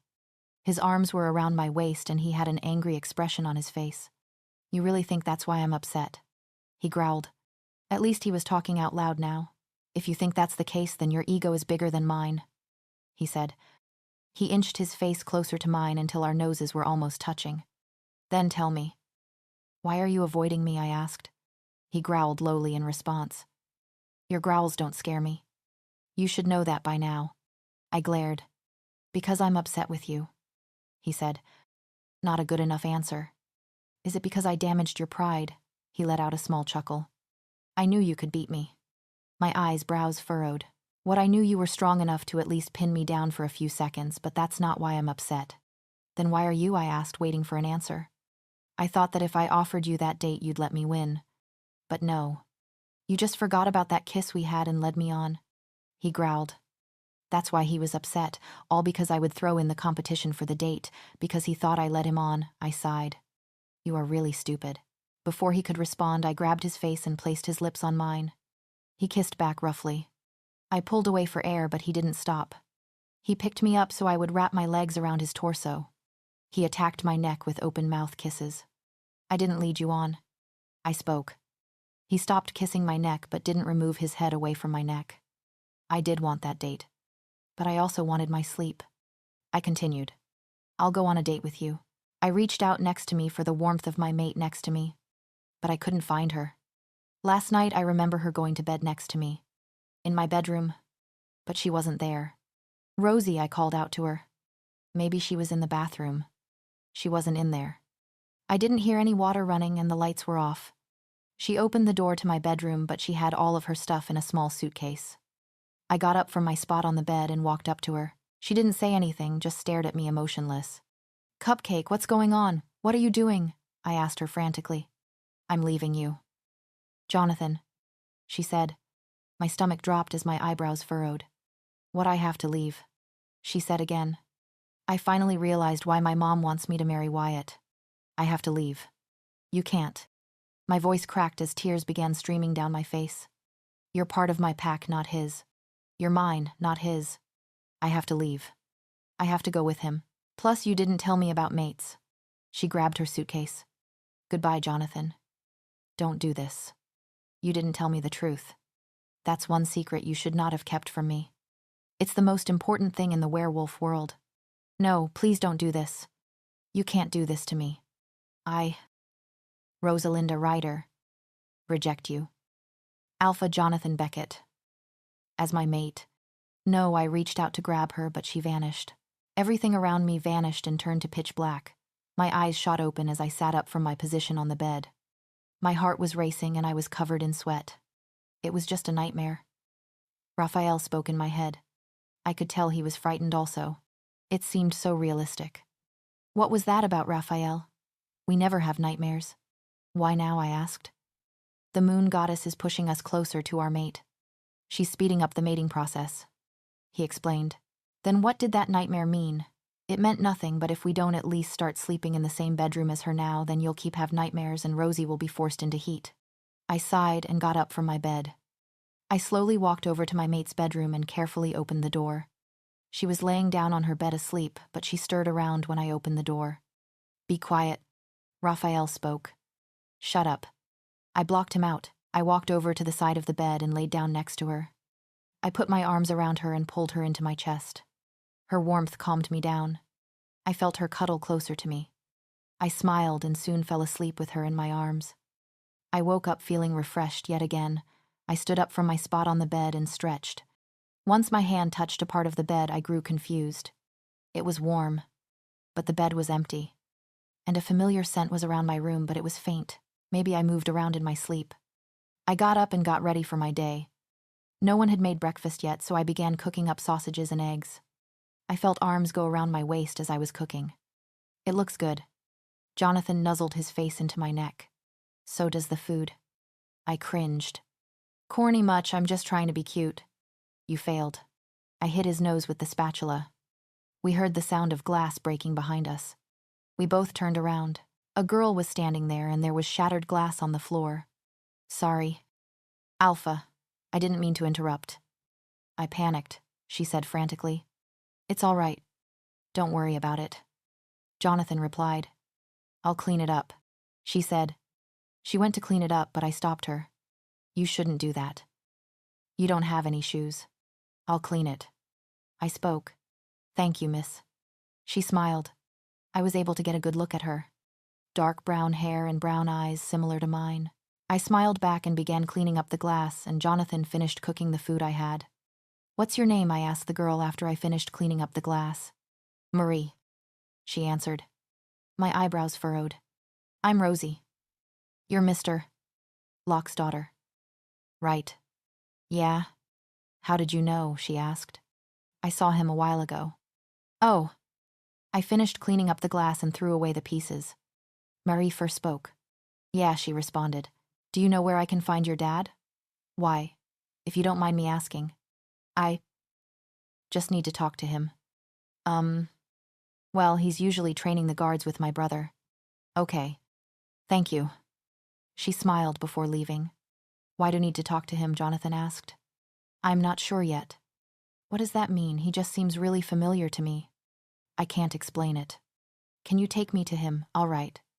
But you have to tell me what you guys were talking about. All right. Fair enough. We walked outside and headed towards the area where the wolves were training.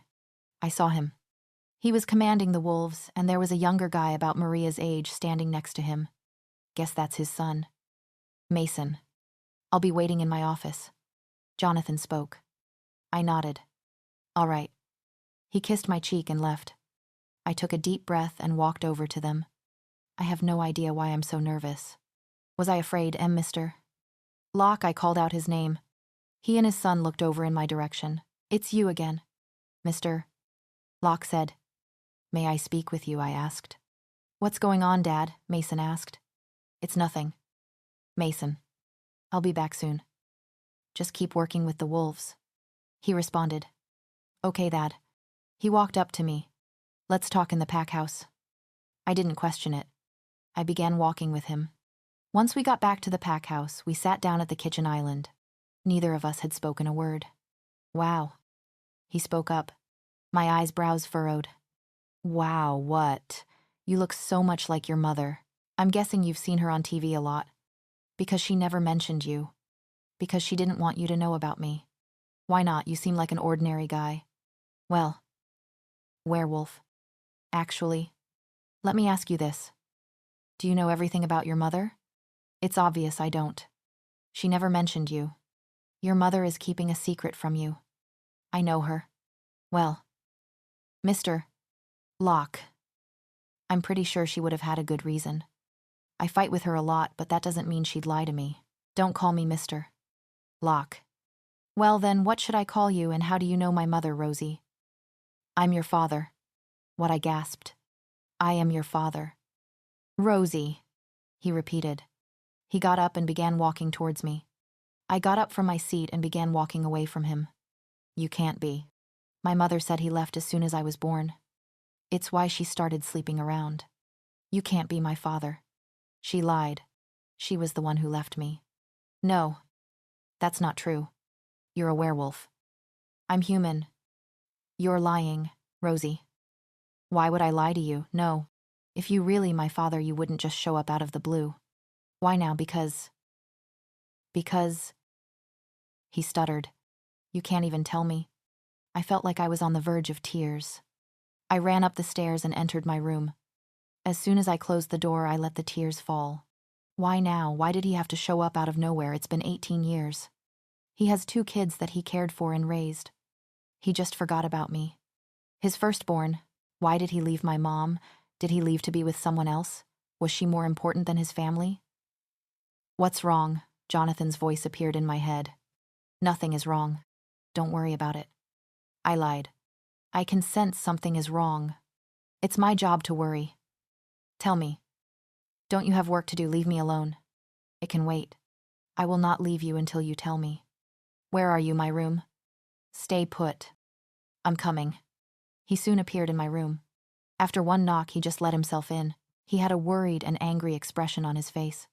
As soon as he saw the tears on my face, his expression softened. He closed the door and embraced me in a giant bear hug. I gladly returned as I let the tears continue to fall down my cheeks. What happened, Cupcake? He he spoke. What did you two talk about that left you this way? He's my father. I hiccuped. He pulled away slightly to look me in the eye. Shouldn't that be a good thing? Yes. It should be, but he had 18 years to come and find me, and he shows up out of nowhere. You should let him explain. Maybe he had a good reason. He left me and my mom. What reason could he have possibly have had a good one? He grabbed my face with both hands and wiped away my tears. Promise me you'll listen to what he has to say. I hate seeing you like this. I don't know. I stormed out of there. I don't think I could face him again. You're going to have to eventually. I know, but I don't think I can look at him without crying. I hated feeling weak and I hated crying. It made me feel small and powerless. I'll be right by your side. Promise me you'll talk to him. I promise. Okay. Let's go. He made a move to leave, but I stopped him. I will talk to him. Just not now. I need some time to process all this. I've already jumped to conclusions. I need some time. He nodded in understanding. He picked me up and laid me down on the bed. He made another move to leave, but I grabbed his wrist. Please stay. I don't want to be alone right now. He laid down next to me on the bed and pulled me into his chest. I'm not leaving your side. Cupcake. My daughter is also my Luna. After all these years, I finally found her. I thought she was gone. Dead. She's alive and healthy. She knows I'm her father. But she didn't even give me a chance to explain. Mr. Locke. My Alpha's voice appeared in my head. Yes, Alpha, I replied. Luna Rosie told me what happened. Do your kids or mate know about her? Only my mate knows. I admitted. I'm with Rosie right now. She fell asleep. Until she wakes up, I want you to tell your kids about her. The truth. Yes, Alpha. I sighed and mind-linked my kids. Marie and Mason. Come see me in the kitchen of the pack house. Mason, what did you do? Marie scolded her brother. Nothing, it was probably you. Did you eat the chocolate bars that were in the fridge again? Mason replied. That was one time, get over it, she yelled. Get a life, Mason yelled back. Enough, I growled. No one is in trouble. I just need to talk to you two. They soon arrived in the kitchen together, arguing and hitting each other. I didn't do anything, they both said as soon as they saw me. I need to talk to you both. Sit down. They both obeyed and noticed the look on my face. Dad, what's wrong? Marie asked. You don't seem like yourself. Have you guys met the Luna yet? I asked. I haven't. I just saw her. I didn't speak to her, said Mason. I did. Marie spoke. The truth is, she is my daughter. My firstborn. Before I met my mate. Your mother, I admitted. Their eyes widened and their jaws dropped. You didn't wait for your mate. Marie gasped. We have a sister. Mason spoke. I nodded. Your mother knows about her. She just doesn't want anything to do with her since she's not her pup. But how? Dad, Marie asked. How do we have a sister? Who is her mother? Why didn't you tell us before? Because I thought she was gone, I shouted. They jumped back at my tone. I thought she was gone. I lowered my voice. I will tell you guys what happened, but I feel like she should be here for this explanation also. What about Mom? Mason asked. She knew ever since I met her. But she told me that if I ever saw her again, she would have nothing to do with her. Does Mom know the whole story? He asked. Yes, she does. I told her the first day I met her. How did she react? Marie asked. She didn't take it well. She ignored me for weeks. But she soon learned to accept the idea. I heard footsteps coming from the stairs. We all turned our heads in that direction. I saw my daughter standing at the bottom of the stairs with my Alpha standing next to her. She stared at me with a tears-stained face. I couldn't stand seeing her like that. I got up from my seat and walked over to her. She took a deep breath. I'm ready to listen. You're my daughter, Rosie. She nodded slowly. I know. I reached out to her and pulled her into a hug. She slowly brought her arms up and hugged me back. My arms soon grew weak as I pulled away from our bear hug. I'm ready to listen. I'll hear what you have to say. My voice cracked. Sit down and I'll explain everything. He responded. I nodded and obeyed. I took a seat far away from Marie and Mason. It felt weird being around them, even if they are my half-siblings apparently. It is too much for me right now. They just stared at me, with mixed expressions. I couldn't read their faces. Johnathan sat down next to me and held my hand tightly. I'm right here by your side.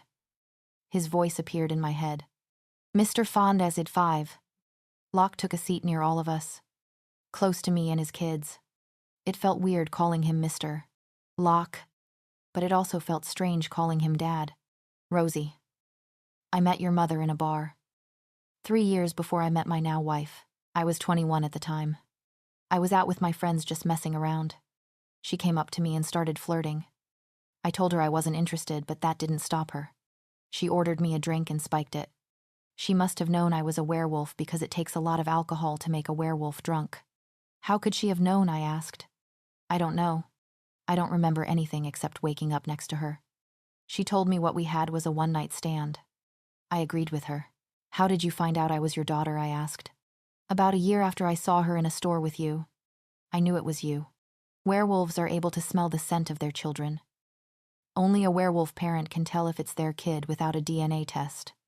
I smelled your scent and I followed your mother home because I was suspicious as to why she was hiding you from me. He sighed and continued. Once she saw me, she looked angry and frightened. I told her I knew you were my child and she told me she didn't want me anywhere near you. She didn't even let me see you. She didn't want me in your life. You listened, I questioned. Of course I didn't. You are my firstborn. I argued, but she did something to me. I don't remember much of what happened. But she hit me with something. Something powerful. I woke up in my bedroom, and there were pictures all over my walls. Of my sister. Stalker photos and a note saying to stay away from her and you, otherwise she'd kill my sister. I didn't know what to do. I was so conflicted, but I obeyed. And when I saw that TV broadcast when you faked your death, I felt, he paused, instant regret. That was the first time I saw you and I thought you were dead. I shouldn't have listened to her. I was angry at myself for leaving you. I didn't get to raise you like I should have. I snuck into the funeral and watched as they buried you. After everyone was gone, I walked up to your grave and cried. I thought you were gone. I felt a new emotion overcome me. I couldn't help it. It was too strong. Anger. But not at him. Or my mom. At me. I caused him so much pain. I'm the reason his sister got threatened. It's my fault. He left because of me. I'm so sorry I caused you that pain. It was never your fault, it was mine. I cried. Johnathan wiped away my tears and kissed my forehead. It's not your fault. I should have left that bar when I had the chance. Mr. Baggin. Locke erged. Dad Marie spoke. I think Mom should meet her. I disagree with you, sis. We have no idea how she would react. Mason erged. I don't think she'd be too thrilled to see me. I agreed with Mason. She'll have to see you eventually. You are part of our family, Marie said. I felt a rush when she said that. I was great for the family I had already, but it was never perfect. I know families aren't perfect, but mine was strange. I come from a family of people who live for themselves. Everyone for themselves. Everyone does whatever they want. My grandma and I were the only ones in our family who wanted no part of that. We hated it. Their family is different. They look for each other. They stay together. The complete opposite of my family. I sighed. I understand that. But I don't want her to be forced into loving a child that's not hers. I think it's best if I just stay away from your family. I've caused too much pain already. She knows most of the story.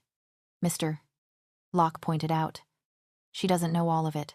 She might not want to listen to the rest. But that also doesn't mean she'll want me. She probably hates me.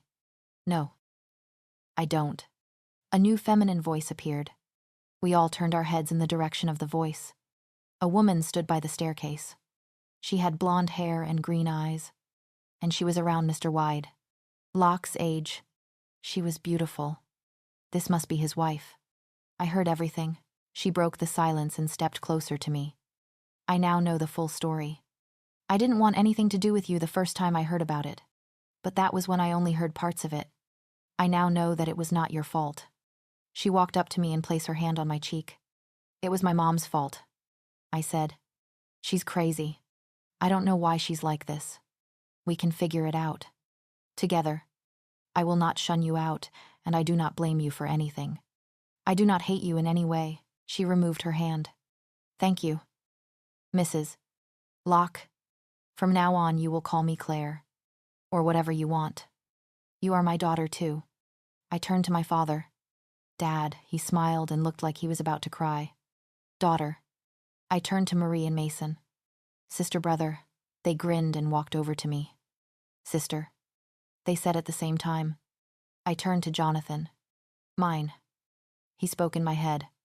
I will never agree to that. But for now, I'll give it to you. He smirked. Yours. This was corny as hell, but I enjoyed it.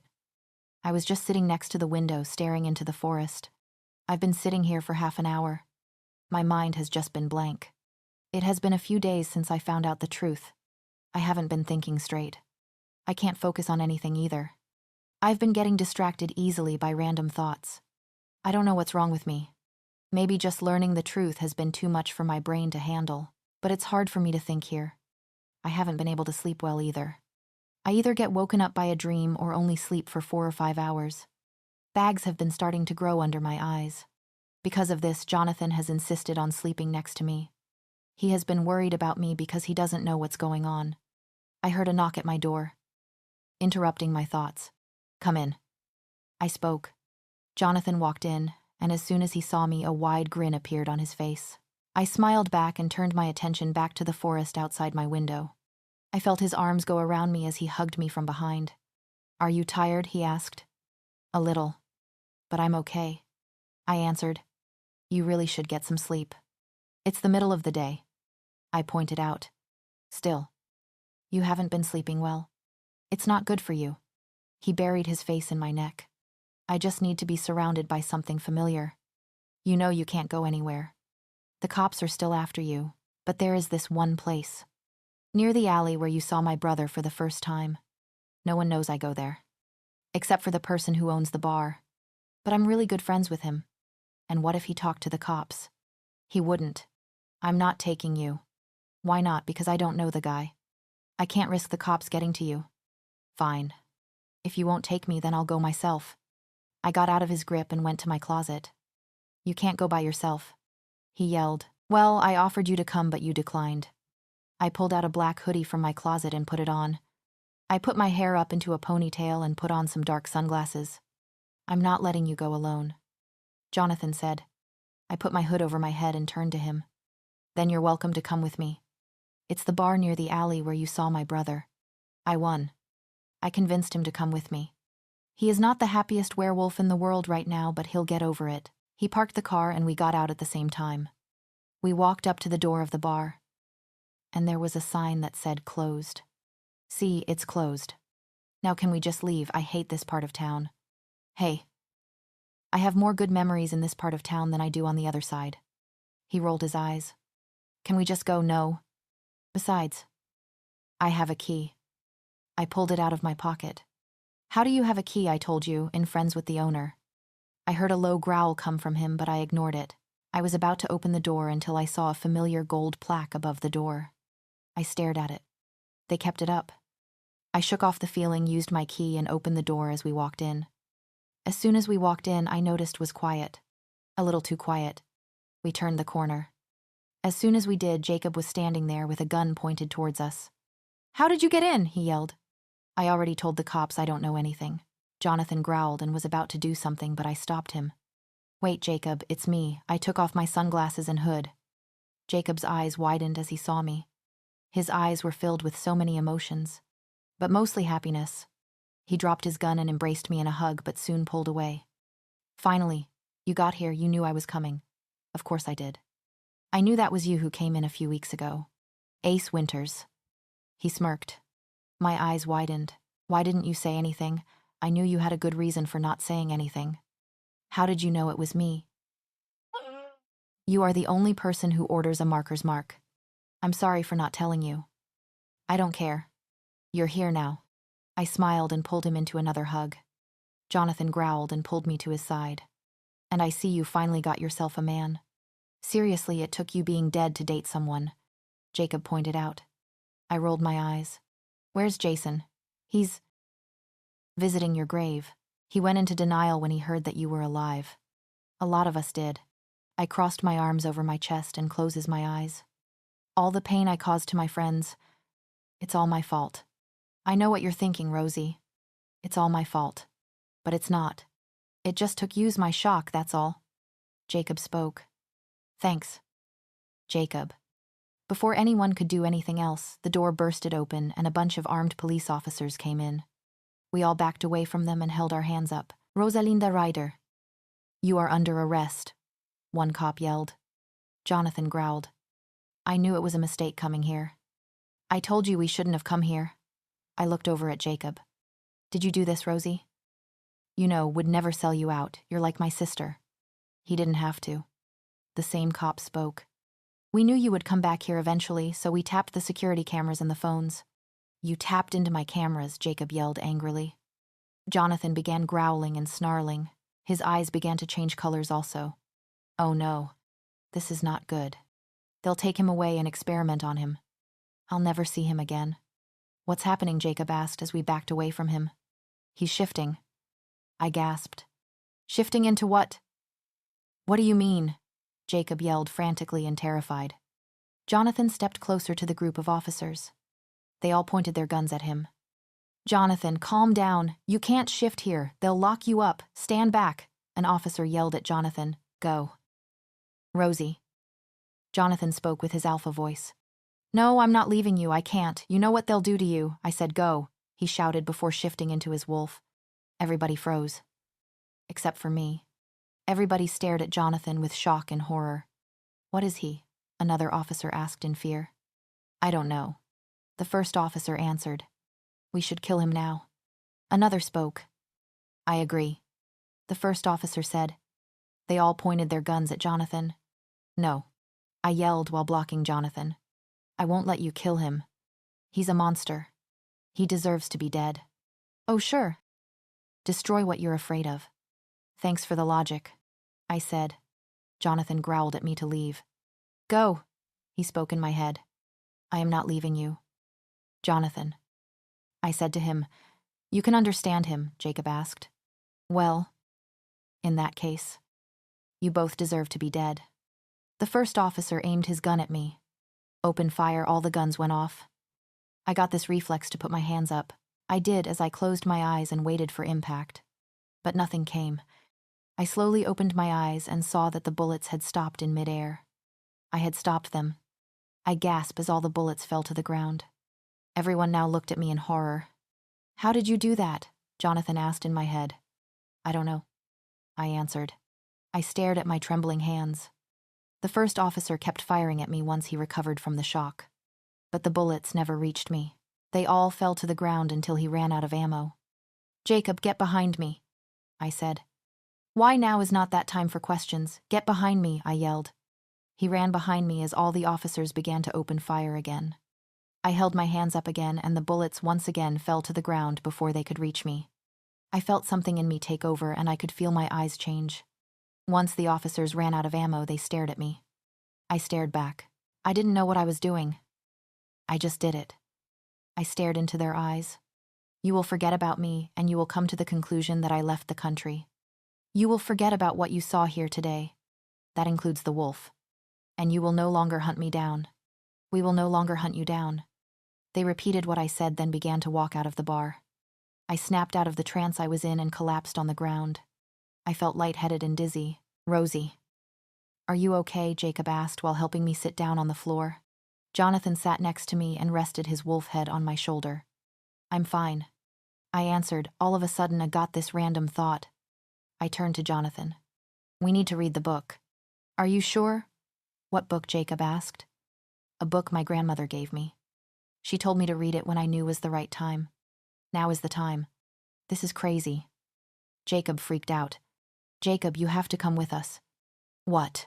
Why? You've seen too much. You have to come. But I promise I'll explain everything. He looked conflicted but nodded in agreement. Okay, good. Do you have any clothes that he could borrow? I pointed to Johnathan. He nodded and went to the back of the bar.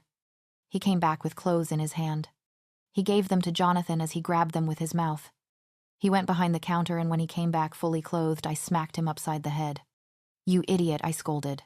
You just had to shift in front of the human half of the police force. I was trying to save you, but you were too stubborn to leave, he growled. We'll take about this later, Right now, we have to get back to the pack house. Johnathan, I have to read that book. Let's go. We all ran outside, but I froze when I saw Jason. His eyes widened when he saw me. Jason, I pulled him into a hug. So it was true. He gasped as he hugged me back. I pulled away from him. Listen, I'll explain everything, but now you have to come with us. Another human, Johnathan growled. Johnathan. He's one of my most trusted friends. He's coming with us. Fine. I always lose arguments with you anyway. I smirked and turned to Jason. Let's go. We all got into Jonathan's car. I frantically searched through my drawers as I looked for the book. Where is it? Where is it? Where is it? I kept asking myself. When we arrived, I searched the place where I left it, but it was gone. Jason and Jacob were in the game room pretending like nothing happened. But that wasn't my concern right now. My book was gone. I had already trashed my room looking for it. Everything was on the floor, my bed was undone. It felt like I was going crazy. Rosie, stop, Johnathan yelled. No, I have to find it. He grabbed both of my wrists and stopped me. Stop.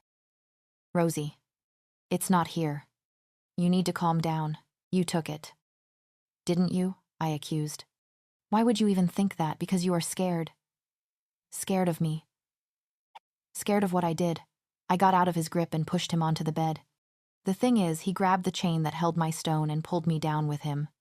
I landed on top of him. He put his hands around my waist and smirked as he looked at our position. I glared at him. You stupid cocky dog. I can't help it, he answered with that stupid smirk still on his face. I was about to respond until I noticed something about my stone. It was glowing. I was about to get up, but Johnathan held me in place. Stay. He stopped me. No. Do you not see what's going on with my stone? I held it up. No. It looks the same. He stared at it as his eyebrows furrowed. You're messing with me. Don't you see it's glowing? No, it's not. Are you sure you're not going crazy? I rolled my eyes and got off him. I began walking around the pack house. I don't really know where I was walking to, but it felt like my stone was leading me towards the book.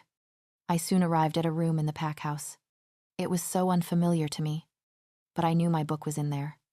I didn't care whose room it was. I opened the door and stormed in angrily. Josie was on the bed with some guy. But they stopped when they saw me. I glared at Josie. Where is my book? Haven't you ever heard of privacy? She yelled while stepping off her bed. Where is my book? I repeated. I know you have it. Why would I want some weird old book of yours? Oh, look. She knows what a book is. I insulted. I know you have it. I don't have it. And I don't know what you're talking about. I turned to the guy who was looking at me with fear. Get out. He didn't waste any time in leaving. Where is my book? This is your last chance. I don't have it. My hand went into a shoving motion that sent her flying to the wall. I kept my hand in the air almost as if I was keeping her pinned against the wall in midair. I don't need you to tell me. I can find it myself. My stone began to glow again as I looked towards her bed. Under the bed. How basic. Just like you. I rolled my eyes. I moved towards her bed and I could hear Josie falling to the ground. I looked under the bed and my book was there. I grabbed it and kept it close to my chest. I began to walk out of the room but stopped when Josie spoke. You're crazy. She seethed. I know. I answered without looking at her or turning around. I'll never accept you as my Luna. I looked over my shoulder. I never asked for your acceptance. I walked out of the room. I went downstairs and saw Johnathan. He notices I had the book in my hands. Where was it? It doesn't matter. It's time to read it with everybody. Stephanie. Archie. David. Luke. Ethan. Everyone. Where? This house is a mansion. Do you have a library somewhere here? Yeah. We'll read it there. We were soon in the library. I was sitting at a desk. The book was sitting in front of me. Everyone was gathered around me. Stephanie. Luke. Ethan. Archie. David. Jacob. Jason. Even my father and his family. As you guys know, I did something scary. I began. I think this book that my grandma gave me might tell me why. And I wanted you all to read it with me. How do you know this well? Tell you what you want to know, David asked. I just get a feeling. I sighed and placed my hand on the book cover. I closed my eyes and opened the book. I opened my eyes, but before I could look at it, Johnathan snatched the book. He began looking frantically through the pages. It's blank. I got up from my seat and walked towards Johnathan. What? My heartbeat began to speed up. Look, he handed me the book. My eyebrows creased. I flipped through all the pages, but they weren't blank. Johnny, do you need glasses? I raised an eyebrow. He glared. The pages are blank.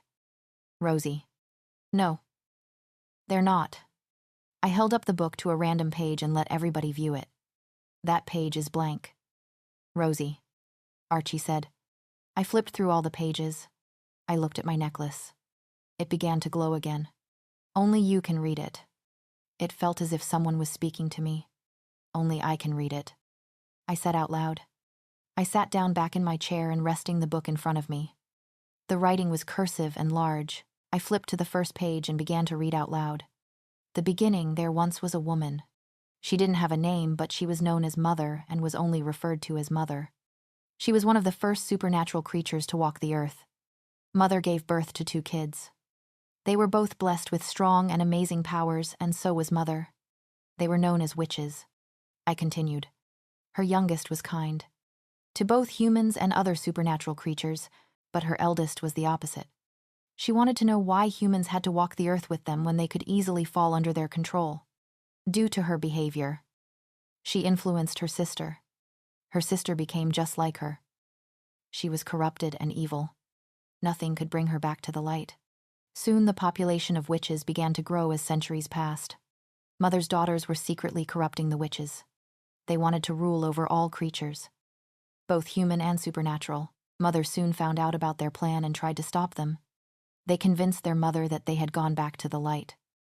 But it was a lie. Her eldest daughter soon found a way to take over. If she could mate with a werewolf, she would create a hybrid that could easily control every being, including Mother. She found a werewolf who was so desperate for love and was an alpha and mated with him. She soon gave birth to a daughter. Afterward, she killed off the werewolf. She was known as Moon. She grew up around evil.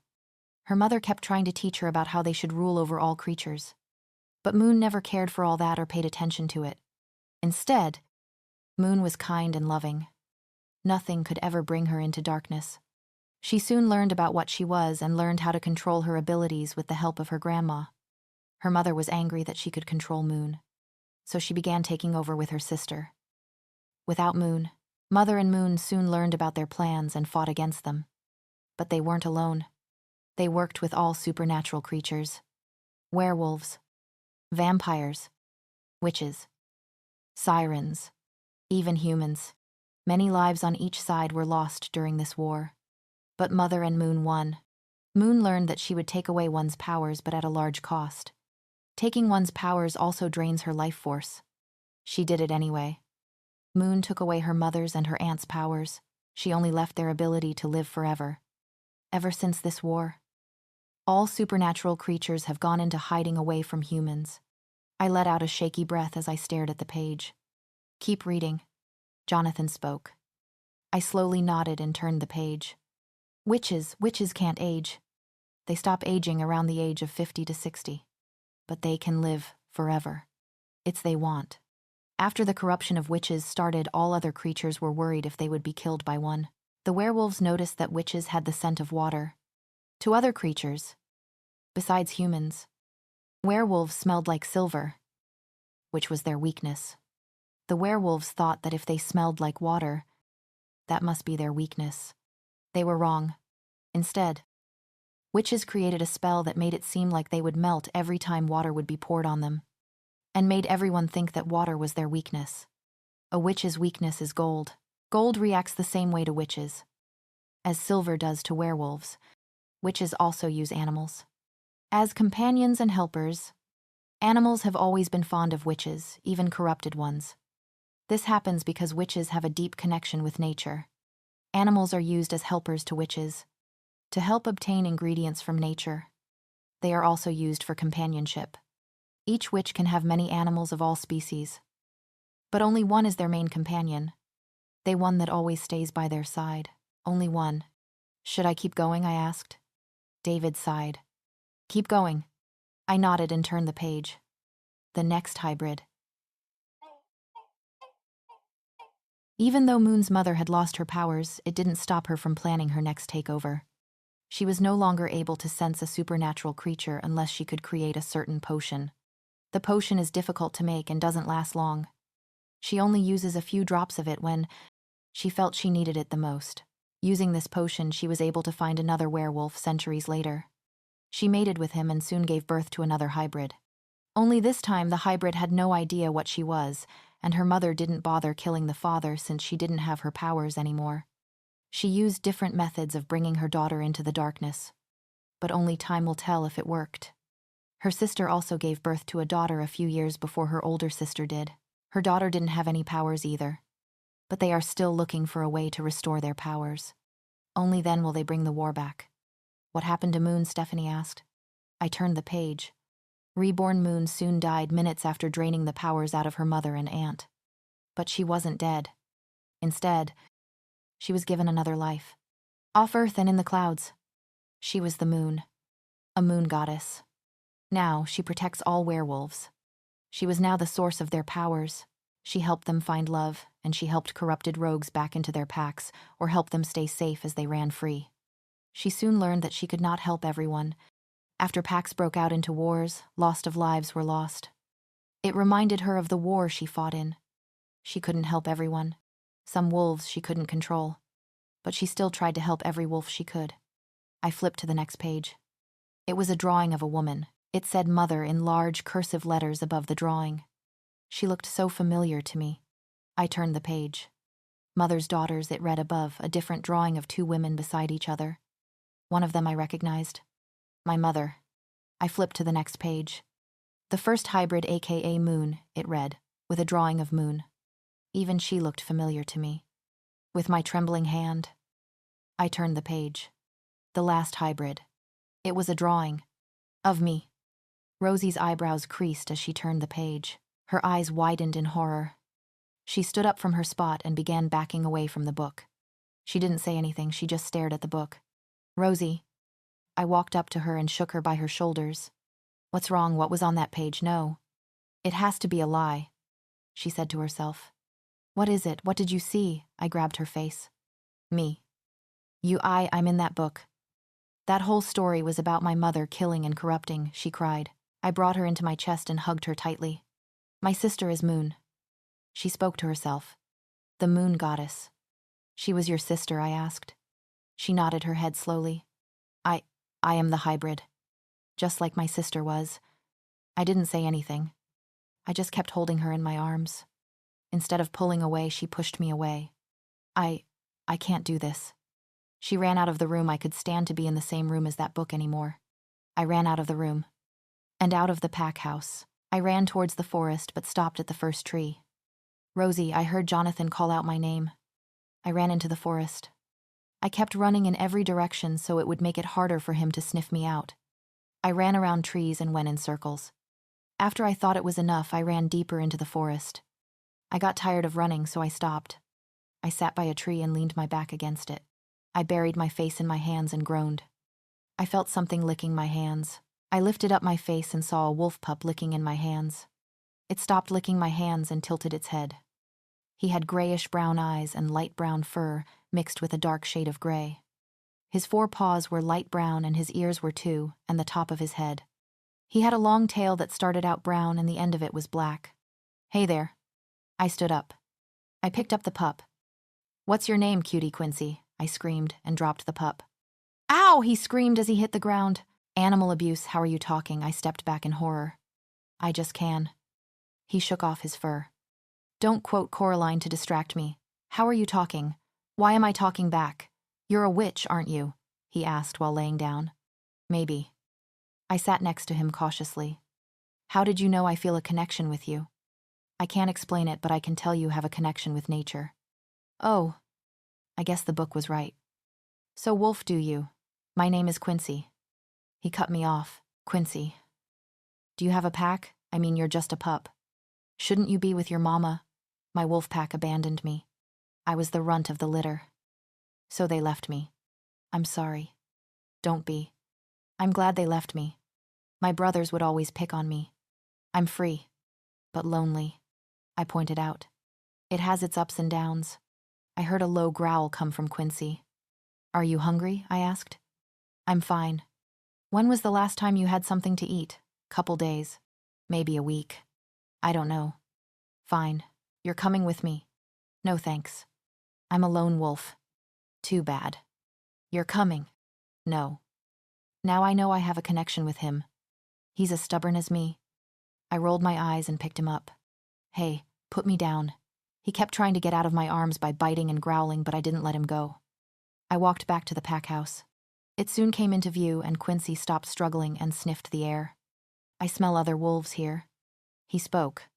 Relax. They're not like you. You don't need to be scared. I'm not scared, okay, tough guy. I walked into the house and walked into the kitchen. I set Quincy down on the floor. Don't move. I'm going to get you some food. Fine. He rolled his eyes and sat down. I grabbed some deer meat from the fridge and placed it on a plate. I put the plate next to Quincy as he dug in. I filled a bowl with water and placed it next to his food. Where are you? Cupcake, I'm worried. Johnathan's voice popped up in my head. I'm back at the pack house. I bought a friend. I answered. Another one. Calm down. You'll like him. There's a male with you alone, he growled. Not 2 seconds later, Johnathan came in bursting through the door, growling. Where is he? He growled. I pointed to Quincy on the ground as he was still eating his meal. Quincy looked at him for a second and then continued to eat. Johnathan instantly calmed down. I picked up Quincy and walked up to Johnathan. Quincy, this is Johnathan. Johnny, this is Quincy. Put me down. I'm still hungry. Quincy whined. Okay. I'll let you eat. I put Quincy down. Johnathan pulled me into his arms and buried his face in my neck. Don't run like that. I was worried. He spoke. You guys make me sick. Quincy gagged. Shut up, I scolded. What I was worried, Johnathan looked at me confused. No. You. Quincy. Cupcake, it's a dog. It can't speak, he said. Quincy growled at him. First off, he's a wolf pup. Second, yes, he can. His dumb rear end can't hear me. Only you can, Quincy pointed out. Oh. So that's why he thought I was talking to him. I responded. What are you talking about? Johnathan asked. The book said witches had a deep connection with nature and animals. That meant they could speak to them. Only I can hear Quincy speak. So. It was true. You are a hybrid, he asked. Apparently. Come with me. He grabbed my hand and dragged me out of the kitchen. Quincy. Don't make a mess or get into trouble, I yelled as I was dragged away. Johnathan brought me to his bedroom and locked the door. What are you doing? I asked. I have to watch Quincy. I'm tired of waiting. What do you mean waiting for what? He didn't say anything. Instead, he began planting kisses on my neck. He reached a spot on my neck that made me shiver. Found it. I heard him mumble. I felt his teeth over the spot until he pressed his teeth into my skin. I groaned in pain. It was replaced with a sound of pleasure when he removed his teeth and licked the spot. You are mine now, he growled in my ear. I was in a dark area. I couldn't see anything. It was nearly pitch black. Something about this seemed familiar to me. Suddenly, a large burst of light appeared. I covered my eyes from the blinding light until it faded. The place I was in was now brighter, and I could finally see what was in front of me. Moon. I ran up to her and hugged her. And she gladly returned the hug. They weren't kidding when they said moon goddess. I was the one who wrote that book. Well, with Grandma anyway. I pulled away from the hug and stood there awkwardly. So last time you saw me, you said something. I also hinted at a lot of things. Yeah, about that. You didn't really finish your last sentence. What's going to happen on my 19th birthday? She sighed. Lots of things, but the main thing is that your full powers will unlock. You will have the same powers as me. It will be hard to control, but you'll get the hang of it eventually. Werewolves have a little voice, but they're head right. They're wolf. Will I get that? Yeah, but not to all animals. Just the one you are most connected to. You will have a connection to all of them, but they will not be in your head, and between you and having that many voices in your head would be annoying. Okay, I guess that would be annoying and stressful. You will know about all of your powers at the right time. And the book will help too. What else is in the book? A couple spells to help you practice when you get your powers. along with a couple recipes for potions. That's going to come in handy. I smirked as I thought about the possibilities. I must go. Why I need your help controlling these powers. I have to watch over my wolves. Take this. She handed me a bottle that had strange symbols on it. I took it. What's this? You'll know when the time is right. Why do you always speak like that? Why can't you just tell me?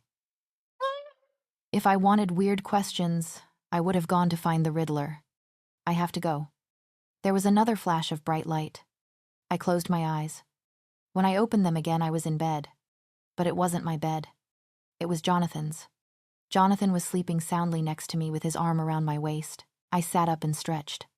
My neck felt stiff. What did he do to me yesterday? I tried getting up, but he just pulled me back down. I looked over at the clock on the side table.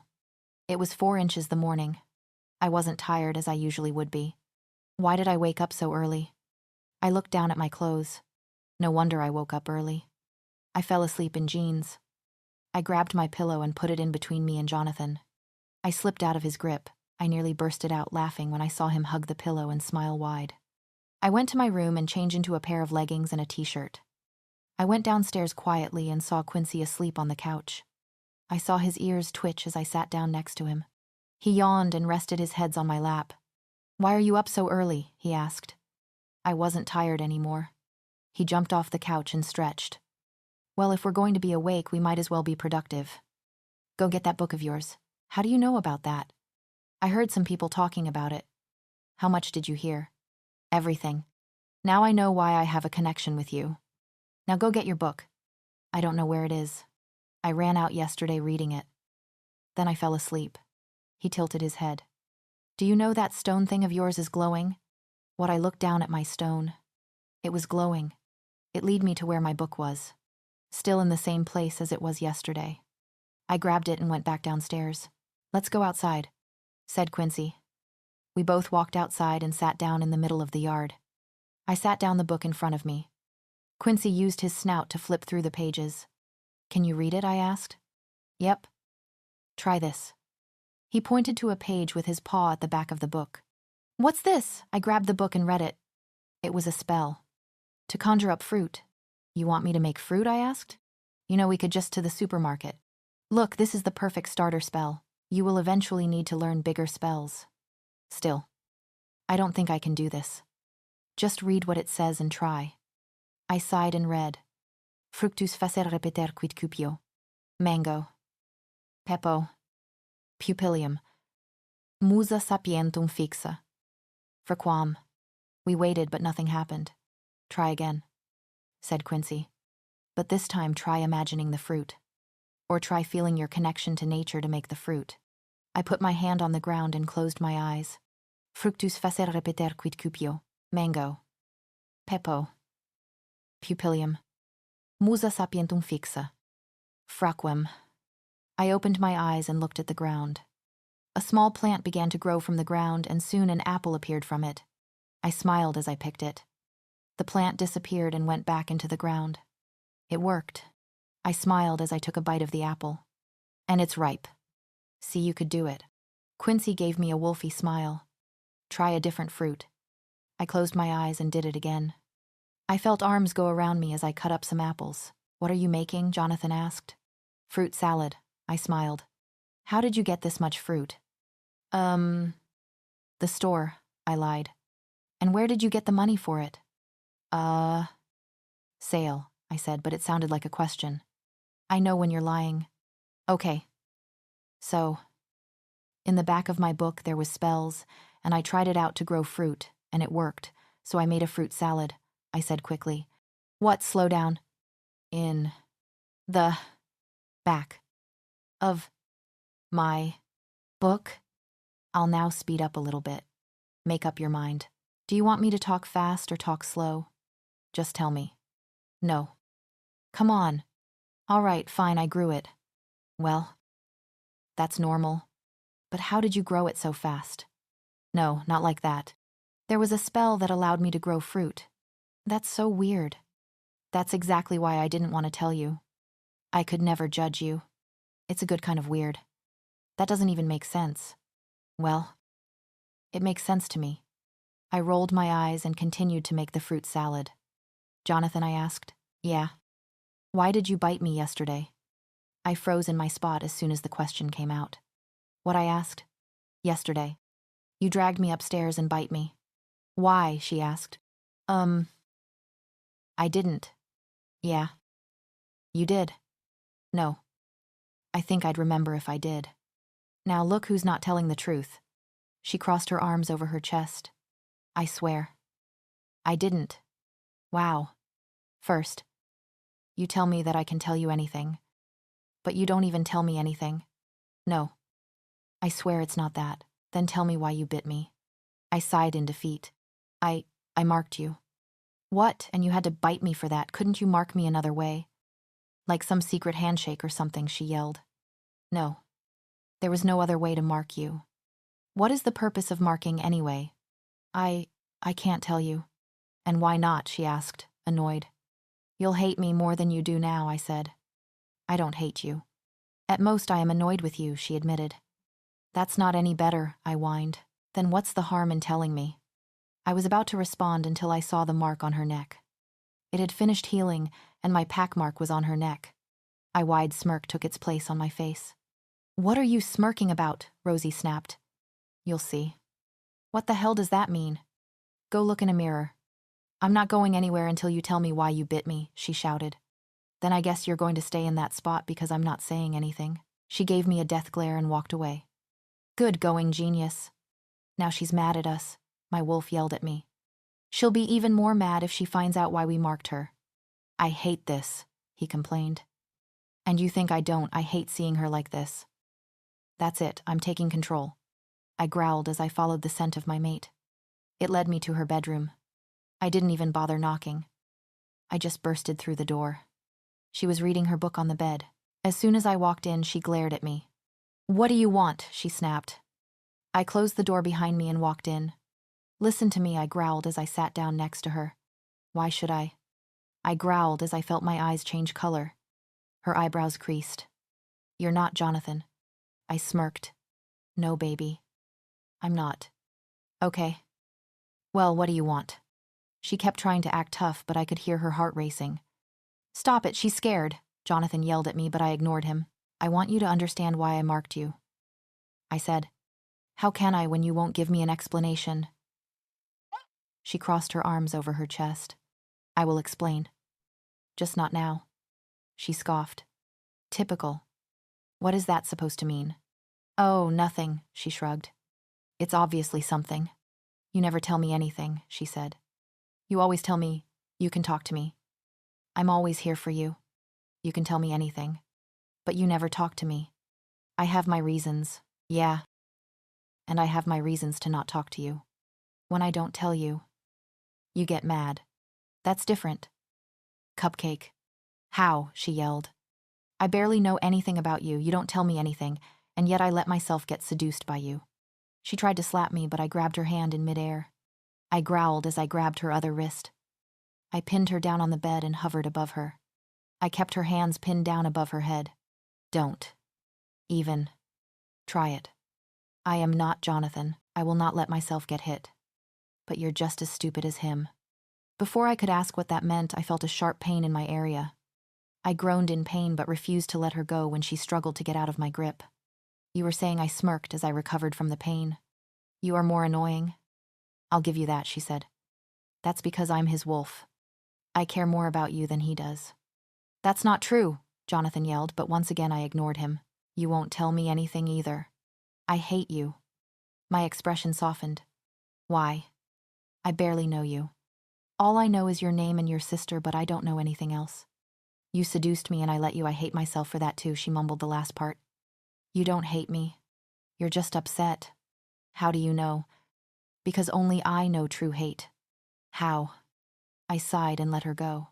I sat down next to her as I gave Johnathan back control. It's time to tell her, I told him. He stayed silent as I saw his eyes go back to normal. Johnathan, is that you now? I asked. He slowly nodded. Are you okay? I asked. He hesitated but shook his head no. Is it because of what I said? He shook his head again. It's time I told you something. Look. I didn't mean to force you to talk to me. I was just... No. He cut me off. I'm telling you because I want to. Well, I'm listening, and I won't interrupt. Do you know why I hate Wyatt and his pack? My mother wanted me to marry him. Is he annoying? That's enough for me to hate him. Those are only 2 reasons. I stayed silent and waited for him to continue. It's not what Wyatt did. It's what his parents did, he said. He looked so broken. He seemed like he was about to break down. They killed my parents. He let out a shaky breath. My eyes widened as I let out a small gasp. He continued. It happened when I was 10 years old. Me and Wyatt were forced to befriend because our parents were friends at the time. My sister was supposed to be the next alpha, but she didn't want the pressure of being alpha, so the title was going to be passed down to me after my first shift. He let out another shaky breath. My pack was growing larger every day. Under my parents' command. And as our pack grew, we soon became the largest and most feared pack in the world. Wyatt's parents became jealous of our power. They soon found out that centuries before our packs used to be one until my great ancestor took over the entire pack. The story goes. My ancestor and Wyatt's ancestor were twin brothers. But they were always fighting over who would take over the pack. When the time came when they shifted, their fighting only grew worse. Their parents never picked sides, so they thought that their sons would be able to decide. But they were wrong. They fought in wolf form until near death. My ancestor won the pack. But his brother was able to break off from the pack, and he created his own pack. Our packs have been fighting ever since. Once Wyatt's parents found out, they kept trying to take over our pack but always failed. Wyatt's mom got caught in a shooting during a gang war and dies. Wyatt's dad blamed my parents and killed them in front of me and Stephanie. Wyatt's dad said he wanted a peace treaty, but it was a trap from my family. He locked us up and tortured us. After he got bored, he killed off my parents. After that, me and Stephanie managed to escape. I had to take over the pack before I shifted. At age 13, Stephanie was broken for years after that. I barely managed to bring her back. But we can never get that memory of our parents' screams out of our heads. Tears were rolling down his face. I've never seen him so broken. I grabbed him and pulled him into a hug. I'm sorry.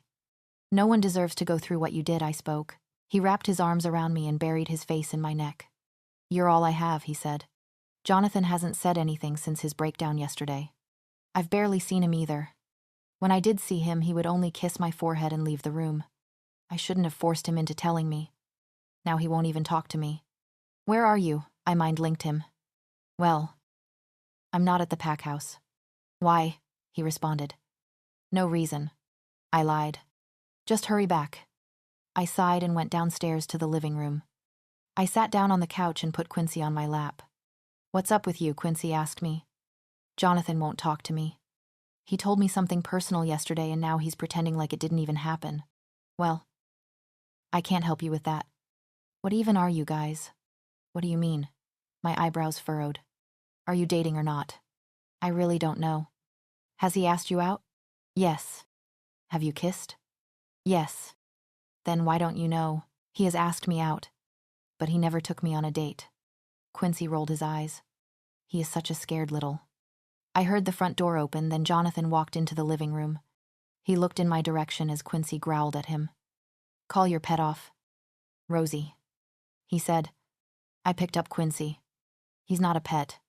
Still. Call him off. Why are you scared? I teased. You know I'm not. That's not what it seems like to me. Are you mad at me? No, I shrugged. Then why did you need me to hurry? You've been avoiding me.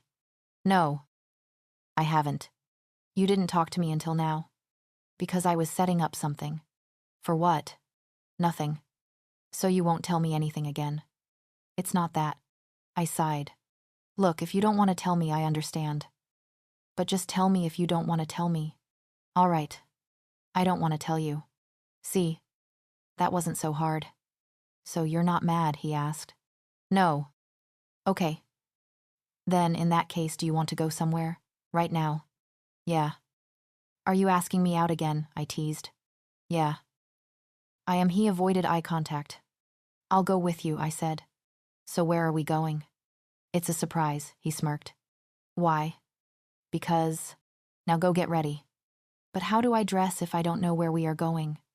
Just dress like you normally do. We leave in 2 hours. Fine, I groaned. I went upstairs to my room and set Quincy on the bed and closed the door. How should I dress? I asked Quincy. Well, judging by what's in your closet. First, we need some other opinions. Like who? I've been wandering around this house for a few days now and I already know your story. So you know who? I refused to call my mother. Not what I meant. Stephanie. Archie and Marie, I said to myself. Yep, I'll go get them. You can't. They can't hear you talk to remember. Oh yeah. Can't you just call them? I sighed and mind-linked them. Archie. Stephanie. And Marie. Can you guys come to my room for a moment? They responded with yes and soon arrived at my room. What's up? Archie asked while sitting on my bed and petting Quincy. I have a date with Johnathan and I need you guys to help me get ready. They all looked at each other and squealed. I quickly put my hands over the ears and cringed. Ow. It took you guys long enough. Stephanie trapped me in a big bear hug. My alpha is finally going on a date, Marie screamed. What do you mean finally? I asked. He's never gone a date. He's never even had a girlfriend, explained Marie. Why not? I asked. They all looked at each other. We don't know, she said, but it sounded more like a question. He pretty much closed himself off, sighed Stephanie. After what happened with your parents, I said. Stephanie nodded sadly. Rosie. Me and my little brother tell each other everything. And you are his first love. You were his first kiss. My eyes widened. I knew he was my first kiss, but I didn't know that I was also his first. I'm his first love. What does that even mean? With all depressing matters aside, you need to get ready, Archie spoke. Where are you guys going? I don't know, I shrugged. He wouldn't tell me. I'll be right back. Stephanie left the room. When she came back, she had the brightest smile on her face. Do you know where he's taking me? She nodded. Yes, but I can't tell you. Then what was the point of getting the information out of him? So I know how you should dress. I already told Archie and Marie through MindLink. I groaned. Fine. Let's just get this part over with. What do you have in your closet? Stephanie began searching through all my clothes. Clothes, I answered. Why is everything so dark and depressing? Her eyebrows furrowed. What do you mean? It's just my normal clothes, I said. No. Honey. These are clothes you wear for a funeral. She pulled out my pitch-black jacket and jeans. You can wear some of my clothes, said Marie. I just went shopping. Good idea. It's better than the darkness that's in the closet, said Stephanie. Am I done yet? I complained for about the 100th time. Stop moving, otherwise I'm going to burn you again, replied Archie. He was curling my hair. But I couldn't sit still long enough. He's burned both my ears 3 times already. Hurry up, I said. One more strand and I'm done. He grabbed the last strand of hair and curled it. There, now you're done. I got up from my spot and looked in the mirror. I was wearing light blue jeans, with a loose white crop top, a jean jacket and some Converse. Marie had a good sense of style. And of course, Stephanie wanted to do my makeup. She did my eyebrows, put on some mascara and some light eyeshadow. She also put on some lipstick that made my lips look super pink. You're ready, Stephanie squealed. She's growing up so fast. Archie wiped away his fake tears. Now, stay safe. No drinking. And be home by 10. Quincy gave me a wolfy smile. I'll stay safe, Quincy, I responded. Let's go, Stephanie nudged me. I walked down the stairs and saw David scrolling through his phone. Archie grabbed his phone and gasped. Are you surprised me with something? No, David denied it and tried to get his phone back. He paused when he saw me. You are not going out like that, he scowled. Too bad, I smirked. He groaned. If you're going out like that, stay safe. No drinking. And be home by 10. Quincy already beat you to it. He looked at Quincy, who was sitting next to me, wagging his tail. Lucky dog, he mumbled. Rosie. Are you ready, Johnathan? Peeked over the corner. Yeah, I am, I smiled. He didn't say anything, just stared at me. Keep your business in your pants. Otherwise we are going to have problems, David glared. Don't worry, I'll take care of her, Johnathan answered. Johnathan took a hold of my hand. Let's go. Now that we are out of the house. Will you tell me where we are going? I begged. Nope. I also have to blindfold you. He took out a bandana. That's not happening. What's the harm? You might abandon me in the woods. Why would I do that? I don't know what goes on in your crazy head. I promise I won't leave you here by yourself. I see hid. All right. I trust you. He gave me a small smile before putting the blindfold over my eyes and tied it. I held out my hand to where I think he was. Please don't let go of my hand. He put his arm around my shoulders and grabbed my hand with his other hand and intertwined our fingers. Never, he kissed the side of my head and began to guide me. We walked for a while, and I'm guessing we were somewhere in the woods since I could hear the sound of crunching leaves as we walked. I soon heard the loud sound of water. Where are we? I asked. Tree root, he said. Before I could ask what that meant, I tripped and kinda twisted my ankle. Ow, I felt myself falling. He caught me before I fell. Are you okay?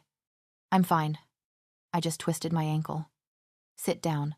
He guided me to what I think is a tree stump and sat me down. Really, Johnathan, I'm fine. Let's just keep walking. I said. We can't, he said. Why not? I asked. Because we are already here. Before I could say anything else, the blindfold was removed from my face. In front of me was a large waterfall. At the bottom rested a full body of water that transformed into a lake. The water was clean, but the rocks at the bottom were making it seem like the water was green. It was still so beautiful. A waterfall lake hidden in the middle of the forest. I stood up from my spot and walked closer to the water. Welcome to our date. Cupcake, Johnathan said as he hugged me from behind. What are we going to do here? I asked. He released me and began removing his clothes. I am not sleeping with you. In the middle of the woods, I stopped him. No. We are going for a swim, he smiled and continued stripping until he was in his boxers. No way, I shook my head. All right, then you can just watch.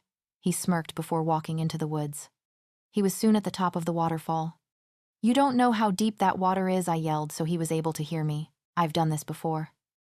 Cupcake, he yelled back. Unbelievable, I mumbled to myself. He smiled at me before jumping. He entered the water with a big splash. He soon emerged from the surface of the water and swam to shore. Come on. One swim, he encouraged me. No, I don't have a swimming suit. That's why I came here earlier and brought you one. He grabbed it from its hiding place behind a rock. I have nowhere to change, I pointed out. Just go behind a tree and I promise I won't look. Still, I don't want to swim. Can you swim? He asked. Yes, I lied. You're lying. No, I'm not. I just don't feel like swimming. I'll teach you how to swim. Come on. Baby. What's the harm? I sighed and grabbed the swimsuit and walked behind a tree. I changed into it. It was shorts and a top that wrapped around my neck and showed a little bit of my stomach. It was dark blue with black tribal designs. I felt so exposed. I've never gone swimming before. I walked back with my clothes and shoes in my hands. I put my clothes down next to a tree stump and covered my exposed stomach with my hands. I heard a whistle from behind me. I felt the heat go up to my cheeks as I refused to turn around. I felt Johnathan trail his fingers over my tattoo. What's this? He asked. My tattoo. I got it when I was in the gang. The Silver Tigers. I have no idea why I'm stuttering. Probably because the guy I'm on a date with is trailing his fingers over my bare skin. What's wrong with me? Why am I so freaked out? It's beautiful. Just like you, he said. Cringe.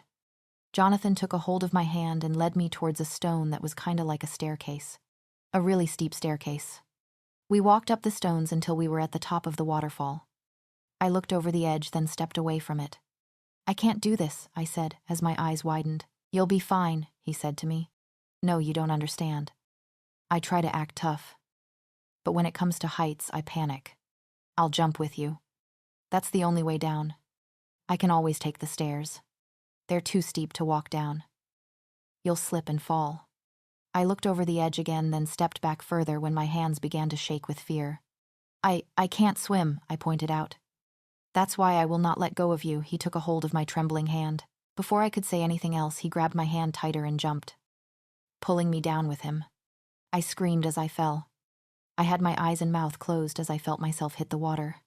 Open your eyes, Cupcake. I heard Jonathan's voice in my head. I slowly opened my eyes. I heard it first, but I was able to see a message in the water. Will you be my girlfriend? Was spelled out in rocks on the floor of the lake. I pushed myself up to the surface and gasped for air. It's a good thing I was wearing waterproof makeup, otherwise I'd be a mess. Johnathan emerged from the water also and looked at me nervously. "What do you say?" he asked. I slowly nodded my head and hugged him. "Yes." His arms went around me as he hugged me tightly. "Thank God." "I was so nervous you'd say no," he mumbled. He pulled back slightly and kissed my lips. Looking back to the fall, I realized he never once let go of my hand. Even when we landed in the water, he didn't let me go. I feel like I really do trust him and I care for him. After everything that has happened, he has become an important person in my life. Even if we did have a rocky start, we fought so many times and he's managed to squeeze his way into my heart. He could have ratted me out to the police, but he didn't. He cares about me. With him, I've felt something that I've never felt before. I think I'm starting to fall in love with him. Scratch that. I am in love with him. After Johnathan was teaching me how to swim for about an hour, we got dressed and headed back to the pack house. I was pretty much dragging myself the whole way back. Who knew swimming was so tiring? I had fun, I smiled. "I love seeing you smile instead of scowl," he said. I turned my head as I blushed. "What is he doing to me?" "You said you've been there before." "When did that happen?" I asked. "My mother took me there when I was a kid. She said it was the place where my father proposed to her." "Wow," I gasped. "I take it she said yes." He chuckled. "Yeah, she did. It has always been her favorite spot." I yawned as we entered the house. Johnathan wrapped his arms around me. "Go take a shower and get some rest. We'll be going back there tomorrow." "Why?" "Because I want to spend some time with you. And I have a surprise for you when we get back," he smiled.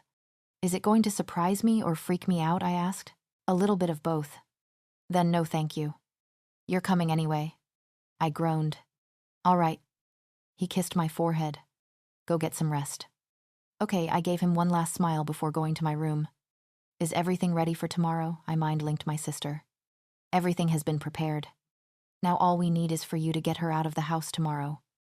She replied, "Good.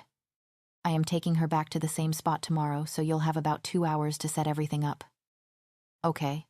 Can I ask you something?" "Sure." "When are you going to tell her about mates and the fact that she's our Luna?" I hesitated before responding. "I'll tell her after the party." "You better. The longer you wait, the more you risk losing her." "I know. But I refuse to let that happen."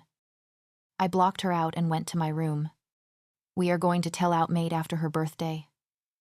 My wolf sounded hopeful. "Yes, Raphael. We will tell her tomorrow." "Finally.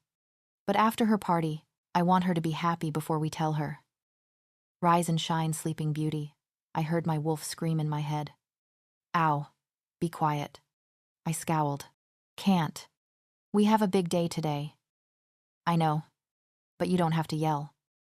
I got up from my bed, got dressed, and went to Rosie's room. She was still asleep. I sat on the bed next to her and gently shook her. "Wake up." "Cupcake," I said softly. I learned to never wake her up forcefully in the morning. She stirred around a little bit and slowly opened her eyes. "Happy birthday," I smiled. "How did you know it was today?" she asked while sitting up. "I forgot my own birthday."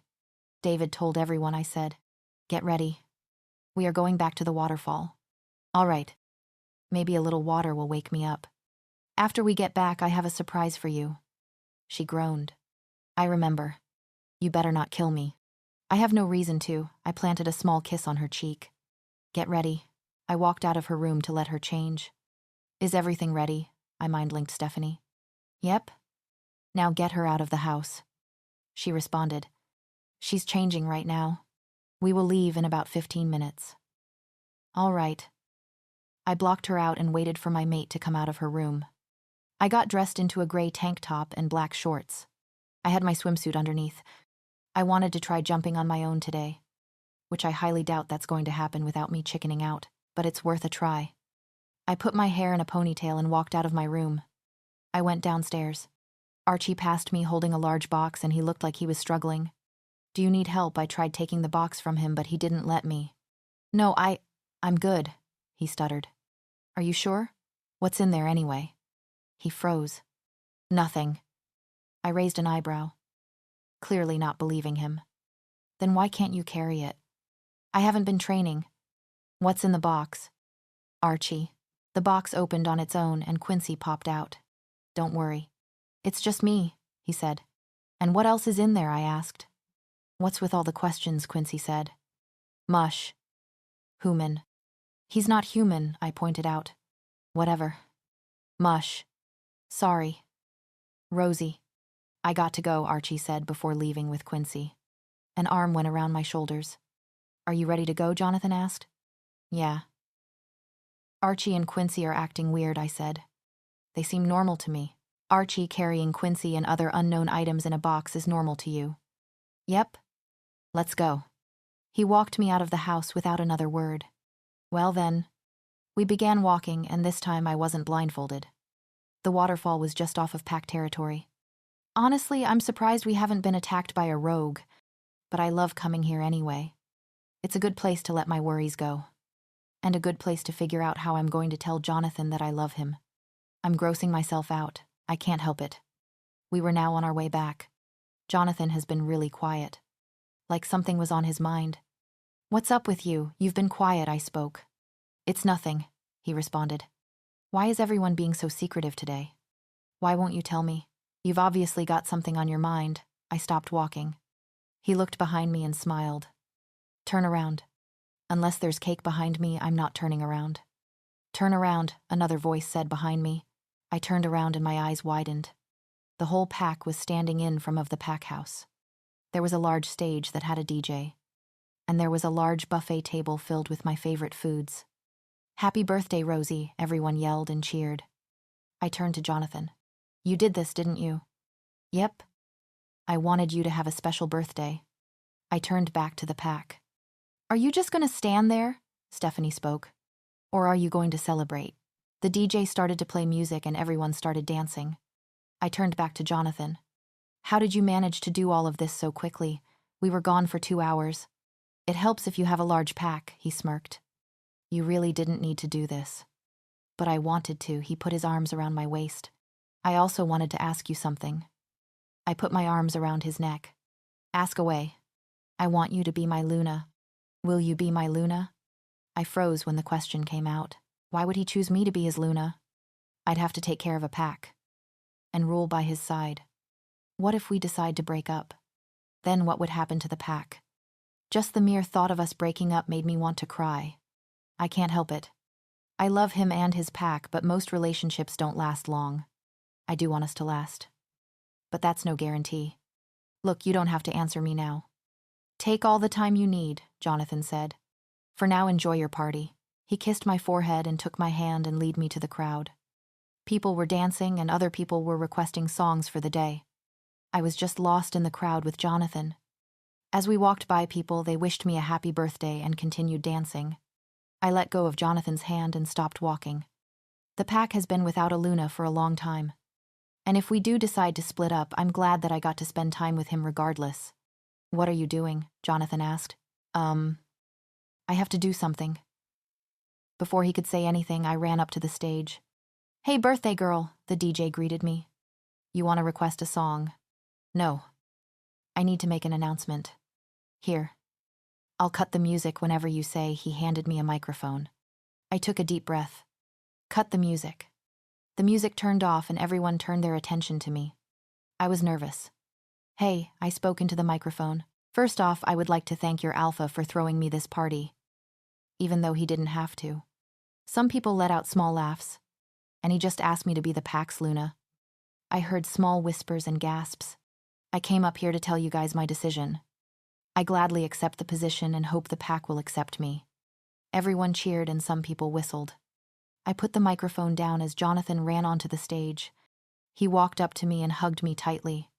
I pulled away slightly. I suddenly felt dizzy and lightheaded and there was buzzing in my ears. "Are you okay?" I heard Jonathan's voice, but it was faint and it echoed. I could feel myself losing my balance and falling. But I felt someone catch me. "Somebody get the pack doctor," a small voice spoke. I heard a loud cracking noise, and I felt it. I let out a scream, but to me it was muffled. "She's shifting," I heard another voice. "How is she shifting? She's not a full werewolf. Her wolf gene must be emerging." I heard another crack along with a bigger wave of pain. I closed my eyes and screamed with each wave of pain. I felt more of my bones cracking, and each wave of pain was bigger than the last. I felt my bones shifting into different positions. All of a sudden, the pain stopped. My body wasn't throbbing or hurting. I actually felt energetic and relaxed. I opened my eyes and I could tell my vision was different. I was breathing heavily, but it came out more like pants. I looked at everyone around me. They were staring at me in awe and confusion. Johnathan put both my hands on my face. "Your fur. It's white," he said. What did he mean, hair? Because my hair is brown. I tried to speak, but it came out like a bark. Why can't I say anything? I looked down at my body and my eyes widened. I had paws instead of hands. I looked at my butt. It was replaced with a longer body and a tail. What is this? I went around in a circle trying to get a better view of the tail. Johnathan. What is happening? Why can't I speak? Why do I have the body of a dog? I mind-linked him. Calm down. Cupcake. You shifted. He responded. Into what? How? You're half werewolf. I guess it took a little longer for your wolf side to emerge. I brought her a mirror. Stephanie came, holding a full-length mirror. I had ocean-colored blue eyes, and my fur was pure white. I had a dark gray marking on my face, and I was about the size of Jonathan's wolf. It's official. I look good in any form. Johnathan, I spoke in the mind link. Yeah. How do I change back? Rosie, come with me. I'll show you how to change back. David, try seeing if you can talk to her grandma about this, Johnathan said out loud. I followed him as we walked into the pack house. We walked into his room. He closed the door and locked in. How do I do this, and why did you bring me into your room? I asked. I brought you in here because when we shift back into our human forms, our clothes are ripped and we are naked. My eyes widened. Don't worry, I won't look. He turned so his back was facing me. How do I change back? Imagine yourself in human form, down to the smallest detail. Don't leave anything out. I took a deep breath and imagined how I looked like. My hair, eyes, lip shape, and my body shape. I could feel my bones shift and pop as I felt myself grow to my normal height. I was painful, but not as much as the first time. I looked down at my body. But I wasn't naked. I still had on my clothes from before. Johnathan, I still have my clothes, I spoke. He turned around. How? I guess it's a perk to not being a full werewolf. He chuckled and wrapped his arms around my waist. So about my offer, he smiled. I looked down at the ground, then back at him. I gladly accept the Luna position. Good. Because it would have been so awkward, he brought his lips to mine. I pulled away just to tease him. He whined. Don't do that. He tried to kiss me again, but I just backed up more with a smirk on my face. You're such a tease, he playfully glared. I ruined the party. Didn't I? I changed the subject. No, Cupcake. It was your party. You just gave us a surprise, that's all. I sighed. I guess. He kissed my cheek. Is there anything else you're worried about? You can talk to me. Can I sleep here tonight? With you, I asked. He wore a wide grin. Of course you can, baby. He picked me up bridal style and took me to the bed. He laid me down and he laid next to me.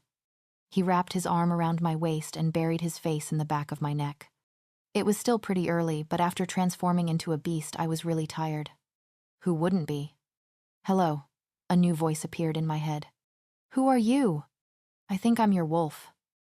What's your name? I'm Rosie. I'm Valentine. Pronounced Valentine. Nice to meet you. Hey, bitches. Another new voice appeared in my head. Who are you? Valentine asked nicely. I'm Circe. Named after the Greek sorceress. I'm Rosie's witch gene.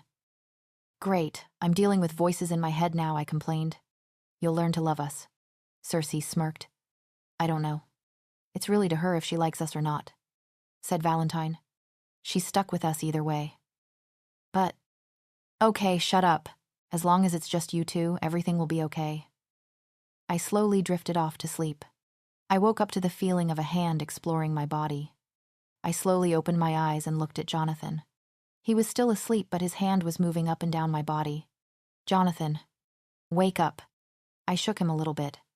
He slowly opened his eyes. His hand stopped moving and rested on my inner thigh. He removed his hand quickly. Sorry. Who told you to stop? Circe. I scowled her. I can't help myself. He's hot, she bit her lip. He looked at me with wide eyes. I gasped. Sorry. I don't know what got into me. I would never say that, I mean, not that I wouldn't say that. He laughed at me. He laughed at me. Jerk, I slapped his chest and buried my face in a pillow. It took me a second to realize that he was shirtless. Come on, don't be like that. I was just kidding. He rapped his head. You're so mean to me. Why can't you ever be nice? I felt like I was on the verge of tears. Valentine, what the hell? I said to her. He's our boyfriend and he made fun of us. I can't help it. He responded. That's no reason to cry, he was just playing. I didn't mean it, Johnathan said as he pushed me closer to his chest. Sorry. I apologized. I'm just out of it today. It's okay, I shouldn't have laughed. He kissed my cheek. I sighed and got out of bed. Where are you going? Johnathan asked. To go change, I replied before going to my room. I walked into my room and shut the door. Guys, what was that? I yelled at Circe and Valentine. Well, can I help if he has the body of a Greek god? Circe replied. Do you have any shame in saying that you're so direct? Valentine squealed. I want to make him ours. I want to sleep with him. So, to answer your question, no. I don't have any shame, she said with a smirk. You can't just say stuff like that out of nowhere, it's embarrassing. That's enough, I yelled at both of them. I can't handle you two arguing in my head. So get along. So just because she's in control means we have to listen to her, I heard Circe mumble. I heard that, I yelled.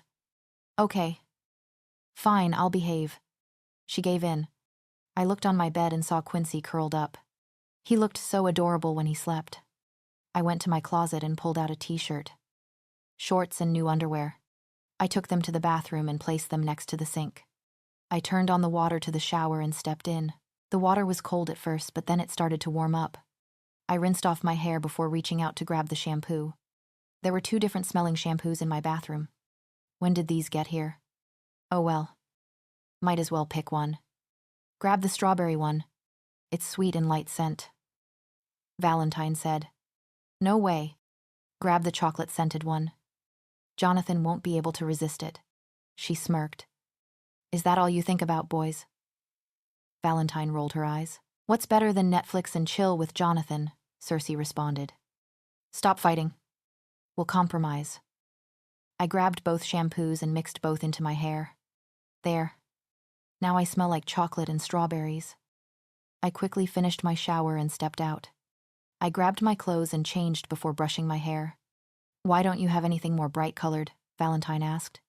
More importantly, why don't you have darker-colored clothing? Circe asked. I rolled my eyes at both of them and walked out of the bathroom. Quincy's ears perked up and he yawned and stretched. I saw what happened yesterday, he spoke. I sat on the bed next to him. Yeah. Now I have 2 people arguing in my head. 2. My witch gene and my werewolf gene. That must be a handful. Yep. They keep arguing and they're complete opposites. Explain. I'm all ears.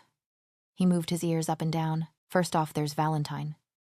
She's sweet and kind but cares too much what people think. And she's too much of a goody-goody. So you have an angel. Go on. Then, there's Circe.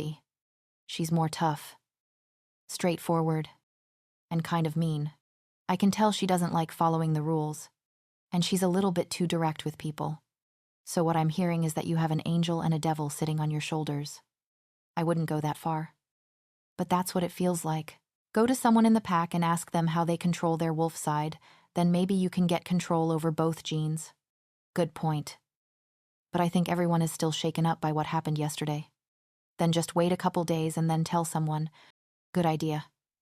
For now, let's go downstairs and get some breakfast. Finally, all I've been getting is leftovers. I'll make you pancakes, I said as I got off the bed.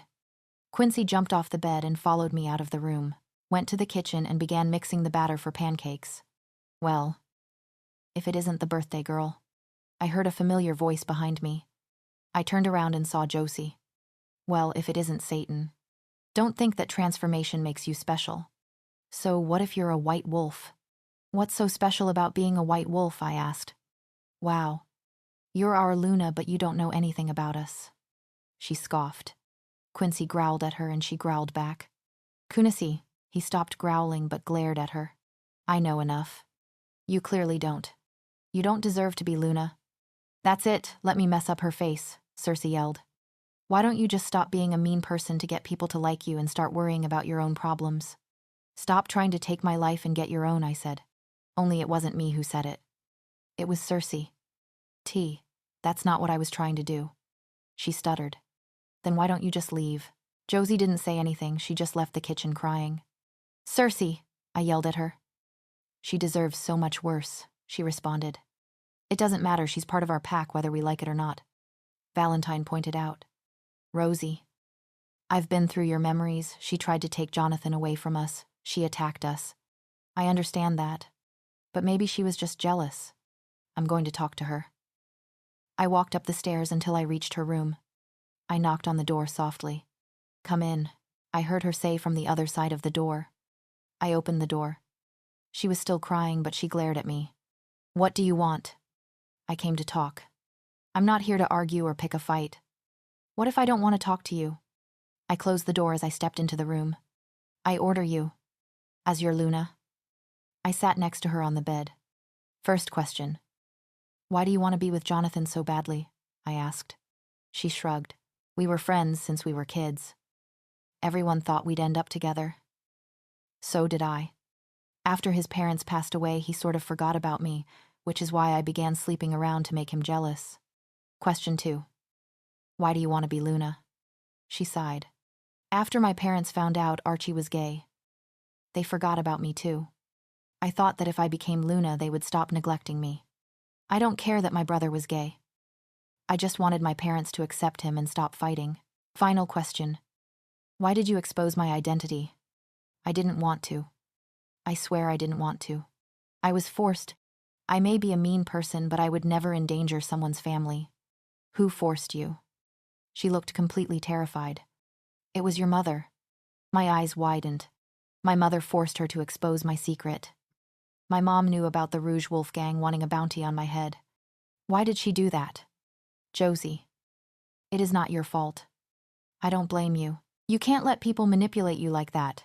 I was scared she threatened my brother and my parents. I grew angry. My mother has been threatening everyone close to me. What does she want? I'll be right back. I left Josie's room. I ran out of the pack house and into the woods. Cupcake. Where are you, Johnathan mind-linked me. Not now. Johnathan. I'll be back soon. Don't bother looking for me. Well. Where are you, and I won't look for you. I'm in the woods. I need to be alone. I blocked him out and continued walking deeper into the woods. I hope I'm walking the right way. I kept walking until I came up to a familiar clearing. This is the last place I saw my mother and Wyatt. How do I get her to come here, I asked myself. I'm already here. I heard a voice behind me. I turned around and saw my mother. This time there was no one with her. She was alone. Why do you do this to me, I asked. Why do you threaten everyone I love, honey? You and I both know humans are pathetic. They don't deserve to walk this earth. That doesn't answer my question. I did all of this so that when you would come of age, you would restore my powers. Why would I do that? Because your arrogant sister took them away from me. She didn't understand. You killed her. You killed your own daughter. I glared. She killed herself. She's the one who took my powers and couldn't handle it. I had much more power than she thought. I will not make the same mistake she did. I will not restore your powers. Fine, don't restore them. Go run off with that little alpha of yours. I will. He is the one I love. Not Wyatt. But has he told you everything? Yeah. He has. Honey. No, he hasn't. He's keeping something from you. Just you wait. I don't believe you. He would never do anything to hurt me. That's true. But for your sake, ask him about mates. She cackled as she disappeared into the forest. Valentine. Cersei. What did she mean by that? I asked them. I don't know. We are new to this world. Valentine responded. Johnathan said mates were just a myth. They weren't real. I don't believe my mother. He would never keep something that big from me. I walked back to the pack house. I walked in and Johnathan came running towards me. "Where did you go?" he asked as he hugged me. "I saw my mother." I answered. He growled. "Who was with her?" "No one. She was alone." "Why were you with her?" I sighed. "I'll tell you upstairs. In private." He nodded and took in hold of my hand. He led me to his room and locked the door. "What happened?" he asked. "My mother forced Josie to expose my identity," I said. "What? How do you know this?" "I talked to Josie." "And you managed not to kill her?" "Wow, way to have faith," I said sarcastically. He rolled his eyes. "What did she say?" "She opened up to me. She's not a bad person. But she told me that my mother had forced her to expose my identity." "So why did you leave?" "I went to go confront my mother. She said she did it so that I can restore her powers." His eyes widened and he growled. "What?" I obviously refused. He closed his eyes and pinched the bridge of his nose. "Anything else?" I sighed. "Yeah." He looked at me with a serious expression. "Guys, you are going to meet him now." I told Valentine and Circe. "What is it?" Johnathan asked. "Meet Circe." I gave Circe control of my body. "Hey." "Handsome." She greeted with a smirk. "Your eyes are green," Johnathan pointed out. "You like them."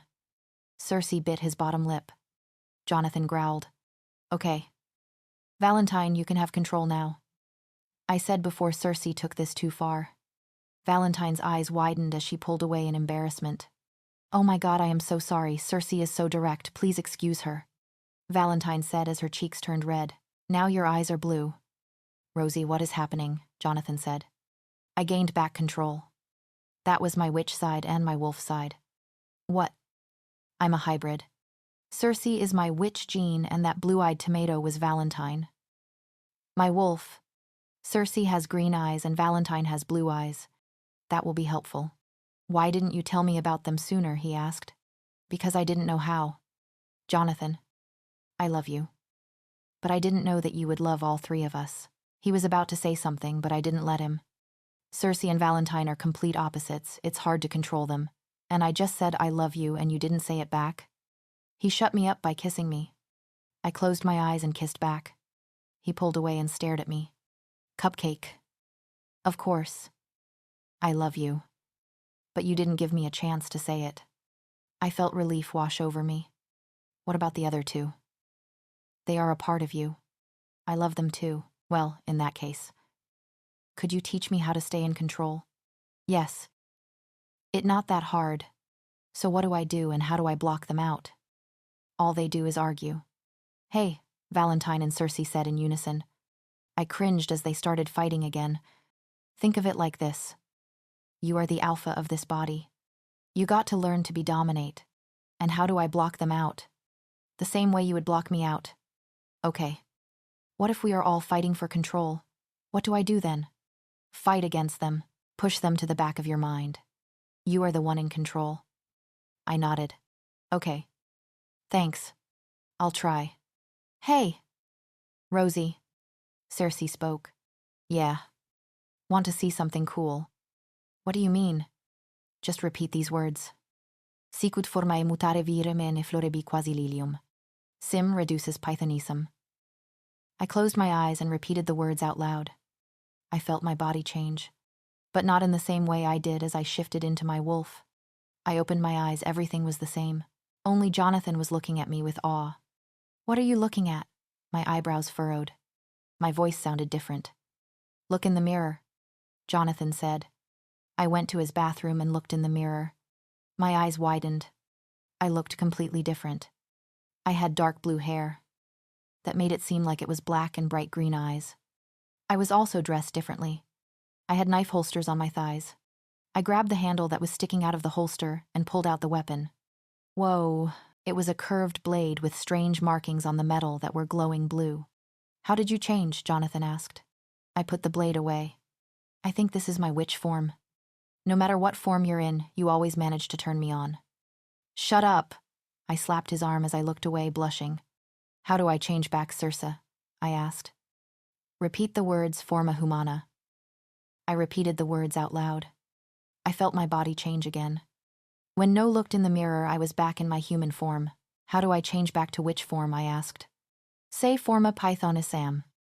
This will be useful. There was a knock at the door. I'll get it, said Johnathan. I stared at myself in the mirror. I could change into 3 different species. Wow. Rosie. There's someone here to see you, I heard Johnathan say.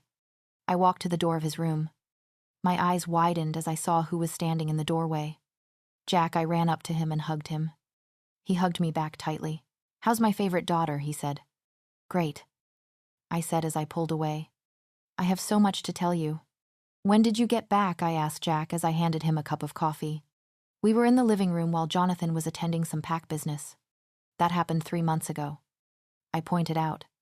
I know, but I couldn't find where you were hiding and I got stuck in Europe for another month.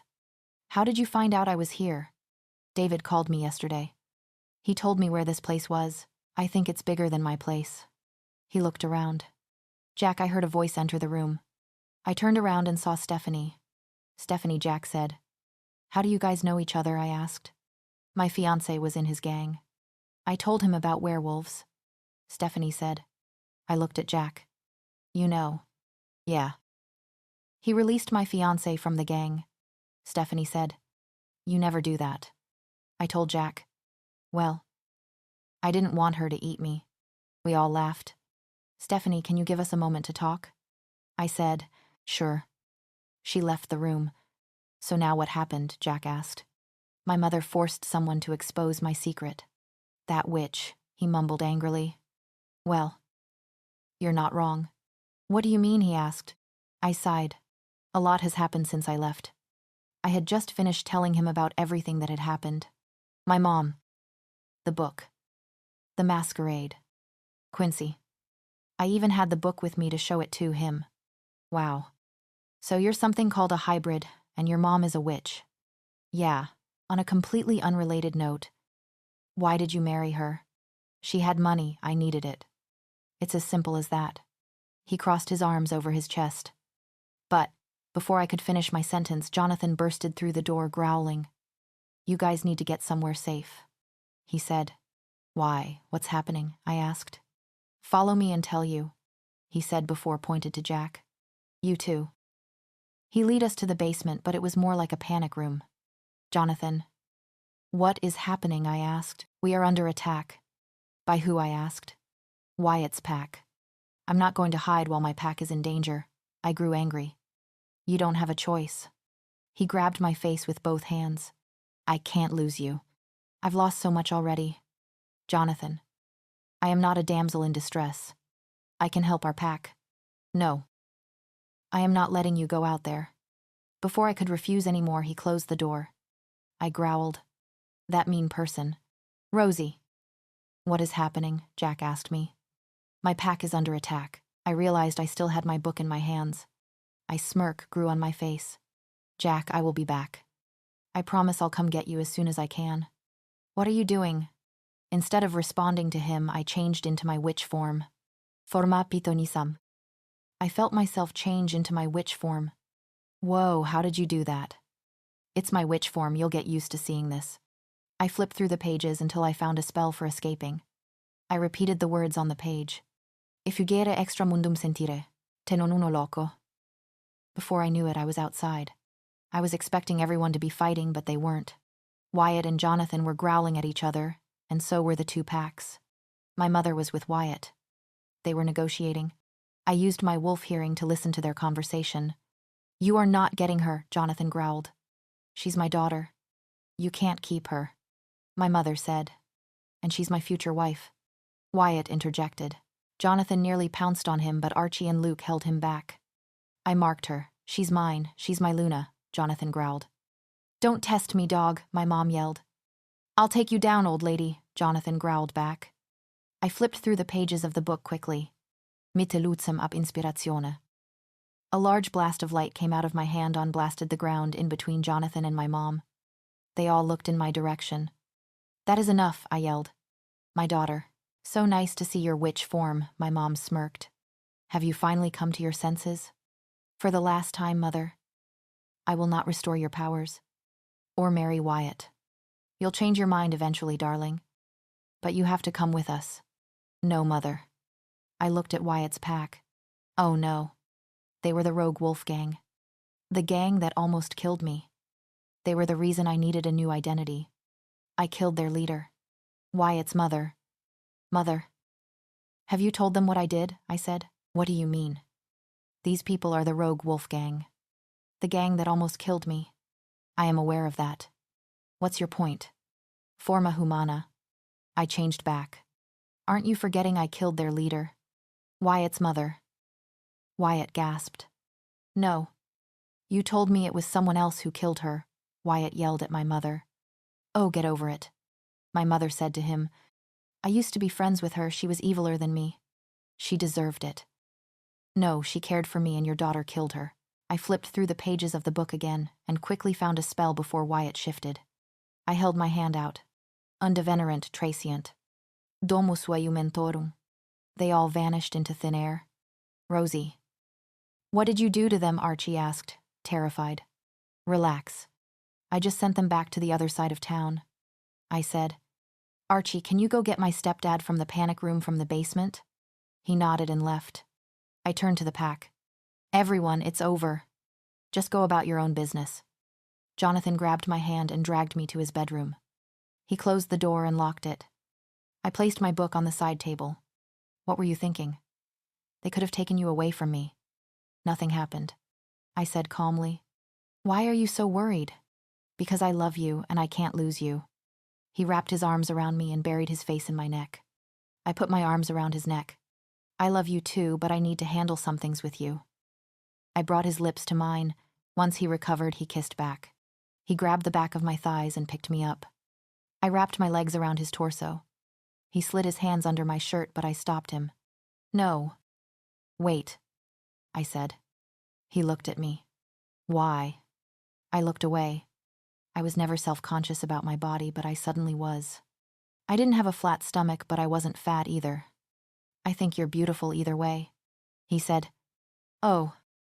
I said that out loud. I looked at him. What? Your body is beautiful, no matter what it looks like. He pecked my lips. I smiled before bringing his lips to mine again. He pulled away. Are you sure you're ready? I nodded. I'm ready. He continued to kiss me. I became intimate with him that night. I woke up an arm around my waist and I was sleeping on a bare chest. The memories from last night came back to me. I'm ready for round 3. Circe bit her lip, although I did enjoy it. Johnathan must be tired, said Valentine. Would you guys shut up? It's too early for your bickering.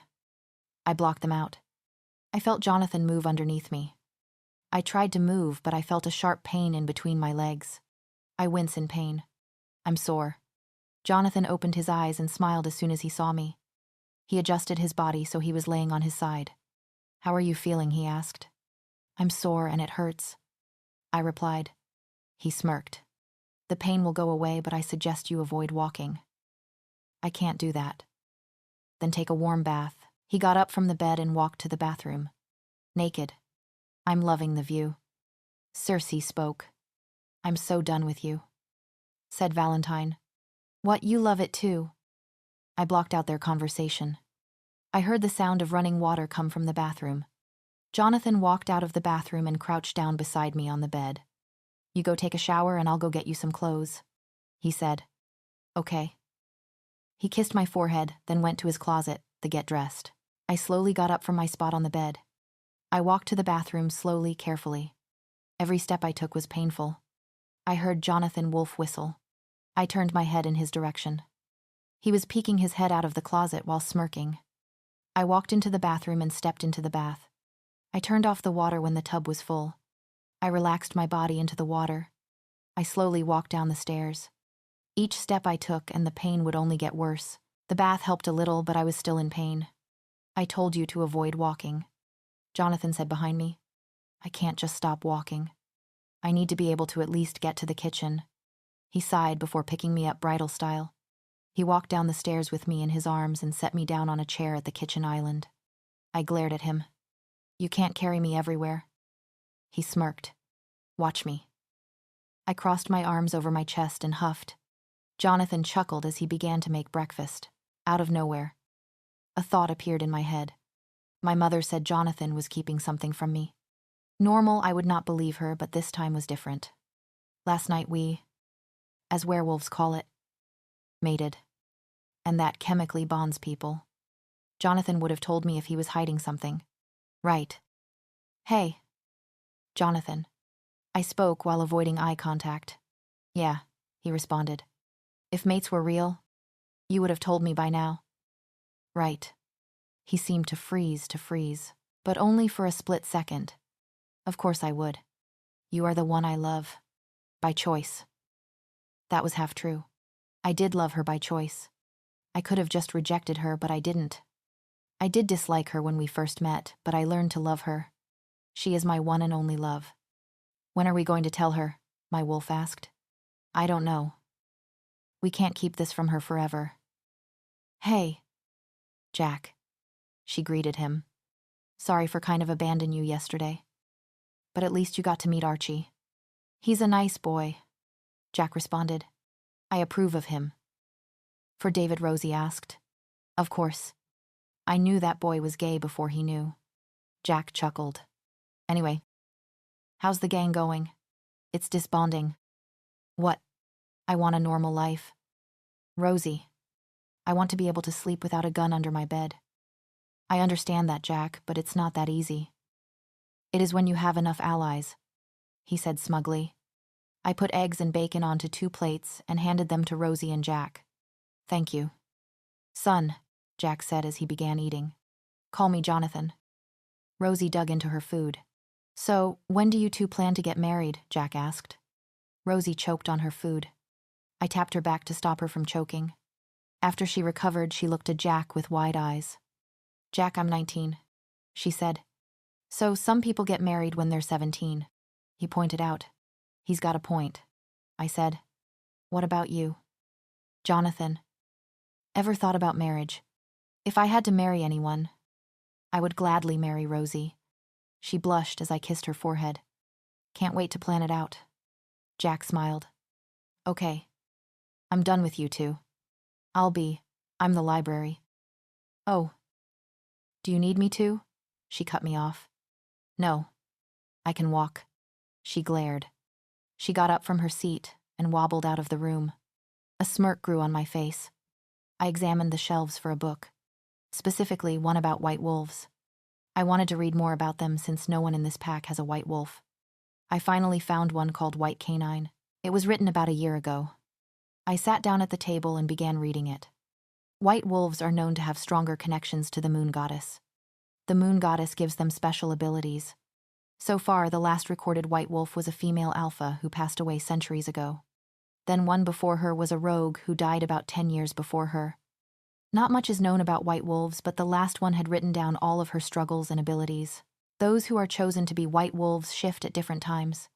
They shift at a really young age or much later after regular wolves shift.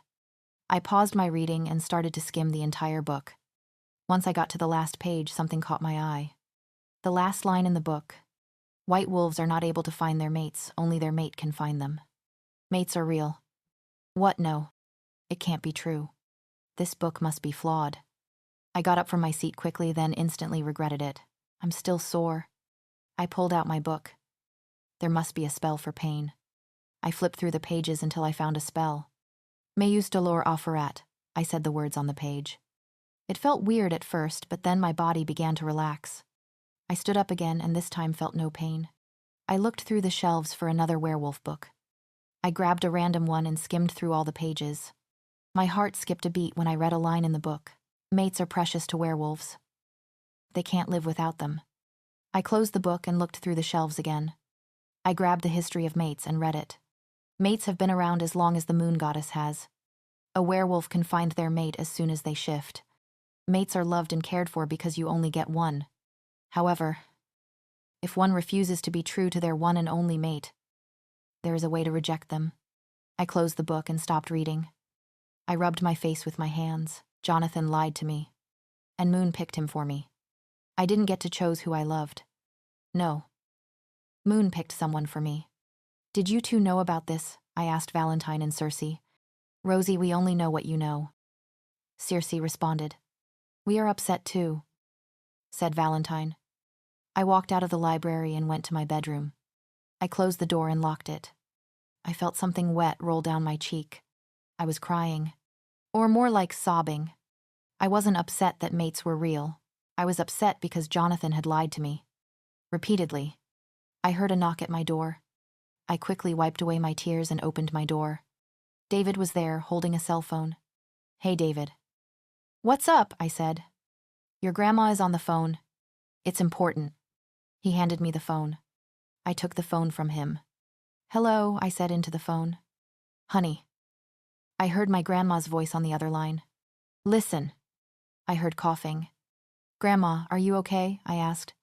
"I'm fine. I'm just feeling a little under the weather." "What's wrong?" "Grandma, I need you to come visit me for a little while. I know I wasn't with you for your birthday, but I want to see you." I thought about it for a second. "I'll come see you tomorrow." "Okay." "Sweetie, be sure to bring the book with you. I want to teach you some things." "Okay." "Grandma, I love you. I love you too." I heard coughing until she hung up the phone. I handed David back the phone. "What's wrong?" David asked. "My grandma is sick." She didn't tell me, but she was coughing over the phone. "What are you going to do?" "I'm going to visit her tomorrow." "By yourself?" I nodded. A thought appeared in my head. "David," I spoke. "Yeah. Why didn't you and Archie tell me that you were mates?" He froze. "How did you find out about that? So mates are real." "Why didn't you tell me?" I repeated the question. He groaned. "I don't know. Johnathan told us to keep it a secret, and so it was Johnathan." I said. He didn't say anything. "Stop lying to me." "David, tell me the truth," I said. He avoided eye contact. "Yes. Johnathan told everyone to keep it a secret." I pushed him out of the way and went downstairs. Johnathan was still with Jack in the kitchen. "Johnathan," I growled. He looked scared when he heard my growl. "Yeah, I need to talk to you." "Now," I growled. I walked up the stairs and entered his room. I waited for him to enter the room before I closed the door and locked it. "Am I in trouble?" he asked. "Yes," I crossed my arms over my chest. "What did I do?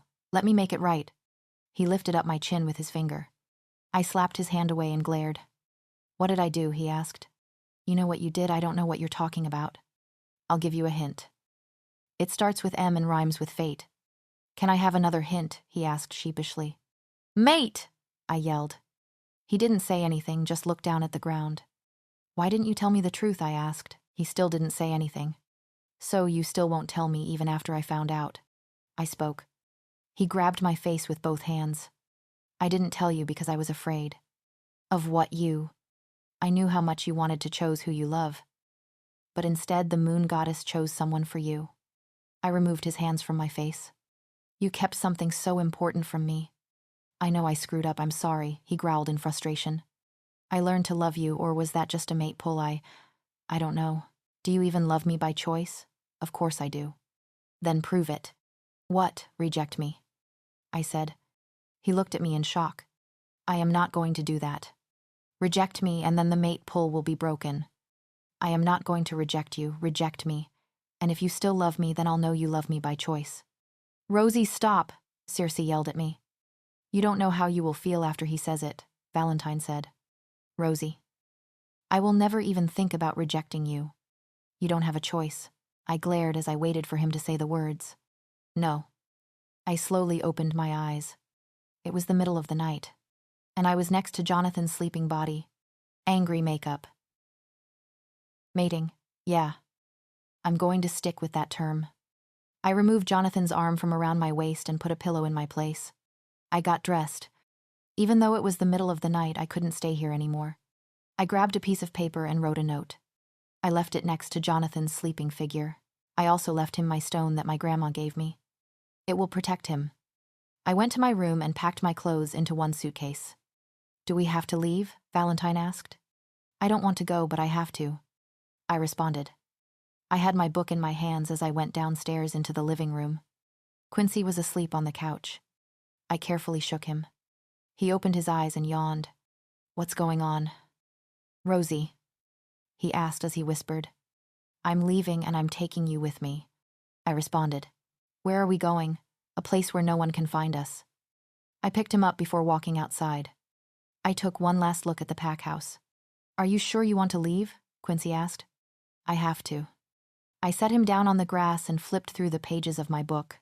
Suscipe me domus mea, avia est scriptor. I spoke the words in the book. And just like that, I was in front of my grandma's house, 1,000 miles away from the pack house.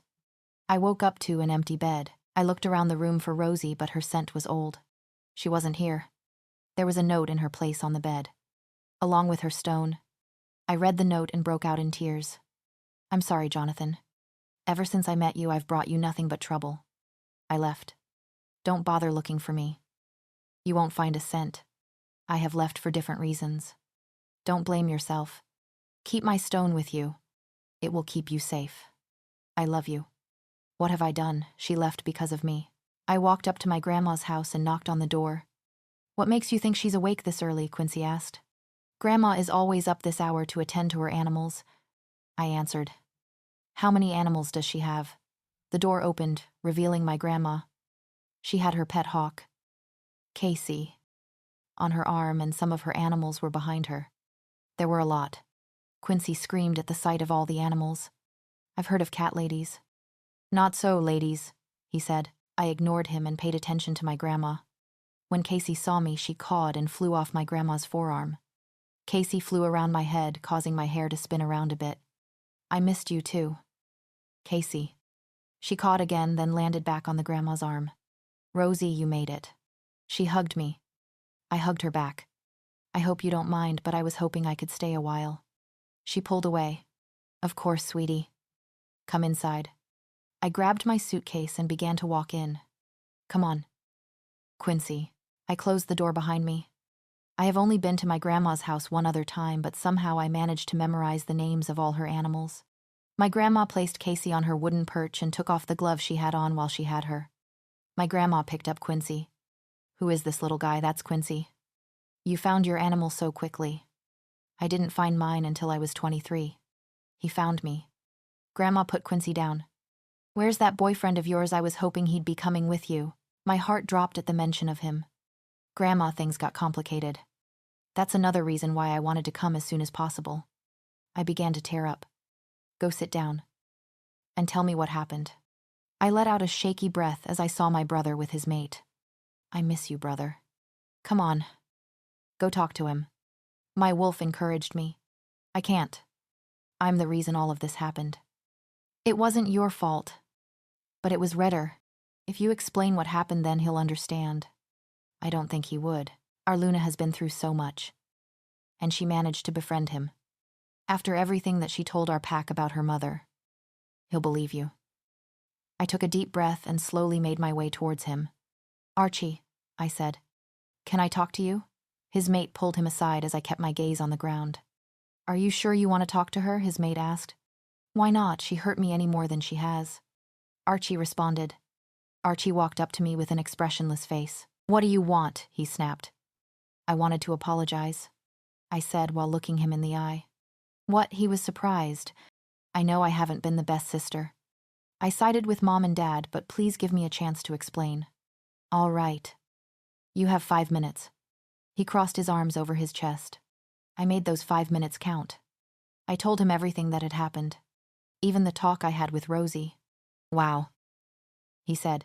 I know it's a lot to take in, but it's nice to know that you made that whole story for forgiveness. Of course. He didn't believe me. Archie, think what you want. But I promise you I'm telling you the truth. He stood there unconvinced. Or do you not remember our twin pact? Don't you dare turn the tables on me. You already broke it. We promised not to lie to each other. And you lied. Okay. I admit it. I broke it first. But you can't just shut me out over something that wasn't under my control. You just made that up to save your skin. Fine. Don't believe me. But I'm going to talk to Mom and Dad about you moving back in with us. I'm not going back. Why not? I'm happy with my mate. We're getting a place of our own. Look, I approve of your mate. I really do. But aren't you forgetting that he's next in line to run a gang? I don't want that life for my baby brother. First off, you're older by 3 minutes. Second off, we've talked about that. What did you decide? I don't think that is any of your business. I respect your privacy. But please at least consider accepting me as your sister again. He closed his eyes and pinched the bridge of his nose. Fine. Now leave me alone. I couldn't help myself. I gave him a hug. I heard him groan in disgust, but I didn't care. He grabbed my shoulders and pushed me away. Are you done? He asked while letting me go. I nodded. Yeah. I walked back upstairs and into my bedroom, one step closer to getting my brother back. I had just finished telling my grandma what happened. Did you know about Mate's grandma? I asked. I'll be honest, I did. But I thought Johnathan would have told you by now. She responded. I wiped the tears from my face. Grandma's house cat, Mickey, climbed onto my shoulders and purred. Quincy growled at her, and she hissed in response. No fighting, you two, I scolded them. Quincy climbed onto my lap and curled up into a ball. I feel guilty for leaving. Then why did you leave? My grandma began coughing violently. That's why, I said as soon as she stopped. You're sick, Grandma. I'm fine, honey. It's just a cold. I didn't know witches can get human viruses. They can't. It's a witch virus that occurs later in life. It will go away with some of my special soup. She smirked. Hey, now that I know I'm a hybrid. Will you tell me what's in that soup? It's in. She grabbed a book from one of her shelves and handed it to me. This book. I flipped through the pages of the book. What's this? There were a bunch of different spells in it. It's a book of healing spells, she answered. Then what's in the book you gave me? That was a history book, and as a bonus, some starter spells. Why did you want me to come, Grandma, now that you've shifted? It's time for you to train. Train. The same way I did for Moon. It's time for you to learn more advanced spells. You're going to teach me the same things you taught Moon, she nodded. It's time for you to learn the same why Moon did.